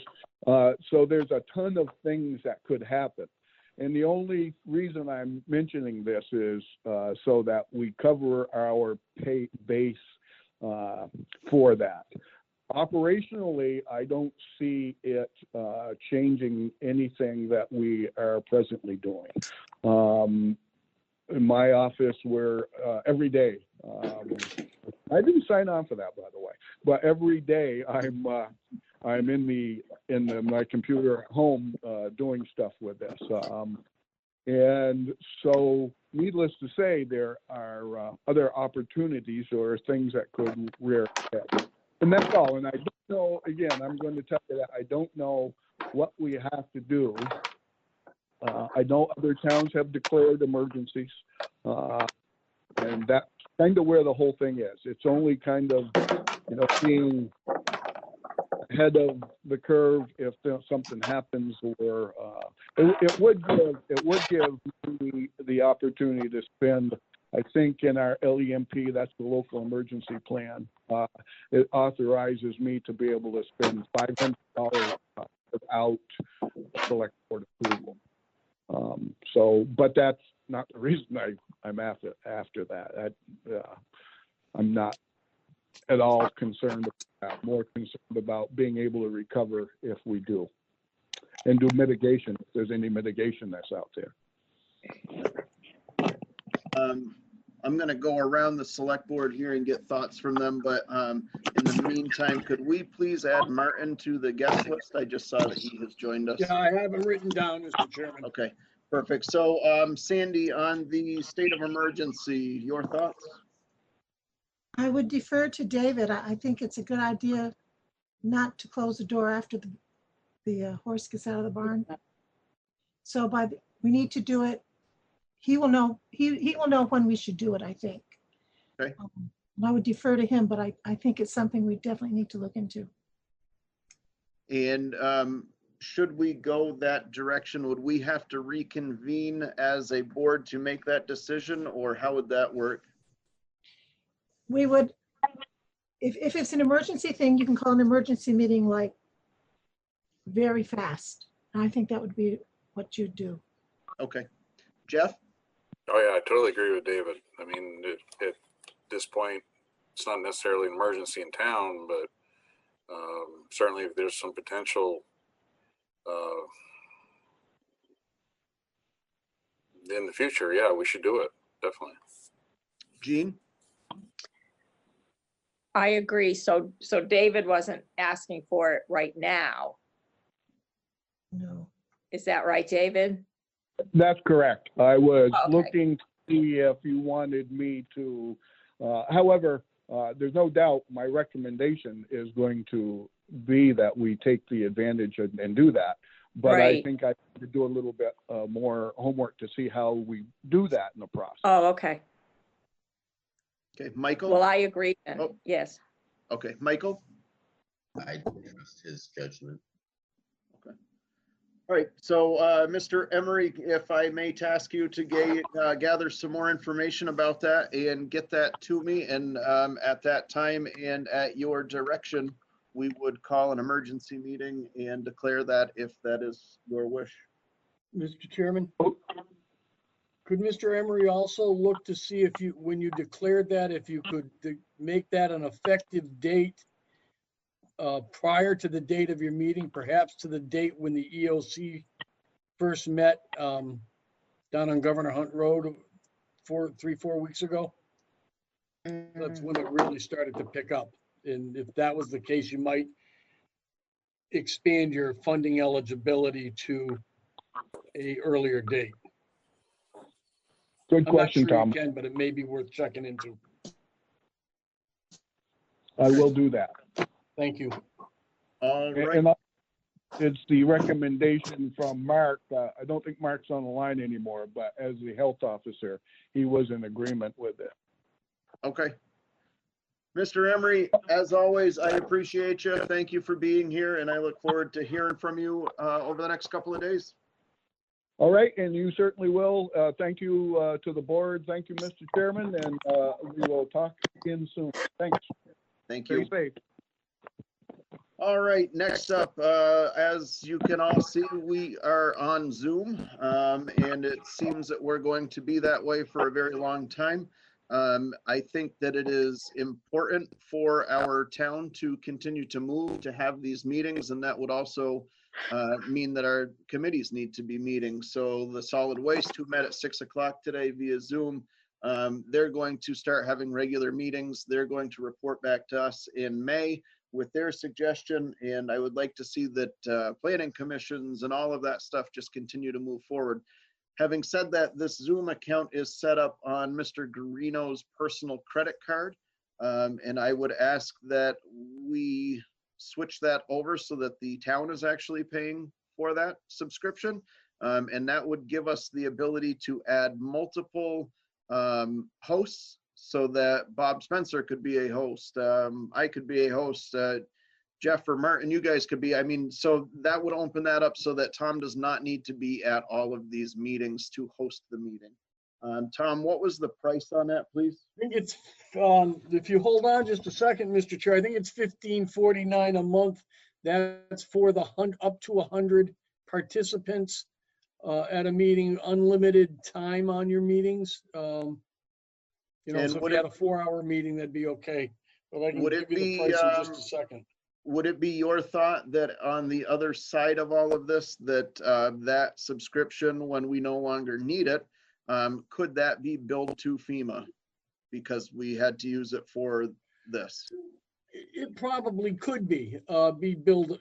There is a threshold that you're going to need to be able to meet to become FEMA eligible as well. But it certainly would be, you wouldn't do this, but for the emergency, you wouldn't be meeting this way. Okay. Sandy? Definitely. Jeff? And thank you, Tom, for taking start us on it. Yeah, and you know, I told the chairman, just so everybody, for full disclosure, I don't know everyone in town, and I'm sure everyone is a wonderful person. But if someone got onto my Thanks, Tom. account, I'd be a little concerned if they weren't a wonderful person. Jeff, your thoughts? Yeah, I think, you know, we had to enact a way to have a meeting, I think really quickly, and I think if this is working out, and certainly Tom shouldn't have to pay out of his own credit card. Jean? Definitely the town should have their own account, and maybe it can go on the treasurer's credit card. Yeah. There is a card for that department. Okay, Michael? So I'm on Zoom's website. That is, the pro plan is $14.99 per month per host. The business plan is $19.99 per month per host with a minimum of 10 hosts, which brings it to $199.90 a month. So I just want to make sure that is all aware. Yeah, this was $15.89 with tax.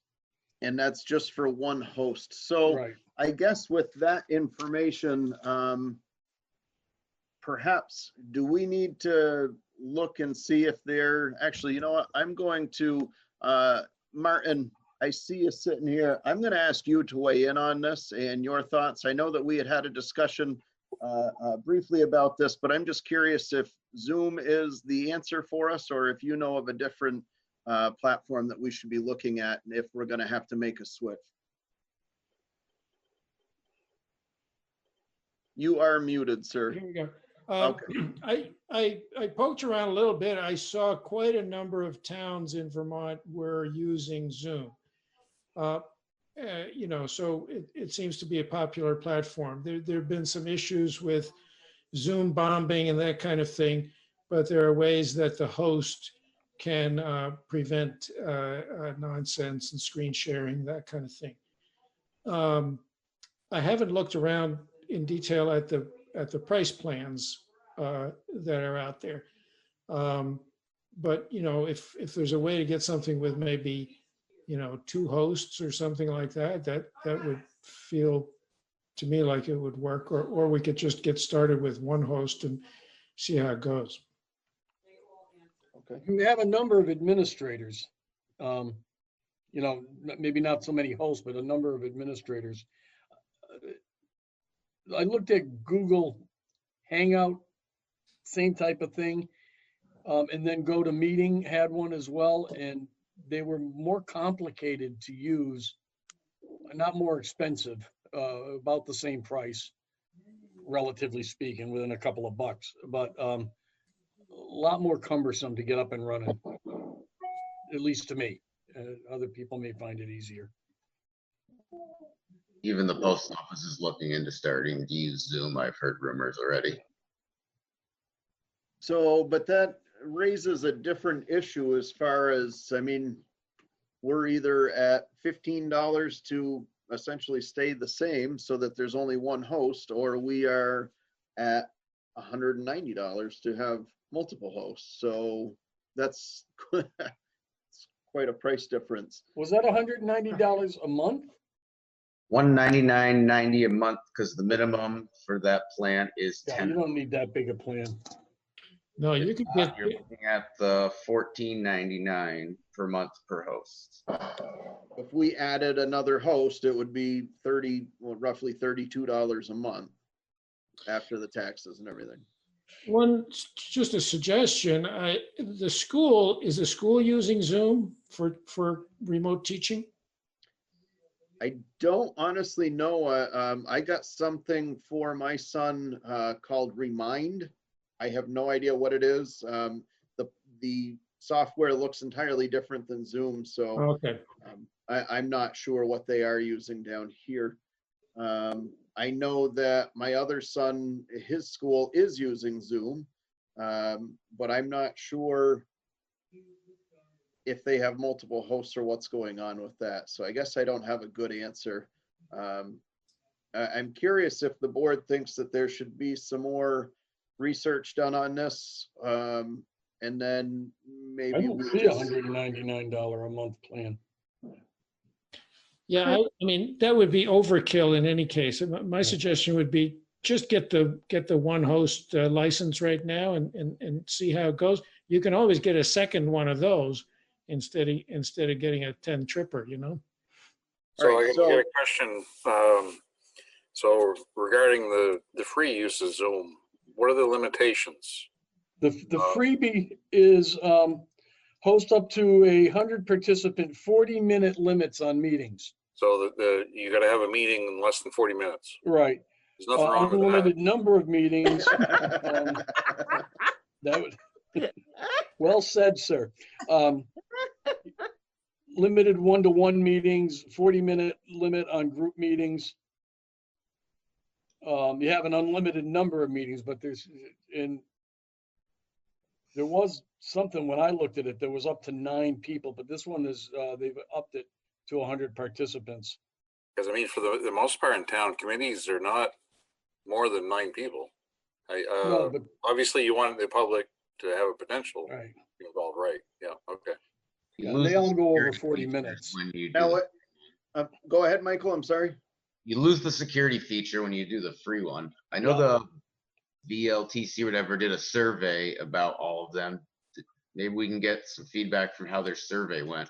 Yeah, I filled that out also, so we should get a response on that when they're completed. Now, if this is on the town's credit card, then there's really no reason that you couldn't give out the host information for the chair of each of those committees, and they could log on. So really, we could just do one, and you just share that information at that point. Correct. And that's what for the school board that I'm on in New Hampshire, we have it for that. And then for a couple other meetings, we just use Karina's account. Okay. So, Sandy, do we need a motion for this, or are we good to just switch over to using the town's card? Or I'll make a motion that we thank Tom for getting us used to using Zoom, and that we have the town now take over the cost of the Zoom for the meetings. Second. Moved by Sandy and seconded by Ms. Carr. All those in favor, please signify by saying aye. Aye. Aye. Opposed? All right. Tom, are you all set with getting with Cindy on that tomorrow? Yeah, I'll get to her Thursday. Thursday, sorry, yep. Yep. All right. During our, I'm sorry, next on the agenda is going to be Coldbrook liquor license renewal. There is a copy, if anybody has the packet that I dropped off today, that is in here. I did speak with the Department of Liquor Control. They do not have any reason to say that we should not renew this license. Nothing that is concerning to them. So any thoughts on this, Sandy? No thoughts. Jean? Nope, it's fine. Jeff? Oh, good. Michael? To go. I would take a motion. I move that we renew or sign the liquor license application for Coldbrook store for 2020. Second. Moved and seconded by Mr. Dunkley to approve the liquor license renewal application that we will sign and send to the state of Vermont. All those in favor, please signify by saying aye. Aye. Opposed? Yay. All right. So, Got it. all right. And you did get the one nay, yes? One nay, yes. Okay. So this will be at the town office to get signatures on, please. I don't know if we could all accomplish that by the end of the week. Get that so that this could get mailed in. Is everybody all right with that? I'm okay with that. Okay, perfect. Sure. So next on the agenda, Sandy, I'm going to ask if you would get us to executive session, please. Okay, Mr. Chairman, I move that we go into executive session to discuss an Alice J. Brooks fund request. Second. Moved and seconded by, I'm going to give it to Jeff. Oh, You just did- barely by a nose. And I am going to say that we are in executive session at 7:43.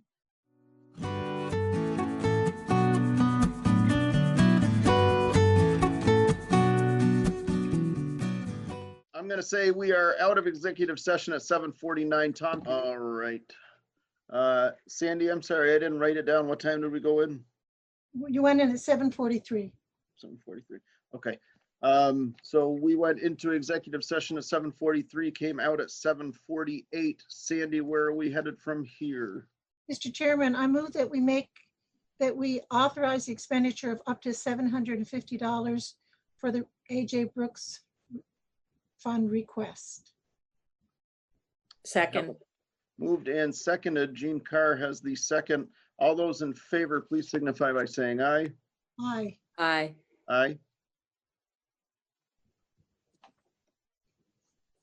Michael and Jeff, have we lost you guys? Aye. Okay. All right. So that is all set there. I will notify Tim of that. Now we are on to old business. Town administrator recruitment discussion. Jeff, let's start with you. Oh.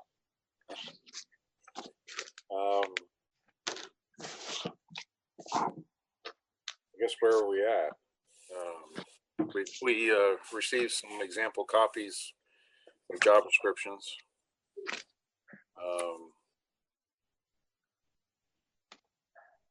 I don't know. The more that I looked over them, the more unsure I was as far as the direction that we should go. You know, potentially it could be not a full-time position. There are some certain responsibilities that do not necessarily have to be included in a town administrator's job description. Certain authority also. But I guess, well, I'd like to spend a little more time looking at the job descriptions, making my mind up. But, you know, as of right now, I guess I'd probably feel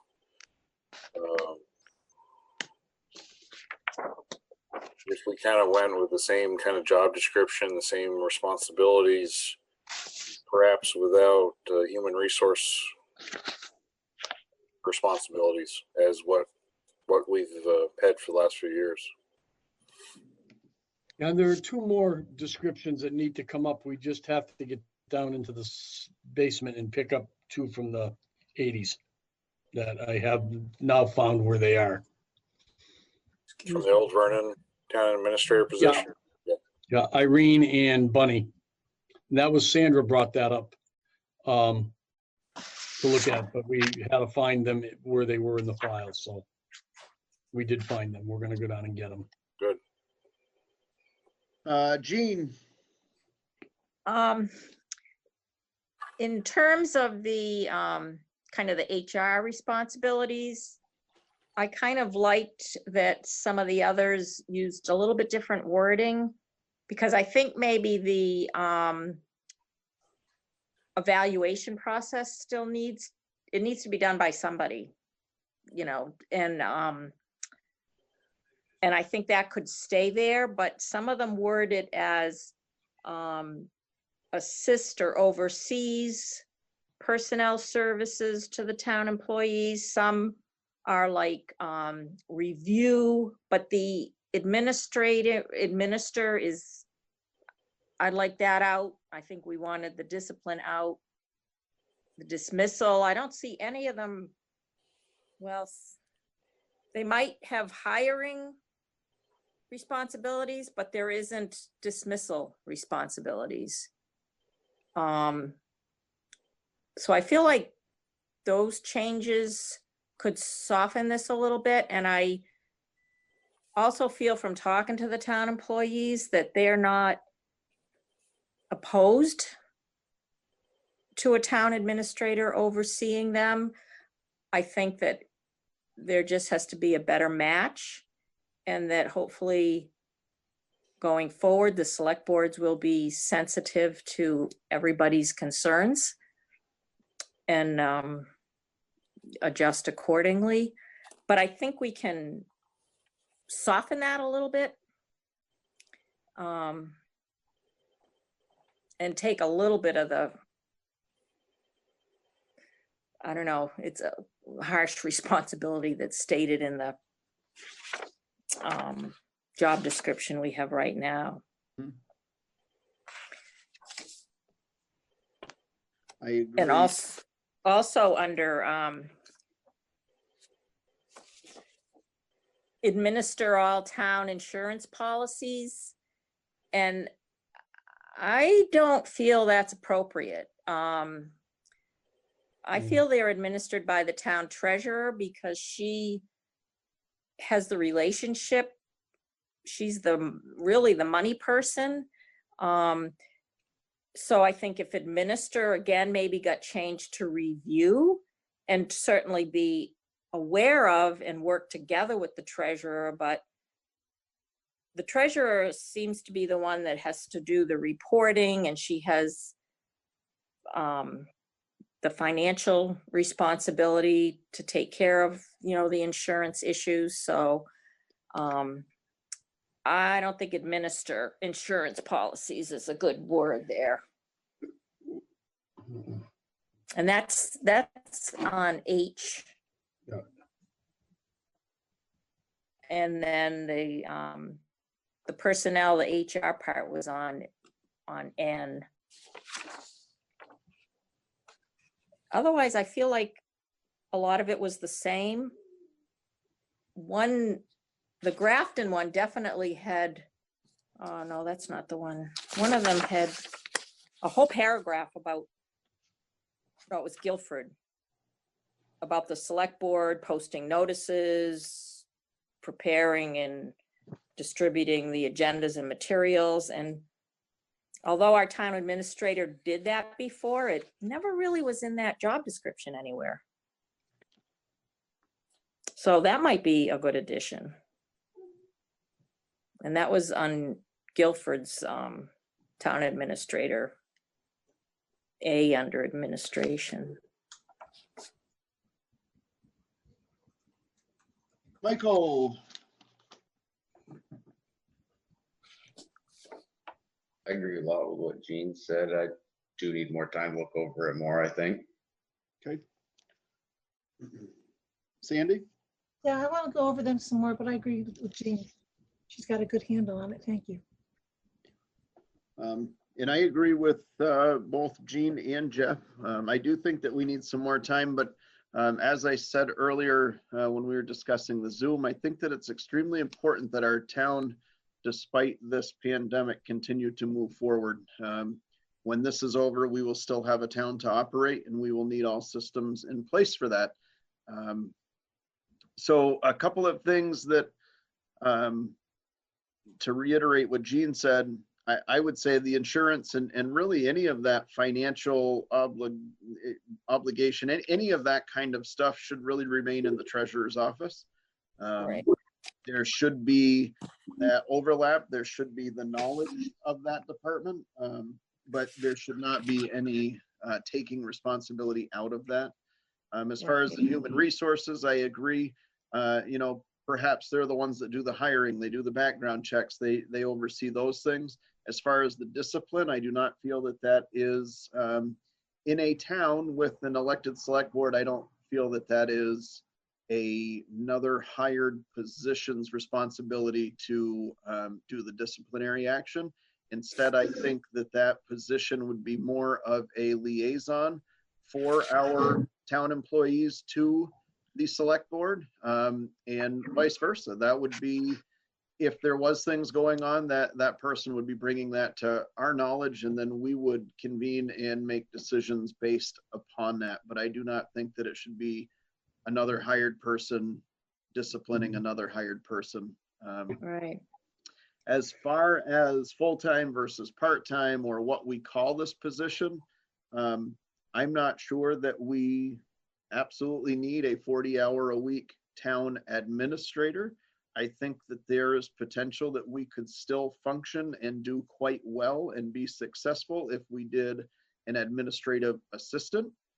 And that would also give us more, I hesitate to use the word secretarial, but certainly at our meetings, that would give us the note taker, that would give us all of that, the person that would be publishing those minutes accordingly within the timelines that we have.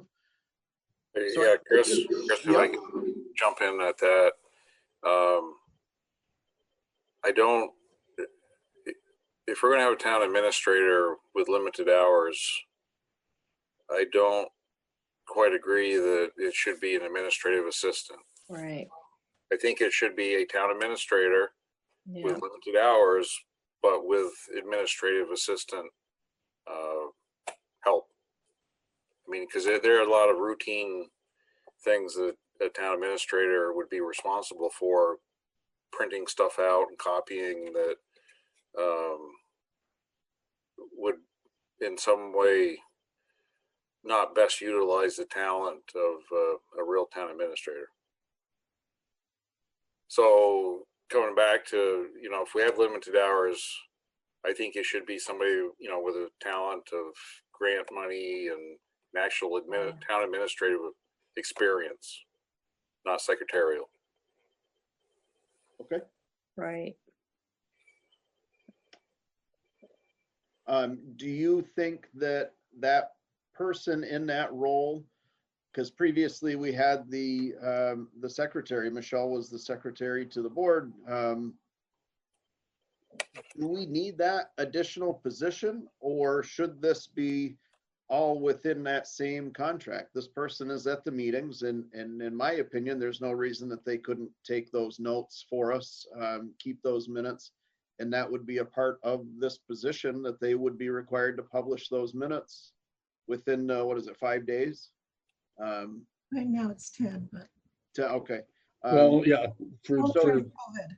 What are your thoughts on that, Jeff, as far as utilizing that position to eliminate that additional? Because I think that was it $3,000 or $6,000 extra in the budget?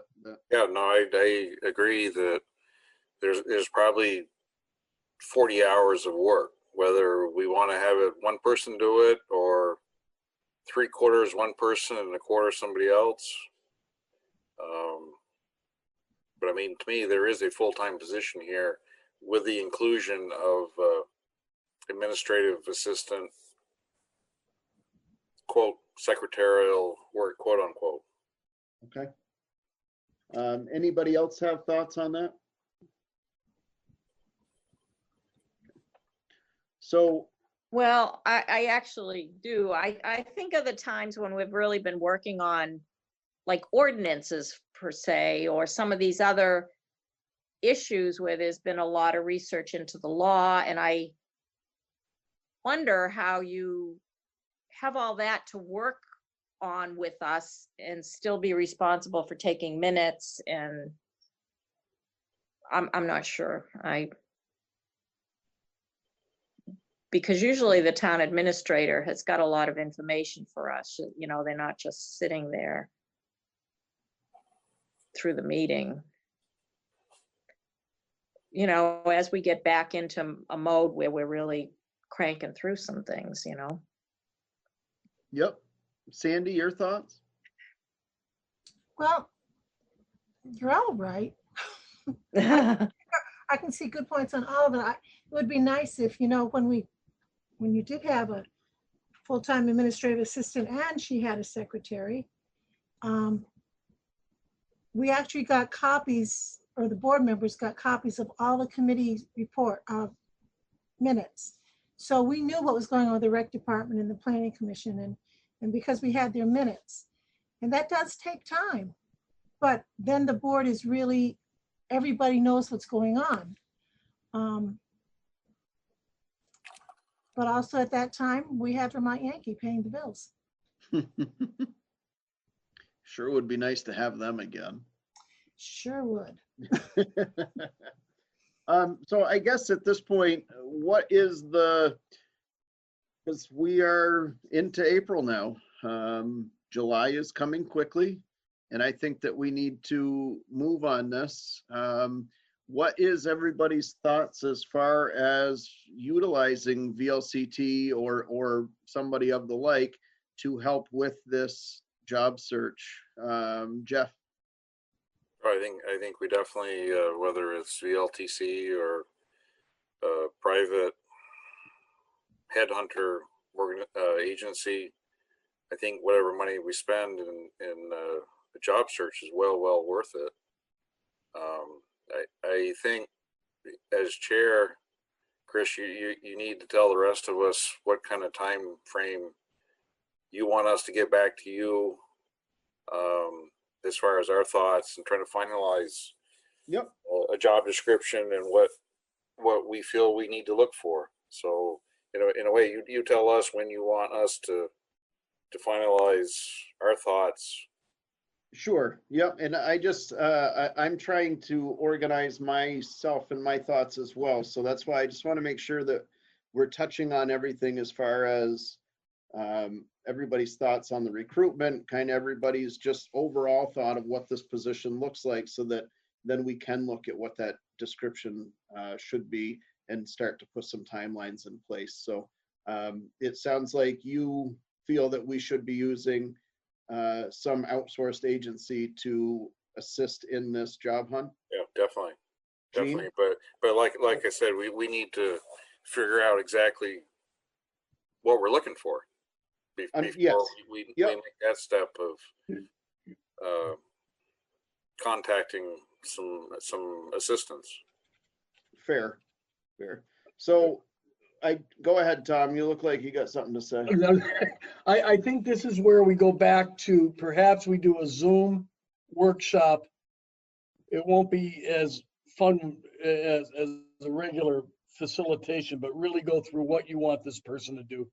Get it honed down, because there's some differences on expectations just from listening to the five of you. There's a lot of common understanding and agreement, but there is some differing approaches to how you want to go after this.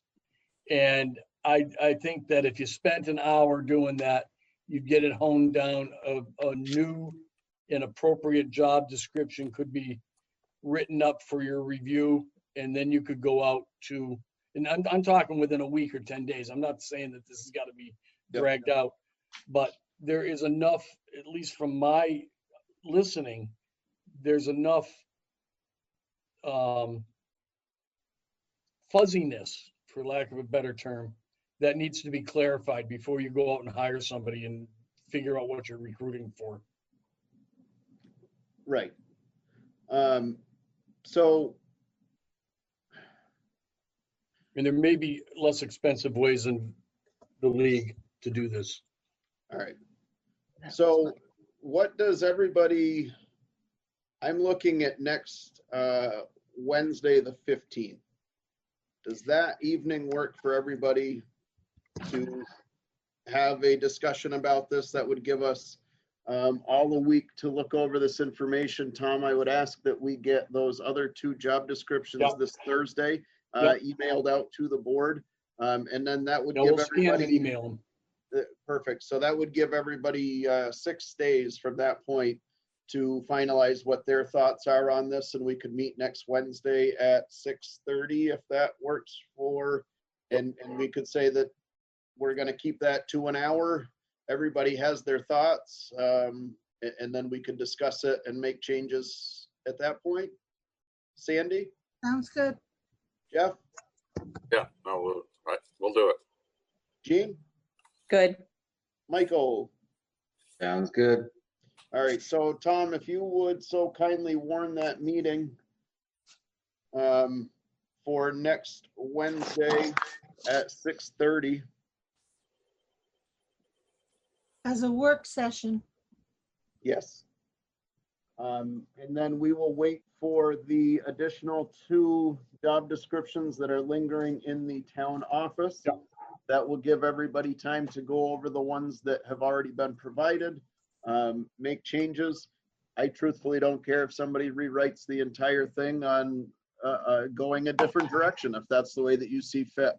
I think that this is the time to do it. We've heard the employees' issues. We've heard the squawking around town from people. So, and then we all have our own feelings as well. So I think that we have enough information to be able to put something together that makes sense. And we can reconvene next Wednesday about that. And I just lost my agenda. There was one more thing on there, wasn't there?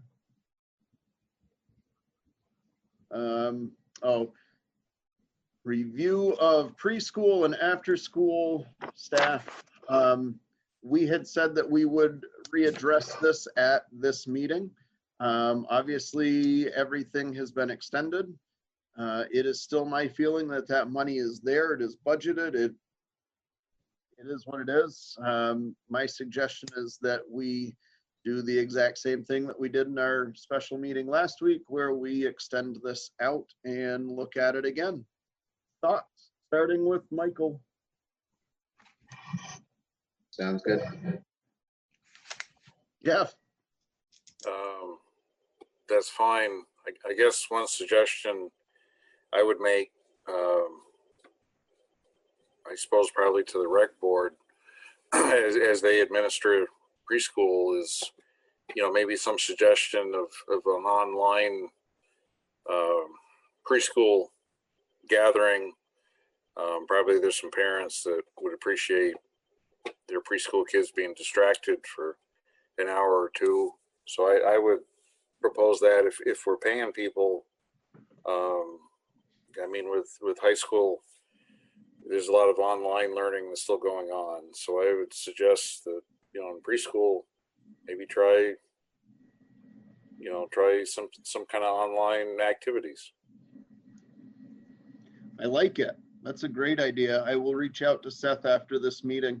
I like that a lot. I think that that would, as a parent of a younger child, he's not in preschool, but man, I would take a break. Somebody could entertain him for a couple of minutes. That'd be great. So I will reach out to him for sure. Jean, your thoughts? Yep, let's revisit it. Do we want to say when? When did we decide that we would revisit the other ones? That was May 5th, I believe. Is that right, Sandy? Yes, May 5th. Yeah. Well, do we need to do it on May 5th? The governor's decided that school is not going back. So I think that this one, we could almost decide that we're just going to carry this out to the end of the contracted year. And then we don't have to revisit this one. Is Sandy? I guess at that point, you know, as I think I mentioned the last time that we had talked about the after school program, those expenses for after school are contingent upon budgeted income. I do remember, yeah. And there's no after school income coming in. So I really wouldn't be in favor of continuing to pay after school staff through the end of the school year, because there's no income. There's no budget. To offset their expenses. Right. Well, I think you could say the same for the preschool, because those kids are paying tuition, and the grants that they get, that all carries that program. So they're, yeah, but their grant money, there is some money coming in to continue to cover. well, hopefully. There's not an after school. I mean, that's totally funded by parents. There's no grants to run the after school program. No. All right. No, but the kids are, you know, there's a lot of tuition coming into the preschool program too, so. Well, yeah, I guess it depends on who you talk to. I don't think it's ever really covered the cost of the whole program. I mean, the tuition, No. I mean, you know, my daughter went through preschool, and frankly, it was a great deal. Right, well, I know they get a lot of grant money. Yeah. And again, the after school program, I mean, they have to be self-sufficient. So yeah. I wouldn't support continuing to pay the after school staff for the whole year. I got no problem to May, but. So what if we were to continue this to May 5th? Yeah. But we asked Mr. Dio to join us at our last meeting of the month and have him explain the budget that you're questioning, Jeff, and just how the finances of that after school work, so that we would have that information prior to the May 5th meeting so that we could have and make an educated decision. Are you okay with that? Yeah, but you know, if this this situation, shelter in place, goes on for all summer, do we pay lifeguards at the pool? Do we pay? They're not currently on our payroll. I think that's a huge difference. Oh, but I see what you're saying, but those are people that are going into the summer knowing that they have nothing right now, whereas these other people had their feet taken right out from under them at. Yeah, I don't dispute that, but I mean, there are a lot of other people that they've lost jobs through no fault of their own too. I mean, unfortunately, that's kind of the life that we're facing. Right, but those people are taking unemployment, and if these employees took unemployment, it's just coming out of another line item in our budget anyway. That's not coming from the state, is my understanding. So I guess my question again is, as far as the after school staff, these aren't full-time jobs. I mean, so I don't preschool program, those are full-time jobs. Right. They have benefits, and I wouldn't agree with taking away pay for preschool. But again, after school program, I mean, these are part-time jobs. Well, and two of the preschool teachers are part-time. I believe one of them's only 10 hours a week. So does that mean that they're excluded from this? Well, in that case, yeah, I would. If there's bring it up. Wow. Michael, you were trying to say something? If there's a time there's no kids enrolled in after school during a normal school year, are they not paid? Are they paid? I don't have that answer. I think, again, this is where we may want to have Mr. Dio join us. Yeah. To give us some answers at the next meeting, because these are all certainly valid questions and valid points. I can tell you that in Brattleboro, they're interviewing for their summer help, but they also, it's with the understanding if they're able to do their programs, you know, they're not guaranteed jobs. Right. So, you know, they're not employees and they know they may not be. Sandy? I think we're going to revisit it, right? Okay. Yeah. All right. I will speak with Seth this evening about the preschool, and I will also ask him about that meeting. Can we get recommendations? I've lost my connection. No, you're still here. Okay, my internet is unstable. It keeps going in and out. I missed that last comment of yours, Mr. Chairman. It froze. I don't honestly remember. I was making a note over here, so. I Right. think you mentioned you're going to talk to Seth about. Okay. Yeah. So I'll Okay, reach sorry. out to Seth about Mr. Dunkley's suggestion about the preschool staff reaching out to those kiddos and potentially just entertaining them for a little while. And then we will invite Mr. Dio to our April 19th, 17th, 21st, April 21st Yeah. meeting. And we will, I believe we're in agreement that we will continue to do what we are doing as far as the pay for those two departments until May 5th, with further discussion on the 21st. Does that sound right to everybody? Yeah, I've got that noted, Mr. Chairman. Perfect. So that I believe is, oh, wait a minute, there's so I guess at that point, town administrators report. I'm looking at what there is here. Some of this we've already discussed. I think Mr. Emery went through the COVID issue very well. I'm working with him on those things as well. Tim and I are working well together on things as they came up. The tractor bid's been discussed. Trash and recycling was discussed at the last meeting, where the committee will be looking at the contract for Triple T and making a recommendation back to the select board. I don't know if my notes are buried on that, but they're also going to look at bag prices and things like stickers like Westminster does that the chairman brought up. Could I jump in here, Tom? I'm Yeah, sorry, sure. because we missed a agenda item. We need a nomination for Sandra Oh, yeah. Right. to the Solid Waste Committee. Could I please get? That's Ms. Rule, right? It's Rulowich, isn't it? Rulowich. Yeah. Yes. So I need move a- that, whoop. Go I ahead. move that we appoint Sandra Rulowich to the Solid Waste Committee. Second. Seconded by Ms. Harris. All those in favor, please signify by saying aye. Aye. Aye. Opposed? Perfect. So Tom, if you could also let her know that she is now nominated and that her motion, or the motion to nominate her as chair to that committee this evening, will now be okay.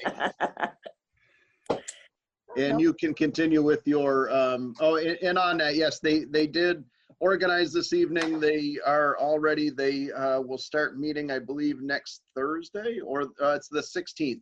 And I have tasked them to get us their information and recommendations by our our second meeting in May. And that way we could sign that triple T contract as long as everybody is in agreement. And that gives us a little bit of wiggle room before July 1st. That would give us an additional meeting to discuss and raise any questions that we might have. So Tom, back to you as far as the admin report. Yeah, I just wanted to note to you folks that North Star subcontractor contacted me, and again, this is more of a learning curve. You folks will probably already know this. They're going to start building on the property that they bought off of 142, where the substation was. They're going to have a garage type facility there. It's right by where the high tension, where the high tension wires come through. And they will first need to go to Act 250 relative to their, and to Agency of Natural Resources relative to the septic. I was checking with the assessors on some things on that. It's just a heads up, you're gonna see some work going on up there in the near future by the sub. In case there's no building permit necessary because of the, no zoning and things. And then I've been in contact with Representative Coffey on a number of issues over the past that have to do with COVID specifically. And she's been more than fantastic about responding to my queries, especially the Department of Labor stuff that I'm interested in, because we need to know how, if we're paying people that are currently not essential and they're at home, we want to see how we may be able to get that recouped. And there may be a way to do that. That it, sir? That's all, Mr. Chairman. The rest of it we've discussed. All right. Next meeting will be on next meeting will be next Wednesday at 6:30. Right. That will be a work session followed by our normal select board meeting on April 21st. Could I get a motion to adjourn? So moved. Second. Seconded by Mr. Dunkley. He won that one. All those in favor? Aye. All right. We are adjourned. Have a good night, everybody. Thank you. Thanks, you too.